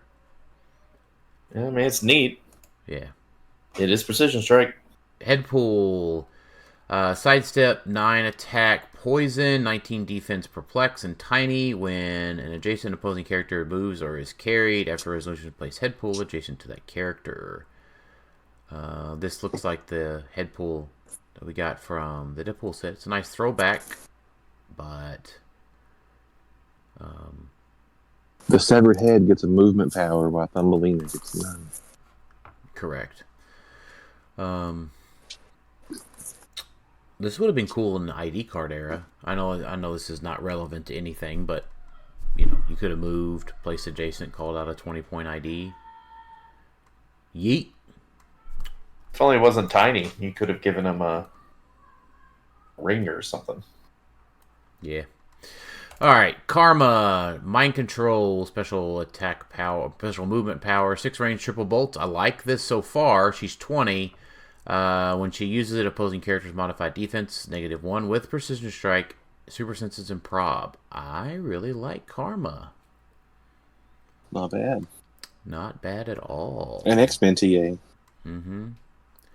The 6 range is going to be huge in a post, in the beyond big map world. Yeah, fair. Gwenpool is when she would be KO'd. Roll a d6 4 through 6. Place her adjacent to another friendly character instead.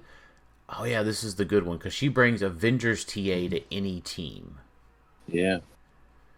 So any team with wild cards that doesn't get access to Avengers does, and that +1 attack is huge. And she may not die. It's not protected pulse wave, unfortunately. Yeah, that's true. But I guess in a post MOE world, Porter can't get as far in pulse wave without the Dark Phoenix move. It's a little bit harder to do all of that. Yeah. Not impossible, but a little bit harder to do.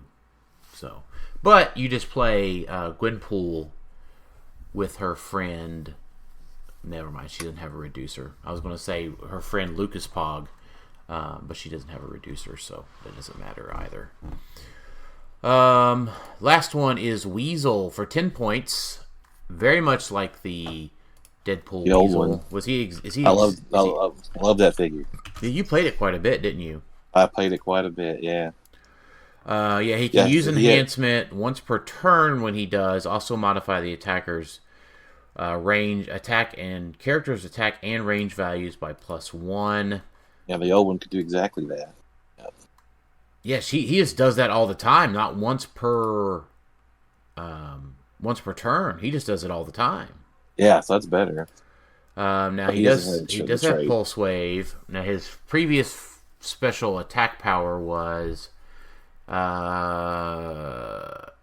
give Weasel a free action and choose a friendly character within 4 squares line of fire. A friendly character with Deadpool in its name anywhere on the map. This turn, each time the chosen character makes an attack roll for ranged combat attack that misses by 1, you may reroll that attack unless it's a critical miss.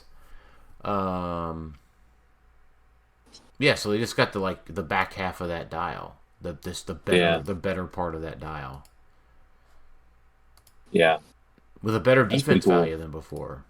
And he's got willpower for 10 points. This is probably the second best pog behind Timebreaker, right? Yeah, he's pretty good. I hope there's some way to get these pogs besides chase boosters. These are going to be ridiculous. I mean, who wants to open a chase booster and pull, I don't know, a Miko? Yeah, I mean, surely there's got to be some other way, right? Surely. Let's hope Well, so. I mean, I'm trying to think. Like, what else? What other way could you get them? Are they not doing Dyson token sets anymore? So the only possibility is we get some in the Play at Home kit, which I don't think says there's none in the Play at Home kit. I'm looking at there's 2 Play at Home kits. Neither of them mention any pogs. There is one bystander in the Jeff the Land Shark Pizza parties. box. Yeah, there is. It does say one bystander. We don't know which one it is, though. Yeah, someone will post that eventually. And then there's, funny enough, not one in the Deadpool Hitmonkey Heist Pack. You would think it would at least give you Hitmonkey. Mm-hmm. Yeah. But it does not say it does. So, yeah, I guess it's just the chase boosters right now. That is going to be completely way too rough. Yeah, because how many typically come in a chase booster? 2. 2? Randomly. 2? Well, I mean, maybe the chase boosters are going to be more prevalent out there more. Unless you can just purchase them. They're going to be way too hard to come across. Yeah, it's way too hard.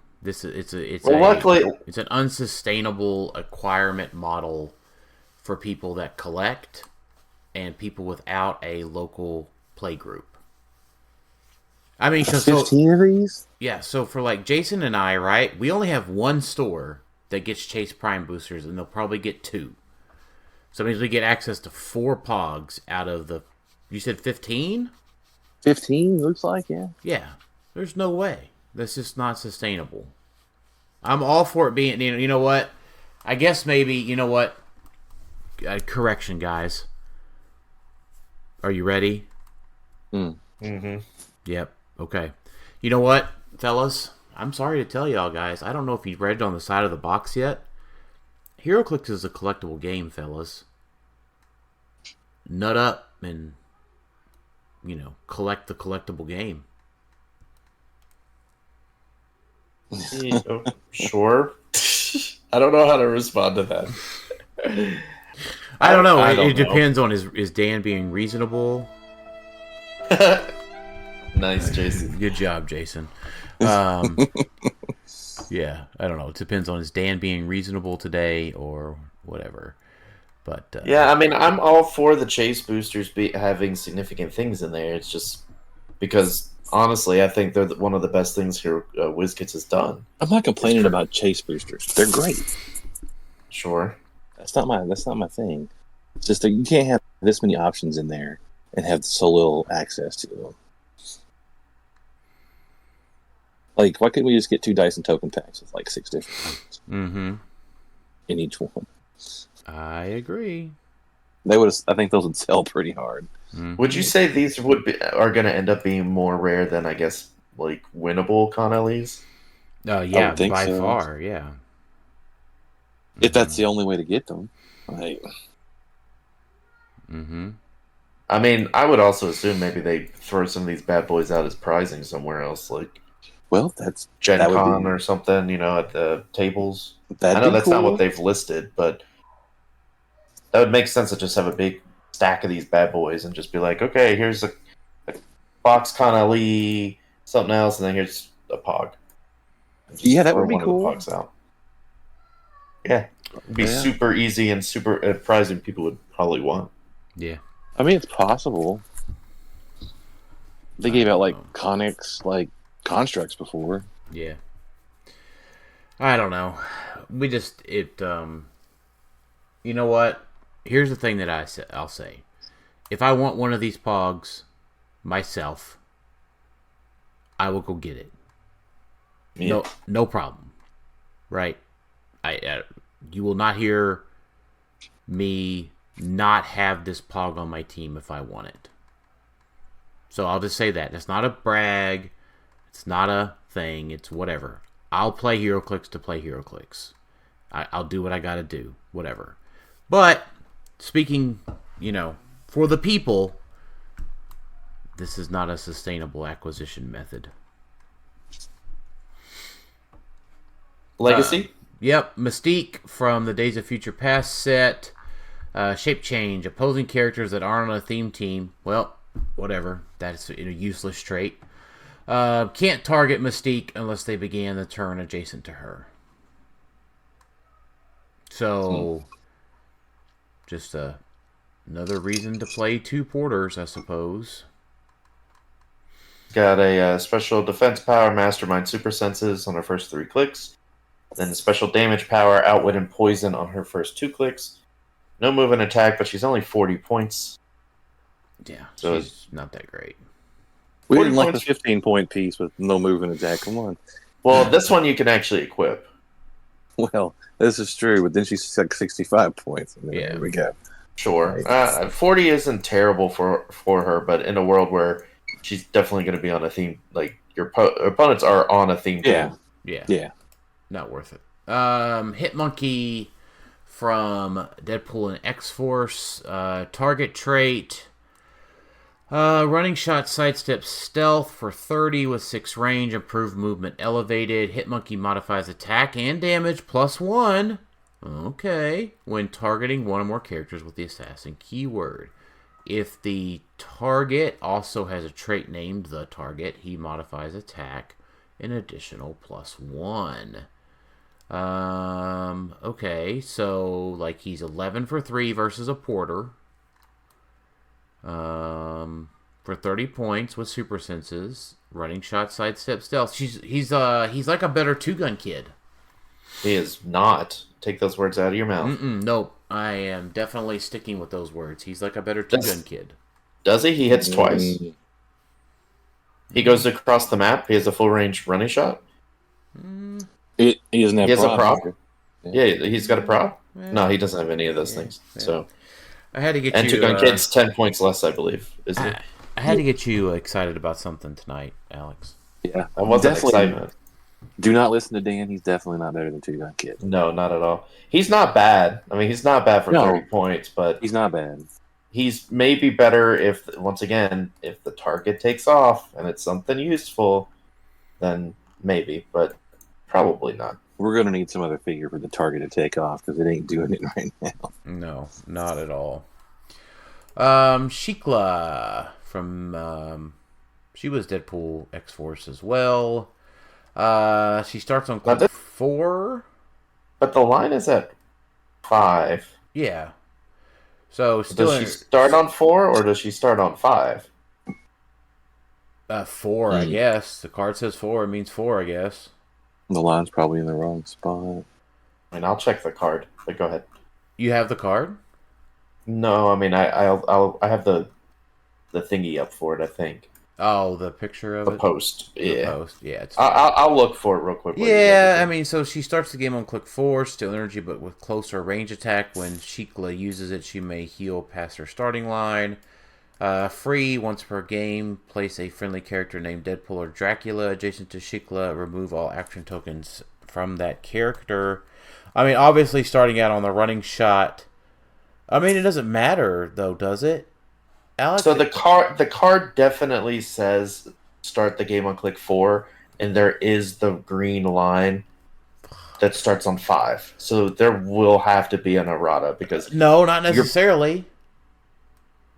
you can't start the game on a click that isn't on your starting line That's right. because you're paying 50, which is green, and the green line is on 5. So she's probably supposed to start on 5. Well, obviously, but they never did anything to Surfer, but Surfer just had a misprinted starting line. Right. So, If she starts on click 4, like it says, way more playable. yeah, a running shot precision strike with shape change is way more playable than a mind control. So how about this? Shikla I don't know if I'm saying that right. I think I am. We'll just have to table her for post-set release. I mean, it's not like you're playing her in a pre-release anyways, so... I will say she is unusual with that stop click being in the speed value. Yeah. Why is it on click 1? So when you heal, that is also revealing it. I see. So when she heals to top, she can use charge and modifies her combat values +2. So yeah, that'd be nutty if you get her up there, because that's 14 for 6. Yeah. Mm-hmm. And a 20 defense, and an 8 movement charge. I mean, I know that's the pipe. That's the pipe dream, but sure. Yeah, for 15. Yeah, that's pretty good. Yeah, that's not terrible. So. Yeah, but it's also like, she can, she can get, the dream would probably be she gets knocked to it, then heals all the way back up to the top. I don't think you're doing that in a normal game, but, I guess we'll just see what happens post a week after set release, so the first week of July. So, Phantom X from Wolverine and the X-Men, previously a fantastic piece. And he does about the same thing as before. Mm-hmm. Yeah, he's not bad. He's got the power action, generate an EVA bystander, maximum 1. If Phantom X has 2 action tokens, his trait is activated as free instead. When Phantom X makes a range attack, he may target characters adjacent to EVA regardless of range and line of fire. So like you said, like how it kind of worked before. Then another trait, during force construction, you may assign an equipment to Phantom X at 10 points or less without paying its point cost. Except the problem is that it's worse than before. Yeah, definitely, but it's similar. Yeah, the thing is EVA used to allow Phantom X to just draw line of fire and count squares and range from EVA's square. Now only EVA, you can only shoot things that are adjacent to EVA. Yeah, so he's got a 100-point and a 50-point line. He's got a special speed power if you play him at 100. Running shot, sidestep, stealth, free, place Phantom X in a square of hindering terrain within 3 squares of line of fire. You're probably never playing him at 100 because that's not worth it. Not anymore. I mean, I think, back in the day he was so playable because there were so many other things to soup him up. There was entities and batteries and, this guy was hitting like a Mack truck back in the day. Does Eva have the same stats as she did before? No, it's a completely different Eva. Okay, I couldn't remember. Yeah, the Eva bystander slower than she used to be. Is flight, sidestep, precision strike, super senses, prob. She is normal size, so she can fly and carry your people around. She was normal size before. She could fly and carry Phantom X. I know. I'm just saying, like, when you think of Pogs, a lot of them typically aren't for whatever reason. Right. So, at least if they give them flight. So, 50 points for being able to, like, throw Eva out there to give a prob, and you essentially always have a prob. And to be able to just shoot from with Phantom X, because you can also give them some, like, mind control or something. I don't know. Yeah, I mean, it's can attack. Yeah. So I would say this: it's really cool that they brought him back, being such a popular piece from back in the day. And back in the day he was a rare, so it definitely rewards longtime players of the game because if you played back then, you almost certainly had a Phantom X.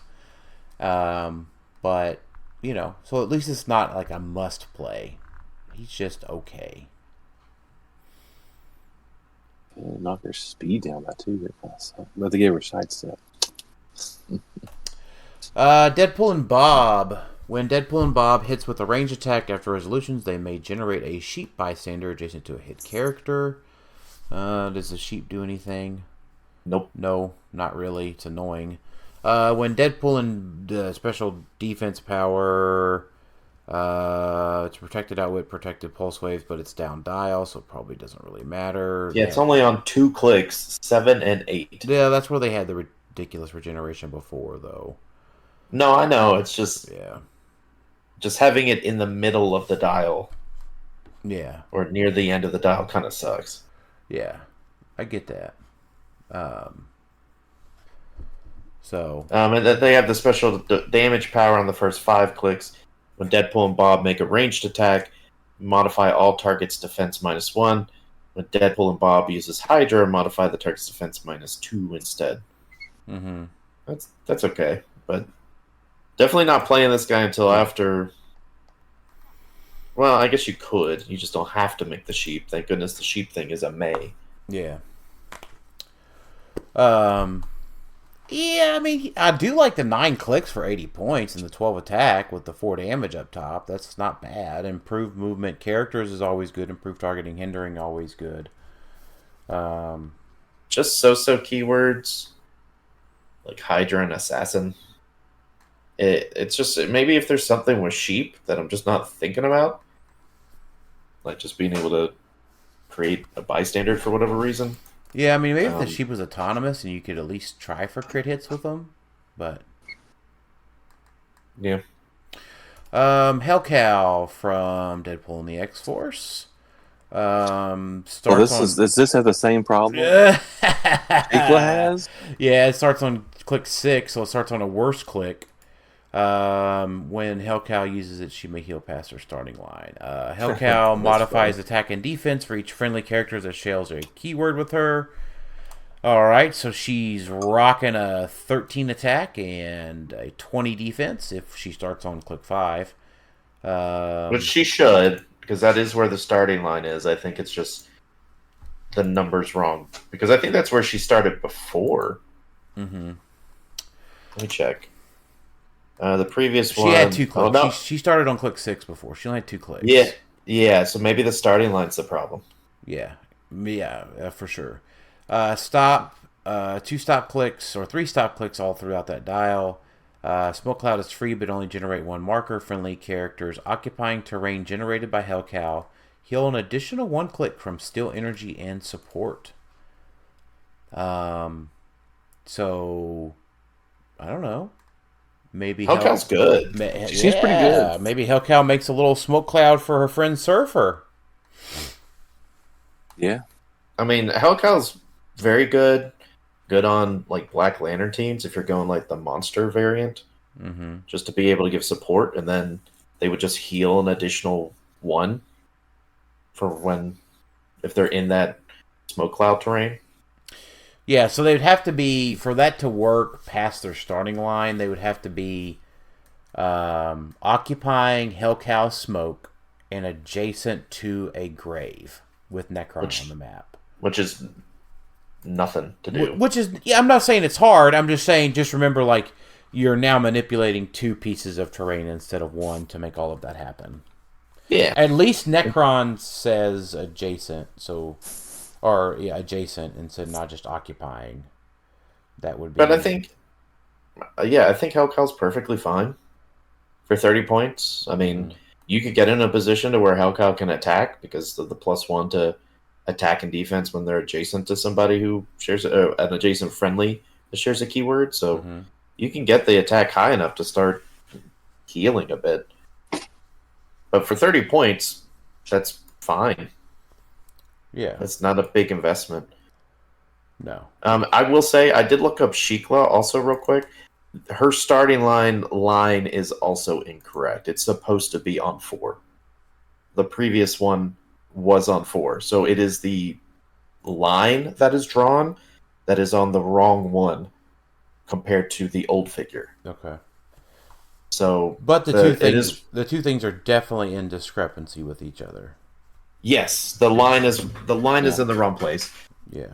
If you base it off of the previous cards, which I think the lines are part of it, so they'll just have to say, hey, the green starting line is actually click 6. Yeah. Wolverine X-23 from the Deadpool set from about a decade ago. Traded sidestep. If Wolverine and X-23 have no action tokens, line of fire drawn to them are blocked. But guess what? They have the assassin keyword. Right. This is a Mern reference, I'm guessing. Yeah, it is, of course. Free heal a Wolverine X23 one click for each action token on them. I do like that. Special attack power, Blades Claws Fangs. When they use it, they may note the result. Noted. If they do, the next time they roll for Blades Claws Fangs this turn, the minimum Because they have Flurry. It's Blades Claws Flurry on that attack power. Oh, wow. Another movement power in the attack slot. Okay, got it. Free. They have to because they have to use the dial. Yeah, I get that. Free, choose one for Wolverine X23 to use this turn. Modify attack +1, Battle Fury, range 6. It's okay. I don't really see anything sticking out to me here. There might be something in tandem with the swords. Because it says Blades Claws Fangs Flurry when Wolverine X23 uses Blades Claws Fangs, not when it uses it. Right? So that means it's not referencing the power. You could say it's using the sword, right? I think you know what so. I'm saying? I think so. In my head, in my work, I'm sure it doesn't. But usually when it doesn't work, it's because it says Blades Claws Fangs. When Wolverine uses it, blah, blah, blah, blah, blah. And that means you have to use the power within this thing. But because it says Blades Claws Fangs in general, it might be able to combo with the sword. Mm-hmm. And so there might be something there if a sword really allows you to reroll blades rolls or something. Mm-hmm. It could be potentially better. Also, on the whole, I know Myrn is a thing, yes, but at the same time, not every team's playing Myrn. So having lines of fire drawn to him blocked, just period, pretty good. 60 points for 7 clicks. I don't hate this figure. I think it's a pretty decent figure. Yeah, it's just probably not playable though. Maybe if the sword interaction has anything, then maybe it has something. Yeah. Professor X and Magneto duo from Wolverine and the X-Men. If 3 or more characters can use Brotherhood, when a friendly character uses X-Men, the chosen character here uses 3 clicks instead. And then the same thing with the XTA, but when they use Brotherhood instead, succeed on an 8 through 12. That's not bad. It's not bad. We're looking at an 80-point dial for 8 clicks. Not bad. They have Psychic Blast. Up top, Running Shot Psychic Blast. Modify Professor X and Magneto's attack +1 for each other friendly character that has Brotherhood. And modify their defense +1 for each other friendly character that has X-Men. Didn't we just get a figure that gives people Brotherhood?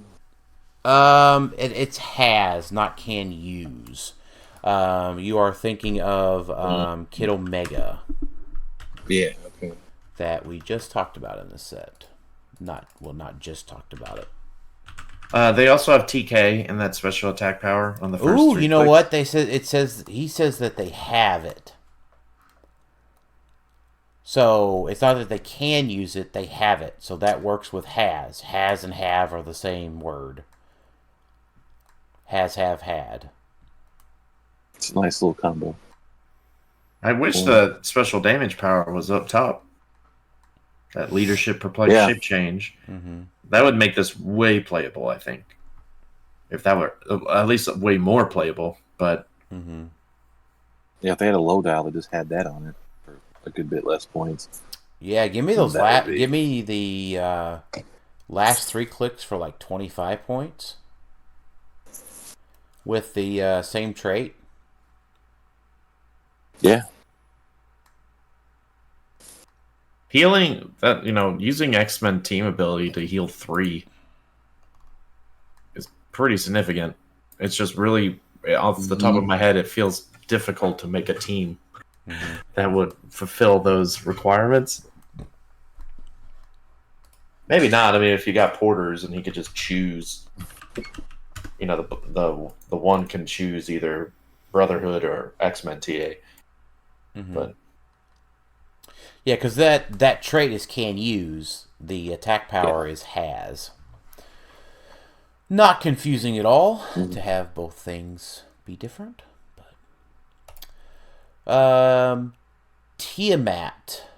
What a beast of a figure back in the day. When revealing your force, you may choose a single base character on your sideline that is named Deadpool and turn them to any click. Tiamat can use the standard attack and damage power displayed on that dial when they're KO'd. We know about the pilot stuff. Once per turn, when Tiamat hits after resolutions, he may make an attack. At the end of your turn, if Tiamat hit twice this turn, remove an action token from him. What a badass. What Deadpool are we having pilot old Tiamat here? So you can do the one from X of Swords to give you Quake and Perplex. He has access to that. Oh, so there's only... So let's see. Let's look at this one. Let me go through... Sorry. I'm just going to... Oh! So the common one, 02... Precision Strike and Close Combat Expert. Combat Expert. Ooh, not bad. Blades and Exploit. Yeah, it's probably Precision Strike and Close Combat Expert. We like that a lot, so we'll be 13 for 6 up top. Yeah. And then the next qualifying one... Sorry, I'm just going to look at them all real quick here, Alex. I know you jumped down in the continuity. Yeah, there's not many. There's a total of 1, 2... There's 5. Yeah, so you've got Precision Strike and Ranged Combat Expert on the uncommon, which that's not going to do anything. Well, they could do something with this 4 range, but not with charge. Not recommended to do that one. Would you say Prob from the... You can get Prob from the Play at Home kit one there. Yeah, Precision Strike and Prob. That's a strong contender. Yeah. I know more damage, more better. More attack, more better. But... also, being able to reroll your attacks is way good. And then we have the cake one. Oh, the store prize one that's coming out. Which, who knows when that's officially coming out. That's true. So you can get Energy Explosion, Perplex, Blades and Prob, Psyblast, and Ranged Combat Expert. Yeah, those aren't bad. It's not bad. And then you've got the aforementioned Ducky Deadpool with Blades and Perplex and Quake and Perplex. So, okay options. Yeah. I don't think Tiamat is worth 150 points, though. Probably not. Not with any way, no stop clicks, no really way to heal himself. You can equip him, and that's just okay. He does have the dolphin symbol, which helps. Yeah. Mm-hmm. But I mean, honestly... He has a bunch of Mern keywords. He does. But honestly, he's got charge, right? So, I mean, it protects him on the approach, maybe. But he's also a dual base, so he can't be TK'd. So... You could give him doesn't stealth. matter if he can be TK'd. He can be time breakered. That's true. He can be time breakered. He can also be or blackhearted. Yeah, and you can also give him, hypersonic speed. You could also give him Frenchie, for what it's worth. That's true.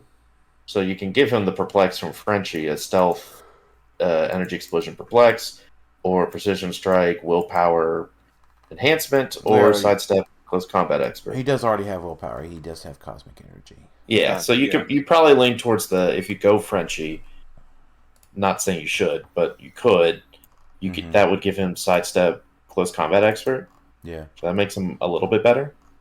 But you don't get defensive powers. True. So you'd probably give him,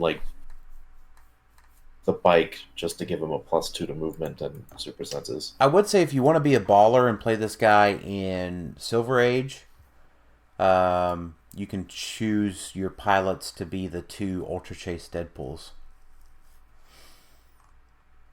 Just to be a baller. No other reason.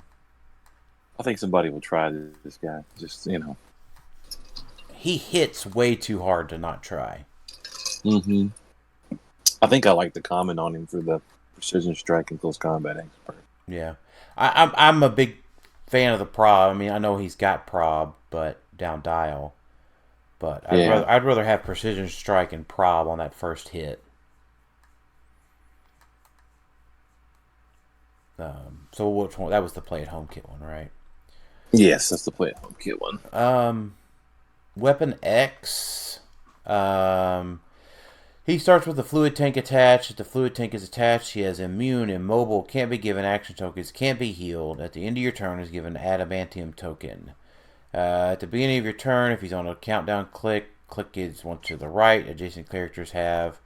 If Weapon X is on a countdown click, roll a d6 and click Weapon X's dials up to half the result in either direction. Turn Weapon X, or Weapon X's dial can be turned past click 5 or above click 1 this way. When click 5 is revealed, remove the Weapon X fluid tank. This is way too complicated. I love this. Weapon X can use the following effects if he has the required number of adamantium tokens. 1+ invulnerability, 2+ impervious, 3+ he can reduce penetrating damage, 4+ he modifies his combat values +1 for each adamantium token he has over 3. This guy gonna is the game gonna go long enough, 4 turns for him to pop out? Well, no, you can immediately pop him out because adjacent characters have power. If he's on a click down thing, you roll a d6 and you just click him half the result. So the way this works is the longer he stays in the fluid tank, each turn he stays in there, the better he gets. He's first after the end of first turn, he'll get invulnerability, then he'll get impervious, and he'll reduce penetrating. And so you have to decide how long do you want him to stay in there. And I guess you can keep him in the fluid tank longer if you're in some sort of massive 3-hour-long battle royal where you get 7 turns. Because you can click him the other way, right? Yeah. But his dial just at 40 for just 5 through 11. So I guess that's, 7 clicks? That isn't bad in and of itself. Because he could be equipped. I don't see anything that says he can't. Right. So you could equip him, but you clearly first turn, if your action economy can allow it, he'll most likely have invulnerability because you can wait till turn 2 to just make sure you pop him out. So that's fine. Ideally, he would have 3, right? So he could reduce penetrating and have impervious. But and he has brute. So, I don't hate this. I think it's, a really cool concept, right? Because it's oh, crap, I need this guy out now because they've alpha striked me. Or, oh, let this guy chill, barrier up. I know, Mern, whatever. But barrier up, chill, let this guy sit in the back, let him cook a little bit. And then now he's popping out with, +2 stats. Or something, impervious that can reduce penetrating, and invulnerability for what it's worth that can reduce penetrating. So they'd have to outwit both to get rid of all your reducers. And all of this is for 40 points? That's fine. If he was worth more points, then I don't know. But 40 points is fine. Yeah. I think he's definitely playable. Mm-hmm. Yeah, I agree. Yeah. Because once again, you could easily get him out turn 1 if you really just want him to. Because you're probably not doing a lot of actions turn 1 anyway, unless you're going second. And even then, probably not. So you can just have 2 characters. You can have 2 time breakers. Yeah. Sit there and do it for autonomously, yeah. Yeah, just have 2 little time breakers come out and just roll a dial. Pop out Weapon X. Here he comes. Even without the adamantium tokens, he's not horrible for 40 points. Yeah. So I now that I'm looking at him, I actually really like Weapon X. Yep. That's the seal of approval. Yep. I don't know. I think here's my thing. I think if you pop him out, he's still just a charge piece. Sure. It's too complicated. I could hear in your voice as you were reading it. I was done. I was ready to just say his eyes glazed over. This is it. I hate this video. I heard it I heard the interest drain from Dan's head as he was reading it. He's like, nope. Yeah, it's just no, because you know what's going to happen? Someone's going to be like, well, do I want to fucking cook him a little longer? Well, I don't know. Let's just roll some dice. I'm like, fucking A. Just let me KO the rest of your team real quick. Then decide. I'm Hey, kidding. he can't get the alpha. He can't get the alpha strike. Yeah, he's unique though. Like I would rather just play a team all of Weapon X's. Right? Just make him sit there till turn 4. Get him. Yeah, so that he gets out with +1 stats, right? And he just has all this stuff. Yeah. Just be like, you can be right there, ready to attack me. Welcome to the cloning vats. Here's the team. Yeah. If I could play, I don't even know how many of that would be. 5 of them, I guess, minimum 6 of them. Or 5 of them with some equipments. That would be better. But he's unique, so can't have cool effects in multiples. Just one at a time. Anywho, Krakoa from X-Men: The Dark Phoenix Saga. So this one's going to be interesting, I think. Well, because it's also misprinted too, right? He doesn't have a 50-point line, I think. No, he does. It's at 21, right? Yeah, I know, but I think on the card, something's wrong with him on his card again. They forgot the line again or something. No, he doesn't have the number 50 listed on his card. Oh, okay, that's it, yeah. That's what it is. He has the line, he just doesn't have the number 50. All right, so let's talk about this fella. Free, choose a standard power and any number of target characters occupying or adjacent to any number of plant terrain markers. Yep. Oh boy. Oh, okay. All right. Yep. We like plants. Hello, man. Things, big brother. Yeah. All right. Until your next turn, the chosen characters can't use the chosen power. Well, we do like that. We do like can't uses around here. And then at 50, he does have a special movement power, flurry, phasing, teleport, plasticity, but that's not on his top dial at 50. And we're probably not playing this guy at 150. I don't know. He does have a special damage power. It's no other colossal retaliation power has been activated. Choose an opposing character that attacked Krakoa or damaged a friendly character. Place Krakoa that it can target the chosen character using Pulse Wave as free. Then after resolutions, generate a plant hindering terrain marker adjacent to each hit character. It's got the modified defense +2 if it's hindered. Because it creates, Key things for this one is the retail is free. Yes, and it generates plants. And it's a pulse wave. And we like pulse wave. Yeah. We like that he has invincible.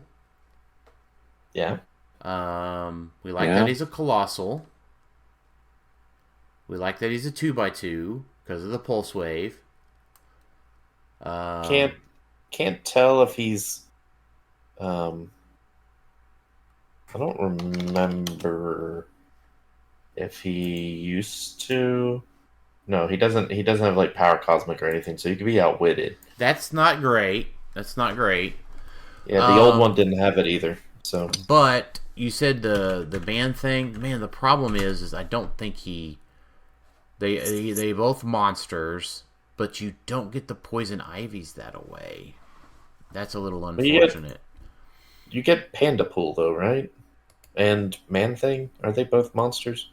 Panda Pool's an animal, I know for sure. Panda Pool is not a monster. Okay. Yeah. Mm. I mean, you don't want to play him off theme because of that legacy mystique. If only Butterfly was a standard character. Thank you, Jason. Thank you. My gosh. Wow. Oh my god. Oh, that can't be a consideration.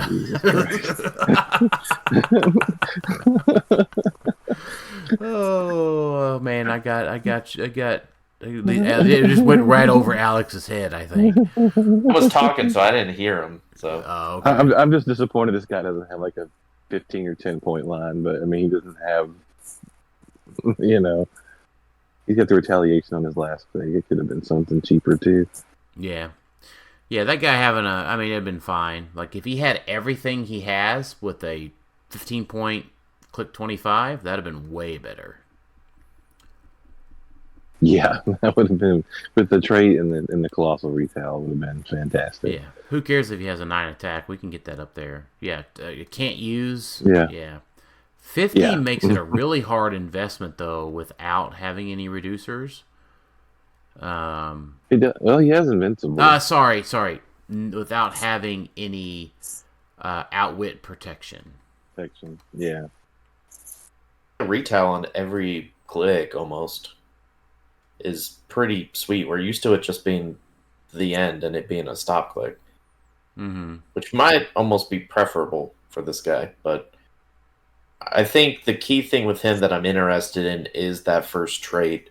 If you have other things that put out the plant terrain markers, and just it's a map wide, just choose a standard power and any number of target characters occupying or adjacent to any number of any plant terrain markers. Just to be clear. Yeah, you could just turn off a power for all of them. Yeah, it's the same power though. So if you turn off hypersonic speed and it's a Pog without movement attack, old Thumbelina, right? She can't use hypersonic. Well, okay. Yeah, you're probably using this to like turn off sidestep or something. Otherwise, they'll just sidestep away from the plant. Yeah. Or which I guess if you get to do some sort of cool alpha, right, then you might use it to turn off a defense power. Well, no, it isn't. I guess it isn't when they're adjacent. It's just that's when you can target them. So on your turn, beginning of game, if you go first, well, you can't target them with immunity and whatnot, right? Right. So it would have to be turn 2, and they could just sidestep out of the way, I guess. Yeah. You got Unless you're forcing them to break up their formation or whatever. Yeah, I think this guy's interesting. He's more interesting than he was previously. Oh, for sure. Because the old one was just kind of a hot mess. Hot garbage, yeah. I still have one I couldn't trade from then that I guess I need to work on trading now. I traded the one I had back then because he was hot garbage. Right. I wasn't expecting this to happen. Yeah. I mean, I don't know if I'd play him for 50 points, but he's not the worst. He's something to consider, at least. Yeah, definitely. He's not horrible. I just don't know if it's for me, but I don't know. Yeah. If I'm playing 50 points for a colossal monster, it's going to be a monkey. Yeah. All right, let's talk a little bit about the terrain markers that come with this set. We do have a new L-shaped water. That is neat.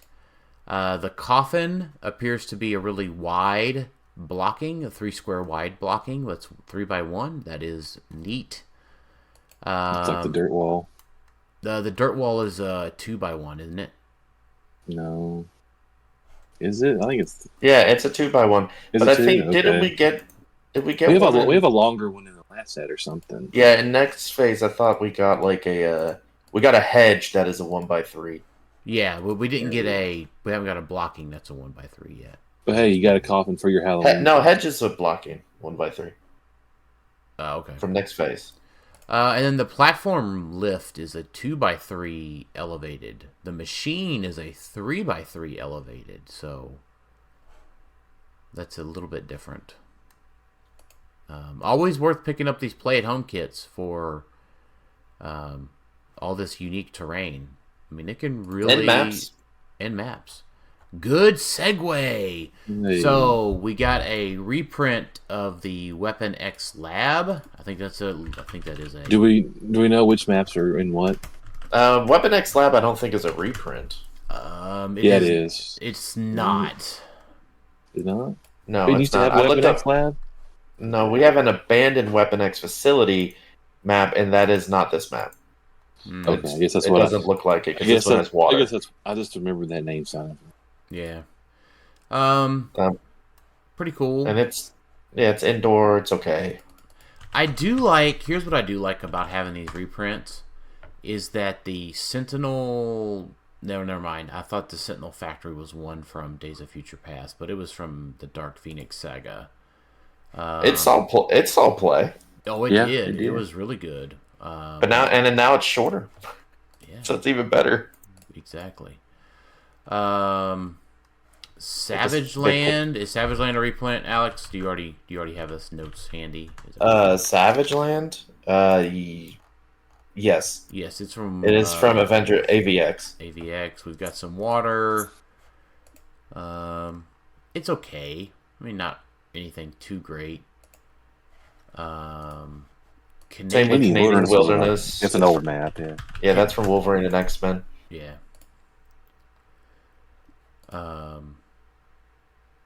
It's okay. Monster Island is unique. Monster Island is new, and Terra Verde is new. Mm-hmm. I like Monster Island. It's going to be a good Wakanda replacement. And it's pretty wide open. Yeah. Yeah.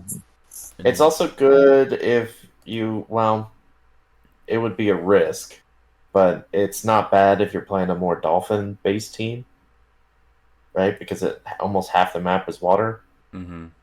I know there's better water maps.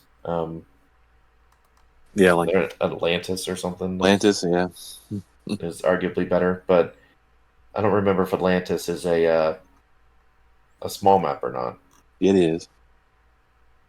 I don't even remember what set that was from. Notorious. Mm-hmm. Yeah, Atlantis Throne Room. Yeah. Keep in mind, a set that has not seen Worlds yet, so just keep that in mind. Yeah. Big monkey like Terra Verde.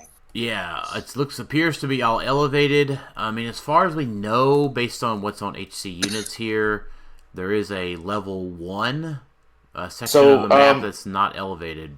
What did you see in the pictures, Alex? Yeah, so the picture does have a change of elevation. If you look at from G11 to G12, there's an elevation down, and just think of it as at each, not the corners of the square, but the top, the bottom, the left, the right.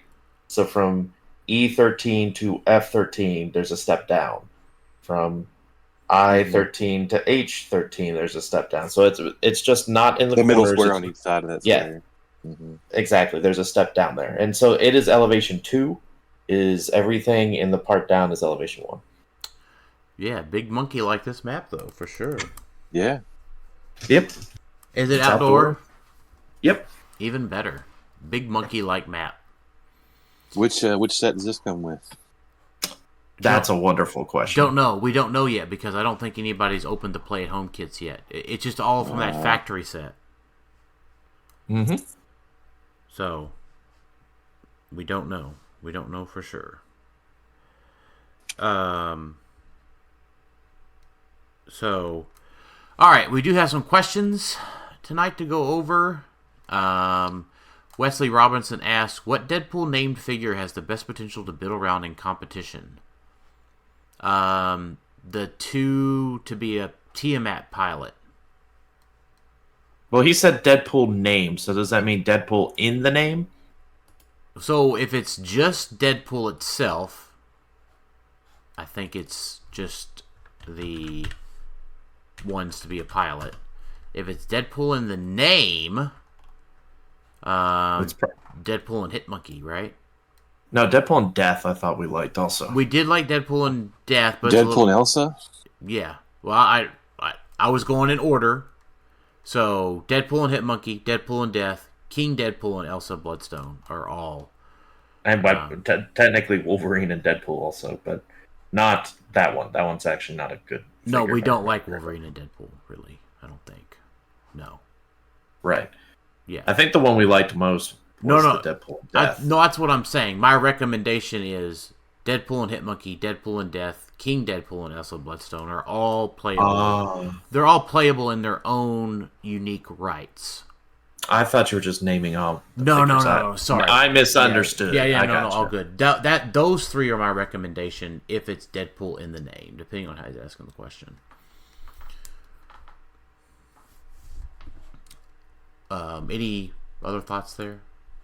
No. Oscar asked, how many time bugs should I buy? I think I already answered that one. It's 8. Yeah, 8. 5. Marley, he's a brag again. Do you think Wolverine is better than Wolverine? Or is Wolverine the best option to Wolverine? Will 300 Modern switch to be 50 points in Porters and 50 points in Time Breakers and 200 points of Fluff? So I don't think it'll be 50 points of Time Breakers. It'll be 25 points of Time Breaker Pog.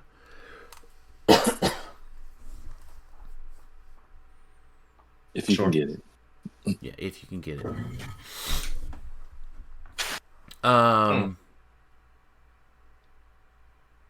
Justin Red Robinson asks, if you could be Easton or Lucas, who would you be and why?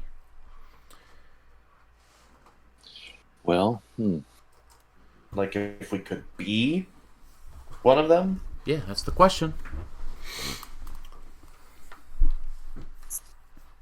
Well, do you want to be bald or do you want to have hair? On top of your head or on your chin? Yeah, Right. it's a good Which one question. is it? That is a good question. Yeah, I mean that's a pretty determining factor. Yeah, I don't know. He didn't give any qualifications, so. If I had to be one of them, I'm going to take it also from, like, location-based. I don't know if I want those harsh winters up there in the northern region where LBJ is.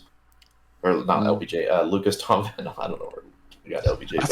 I feel like Lucas gets to play a lot more HeroClix though. Yeah, That's true. So Yeah, that's a toss-up. I'll say both. I can't choose. they both have their good qualities. Mm-hmm. they both do. Yeah, we're not going to rank them. Sorry. Anderson Bishop, Pandapool good for Kong or Assassins teams? I don't think so. Pandapool not being able to go back to back pretty much just knocks him out of being playable.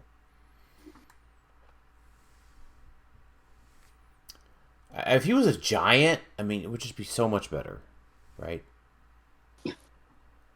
No, so Anderson, sorry. I don't think Pandapool is playable at all, really. Just because he can't go back to back. Yeah, that's a really annoying trait. It is. What are your top 3 figures in the categories below?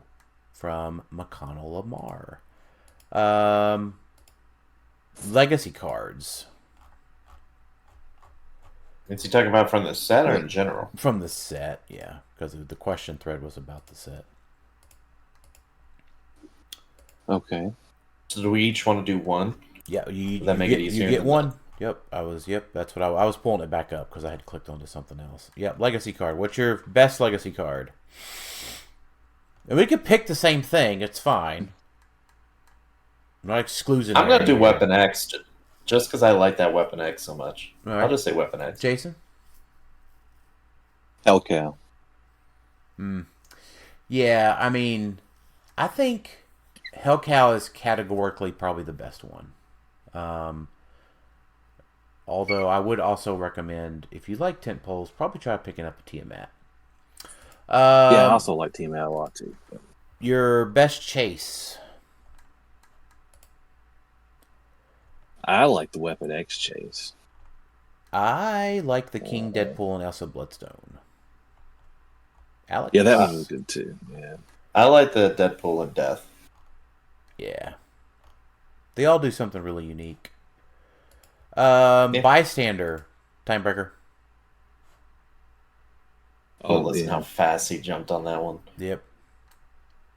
My bystanders are like Timebreaker, Weasel.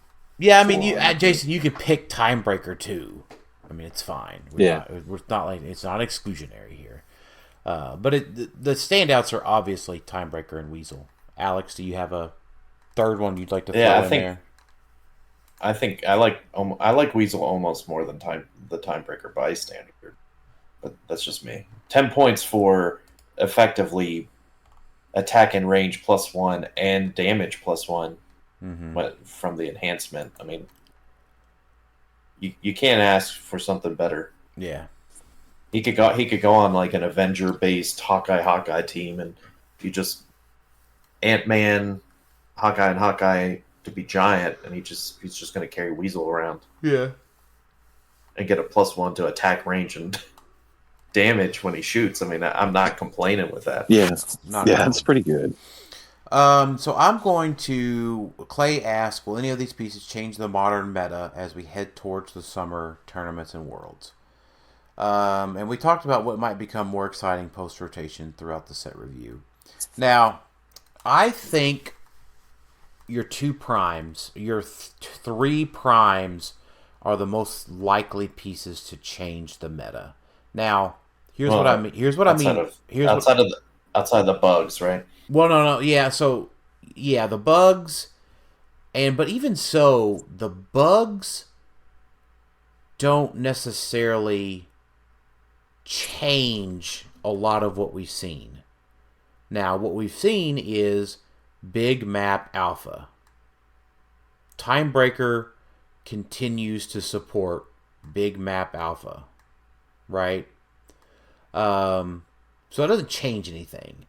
All these other pieces that we've talked about that we like, Weasel, the Deadpool and the Elsa, a lot of those things just spice up what we've already seen. They make Kong better. They make Hawkeye and Hawkeye better. They make Surfers better, right? All of these things just enhance what we've already seen. Colossus, Prime Rogue, and Domino do add into the attacker meta, or the attacker pool as we go into worlds.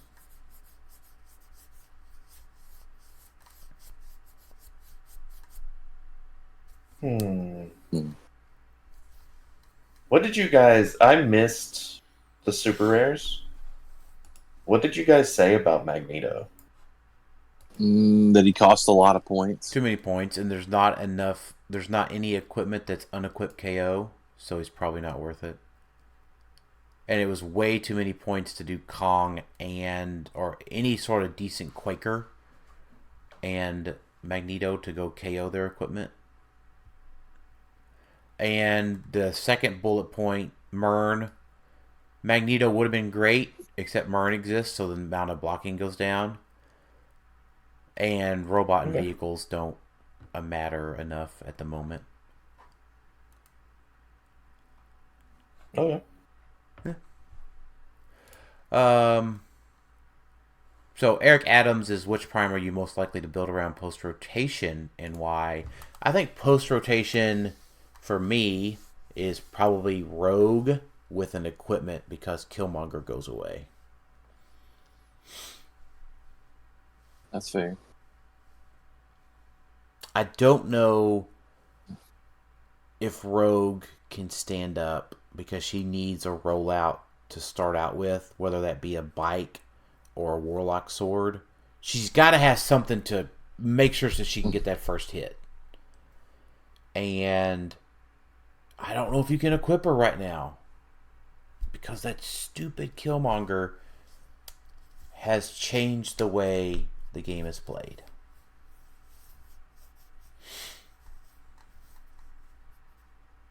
But there was a kind of a lack of Masters of Evil in, our last, lately, right? I mean, our last big modern event. Which was what? Adepticon? Adepticon? No, there was plenty of Masters of Evil at Adepticon. No, there Not wasn't. as much as we anticipated. That's true. No, there wasn't. Listen, you just got to play that Rogue with Deadpool and Death. The problem is like, I think Masters of Evil has to come back because Trick Arrow is a thing. Yeah. So I'll be interested to see if there's a lot of them played at Origin. I mean, we'll know next week, right? I mean, we'll be there. It's a week from tomorrow. So, on a scale of just 1, play Rogue with Go ahead. Deadpool and... I was gonna say, just play Rogue with Deadpool and Death, and then most teams don't start with Killmonger. I think they start with like Black Skull. That's true. Something for theme. So just get Deadpool and Death in their starting zone, super easy, and then just right. Get rid of Killmonger. Done. It's done. What prime for you guys? I mean, I like Colossus a lot. I mean, I like Rogue a lot too. I don't know. I like them both, so I could see either one of them. Alex? Domino's really good too. Yeah, I like That's the problem, is all four. I like Domino pre-rotation. What's wrong with her after rotation? No, the question is most likely to build around post-rotation. I think I'm more likely to build around Rogue rather than Domino post-rotation. So I'm just catering it to Eric's how he asked the question. I don't know. That's tough because I think all four primes are solid, and you could build around them almost. Like even Vox Ignis, like even that one's solid. Yeah. Like compared to the previous primes we've gotten, it's like sure he's probably the least out of the four, but he's still not terrible. So. On a, I'll probably go ahead. Go ahead. Finish your thought. I was gonna say I still probably lean more towards Rogue though. Yeah. Peter Marshfield asked us. I was so. No, go ahead. Okay, you sure? You'd finished your thought. You'd had a period. Yeah. Okay. All right. Do you have another sentence? Yeah, I was just gonna say I was the one that hyped Rogue up and got you on the bandwagon, so I gotta stick with Rogue. Fair enough. Peter Marshfield asks us on a scale of 1 to chimichangas, how do you rate this set overall? It's certainly not a complete chimichanga. It's not worth buying multiple cases of, I don't think. What's the rating system again? 1 to chimichangas. 1 to chimichanga. Yeah, I'm probably going to... Well, we all stated we haven't had chimichangas, so... Yeah, so... I did have Mexican... I'm definitely not giving it a full chimichanga. Yeah, I'm definitely not giving it... It's not making me run out and buy a chimichanga. Well, so compare it... Let's do it this way, then. Do you think this set is better than Next Phase? In general, yes. Yes. I agree for multiple reasons. But, like, if you were to say... In Modern right now, it is probably still the second worst set with Next Phase. Do you think it's better than Wheels? No. Interesting. I think it's probably on par. When I think Wheels if not a little bit better than Wheels. I think Wheels is probably... I mean, that's fine. We're arguing for second worst or third worst. Right. Sure. Well, I mean, I think clearly, this would be a good. It would be, but I mean, I think just quickly, you know, the sword set. Why do we think Wheels is better? The swords, because it gave us equipment. Ghost Rider. Hold on, I was looking here. Ghost Rider equipment. Daredevil, Man Thing. No, it's not the right Man Thing. So maybe a little bit less. Chthon. It gave us Blackheart. Orb, Brother Voodoo. But really none of the chases have panned out like we thought. Yeah. Like Ghost Surfer hasn't panned out. Like I would argue almost none of the chases have panned out. Yeah, so I mean it's arguing, but I'd still say Notorious is better, AE 60's better, Avenger 60's better, Spider-Man Beyond Amazing's better, the sword sets are better, Avengers Forever's better, Batman Team-Up's better. Now, Avengers Forever has probably suffered a little bit of age out, but like it's still way better. I think this is interesting from a vacuum. And this would be a good discussion on like a tier maker or something. Yeah, because it would. If you look at Spider-Man, like outside of Prime Spidey and Carnage Silver Surfer, and then maybe that one other Spidey, that set doesn't have basically anything else that's really cracked the meta. Like you can argue Aunt May or something, or some of these Spiderling. Venom, but like Venom, Thanos won Nationals. Sure. So like we're talking 4 to 5 figures total. Like we think of Spider-Man Beyond Amazing well because of Carnage Silver Surfer and Prime Spidey. That's true. And Colossal Carnage. Colossal Carnage, Iron Spider Prime. Yeah, I forgot how good he was there for a while. And just in general, the character selection, and I think for a lot of folks, the character selection, Spider-Man is, I don't know, there's going to be people on both sides of this one. I think in general, Spider-Man is more ubiquitous than, say, Wolverine or Deadpool is. Deadpool sells. Deadpool has more fervent supporters. I would almost equate, when I think of like sellability, Spider-Man to Deadpool, totally two different fields, right? Like the type of people that like both, but I feel like they're almost equal. Maybe Spider-Man's a little bit above. I think Spider-Man is the most recognized, most popular comic book character in general to the mass audience. Period. I'm thinking from sellability. I think especially with the movie coming out soon, I think just Deadpool does carry more weight than we might think.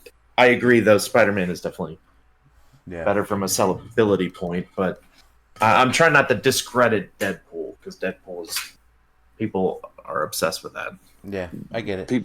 Ryan Reynolds' portrayal of Deadpool makes him very popular right now. Yeah, but it still doesn't. I don't think it gets a full chimichanga. And so here's what we're saying. I think, Peter, it's in the bottom third of all the sets in Modern. I don't think any of us are saying that it's. I don't know. I like it better than Notorious. I like it better than Next Phase. Well, yeah, I kind of agree. I like it better than Wheels too. I think that you're forgetting how good Notorious is. Yeah, I don't remember Notorious being great. I don't know. Right. I'm not in love with any figures in Notorious, to be quite honest. I almost like it more than X of Swords. Now, X of Swords is only great because of the swords. That's right, but from a competitive perspective, we use those swords. We use the tarot cards more than the swords. We use the tarot cards. The tarot cards. I'm talking about the main set.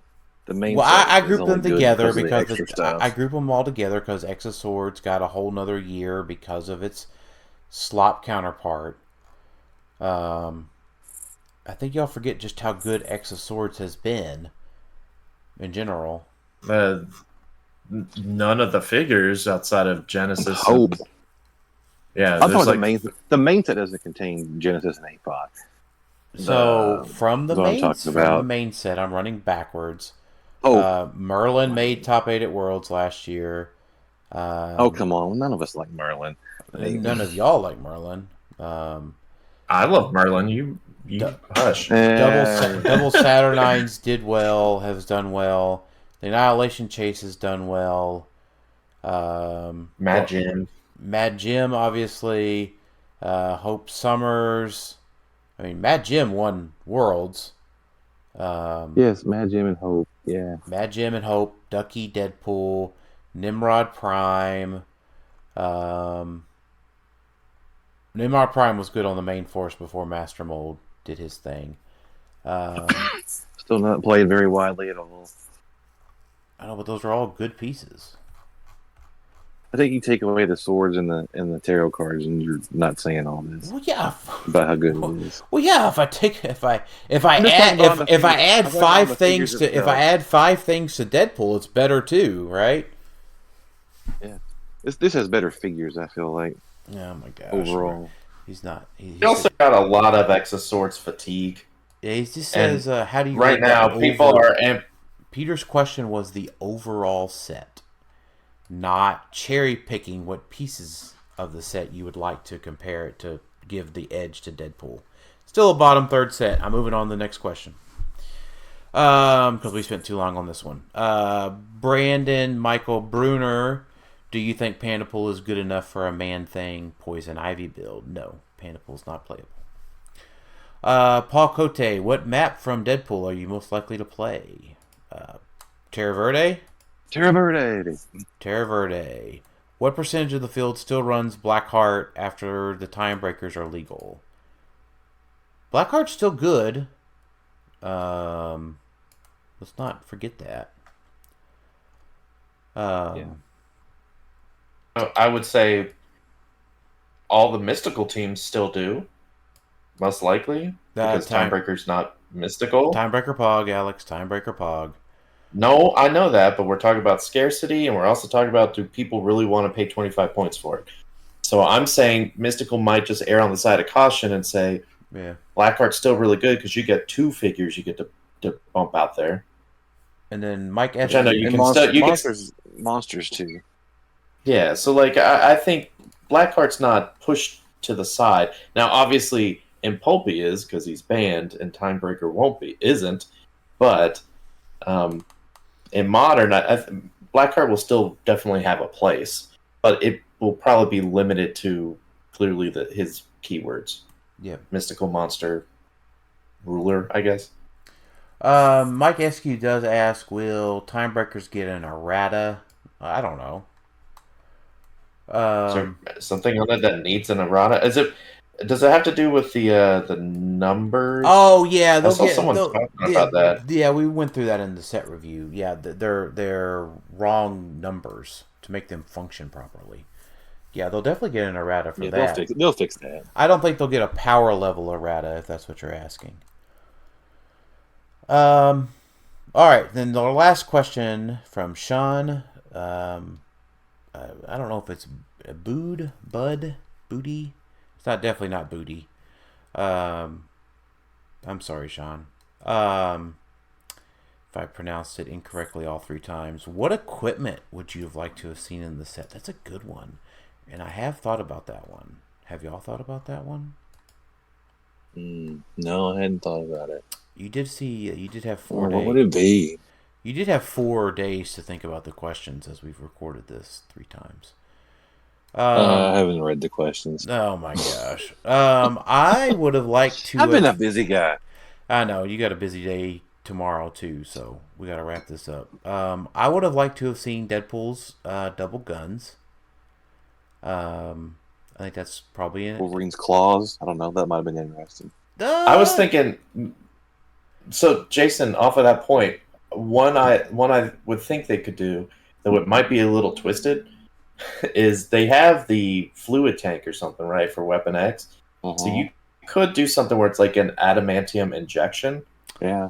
And it's like, okay, you get invincible, but you take like 1 unavoidable per turn or something, unless your name's Wolverine or I don't know. You can make it to where like it gives you a defensive power, but there's a cost because obviously if someone's injected with adamantium, they'll probably just die quickly. But that would have been cool. Yeah, something a little weird because this is a Deadpool Weapon X set, so that would make sense for the Weapon X part of it. We totally should have got a chimichanga or a unicorn. The unicorn stuffy? Or just a unicorn. You could just equip it and you could ride it. Yep. I like that. Or a unicorn eating a chimichanga. A chimichanga special object would have been cool.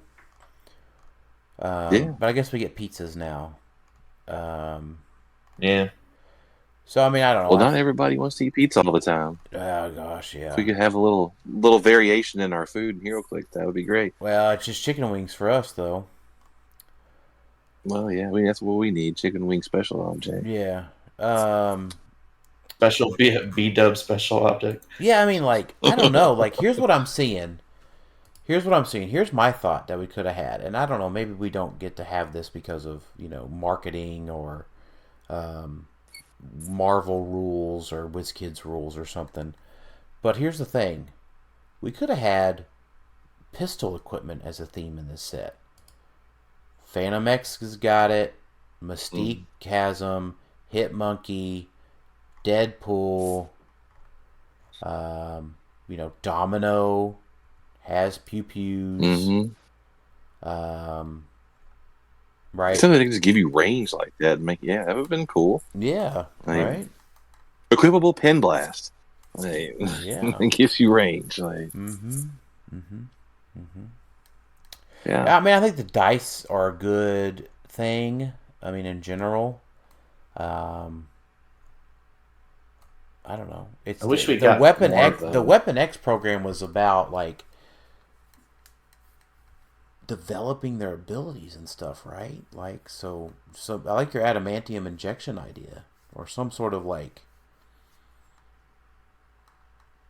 I don't know, the Deadpool movie, right? The fella, the dude put him in that isolation chamber, whatever, your fluid tank. No, it wasn't the fluid tank, but they, lowered his oxygen level and made him, develop his abilities. Tortured him, basically. Yeah. So I would have. I think. I know we've kind of. Well, I'll wait until final thoughts. It's fine. All right, there we go. Alex, final thoughts. So, for as much as they hyped it up, we only got 1, 2, 3, 4 special dice figures. Mm-hmm. Because it was just the super rares, right? Like just looking through them, Yeah. I think it was only the super rares, and the only ones we got were Scarlet Witch, Gambit, Domino, Lockjaw, Gambit, yeah, we got 4 figures. And we got out of different big dice to play with. Yeah, out of like 100 figures, we got 4.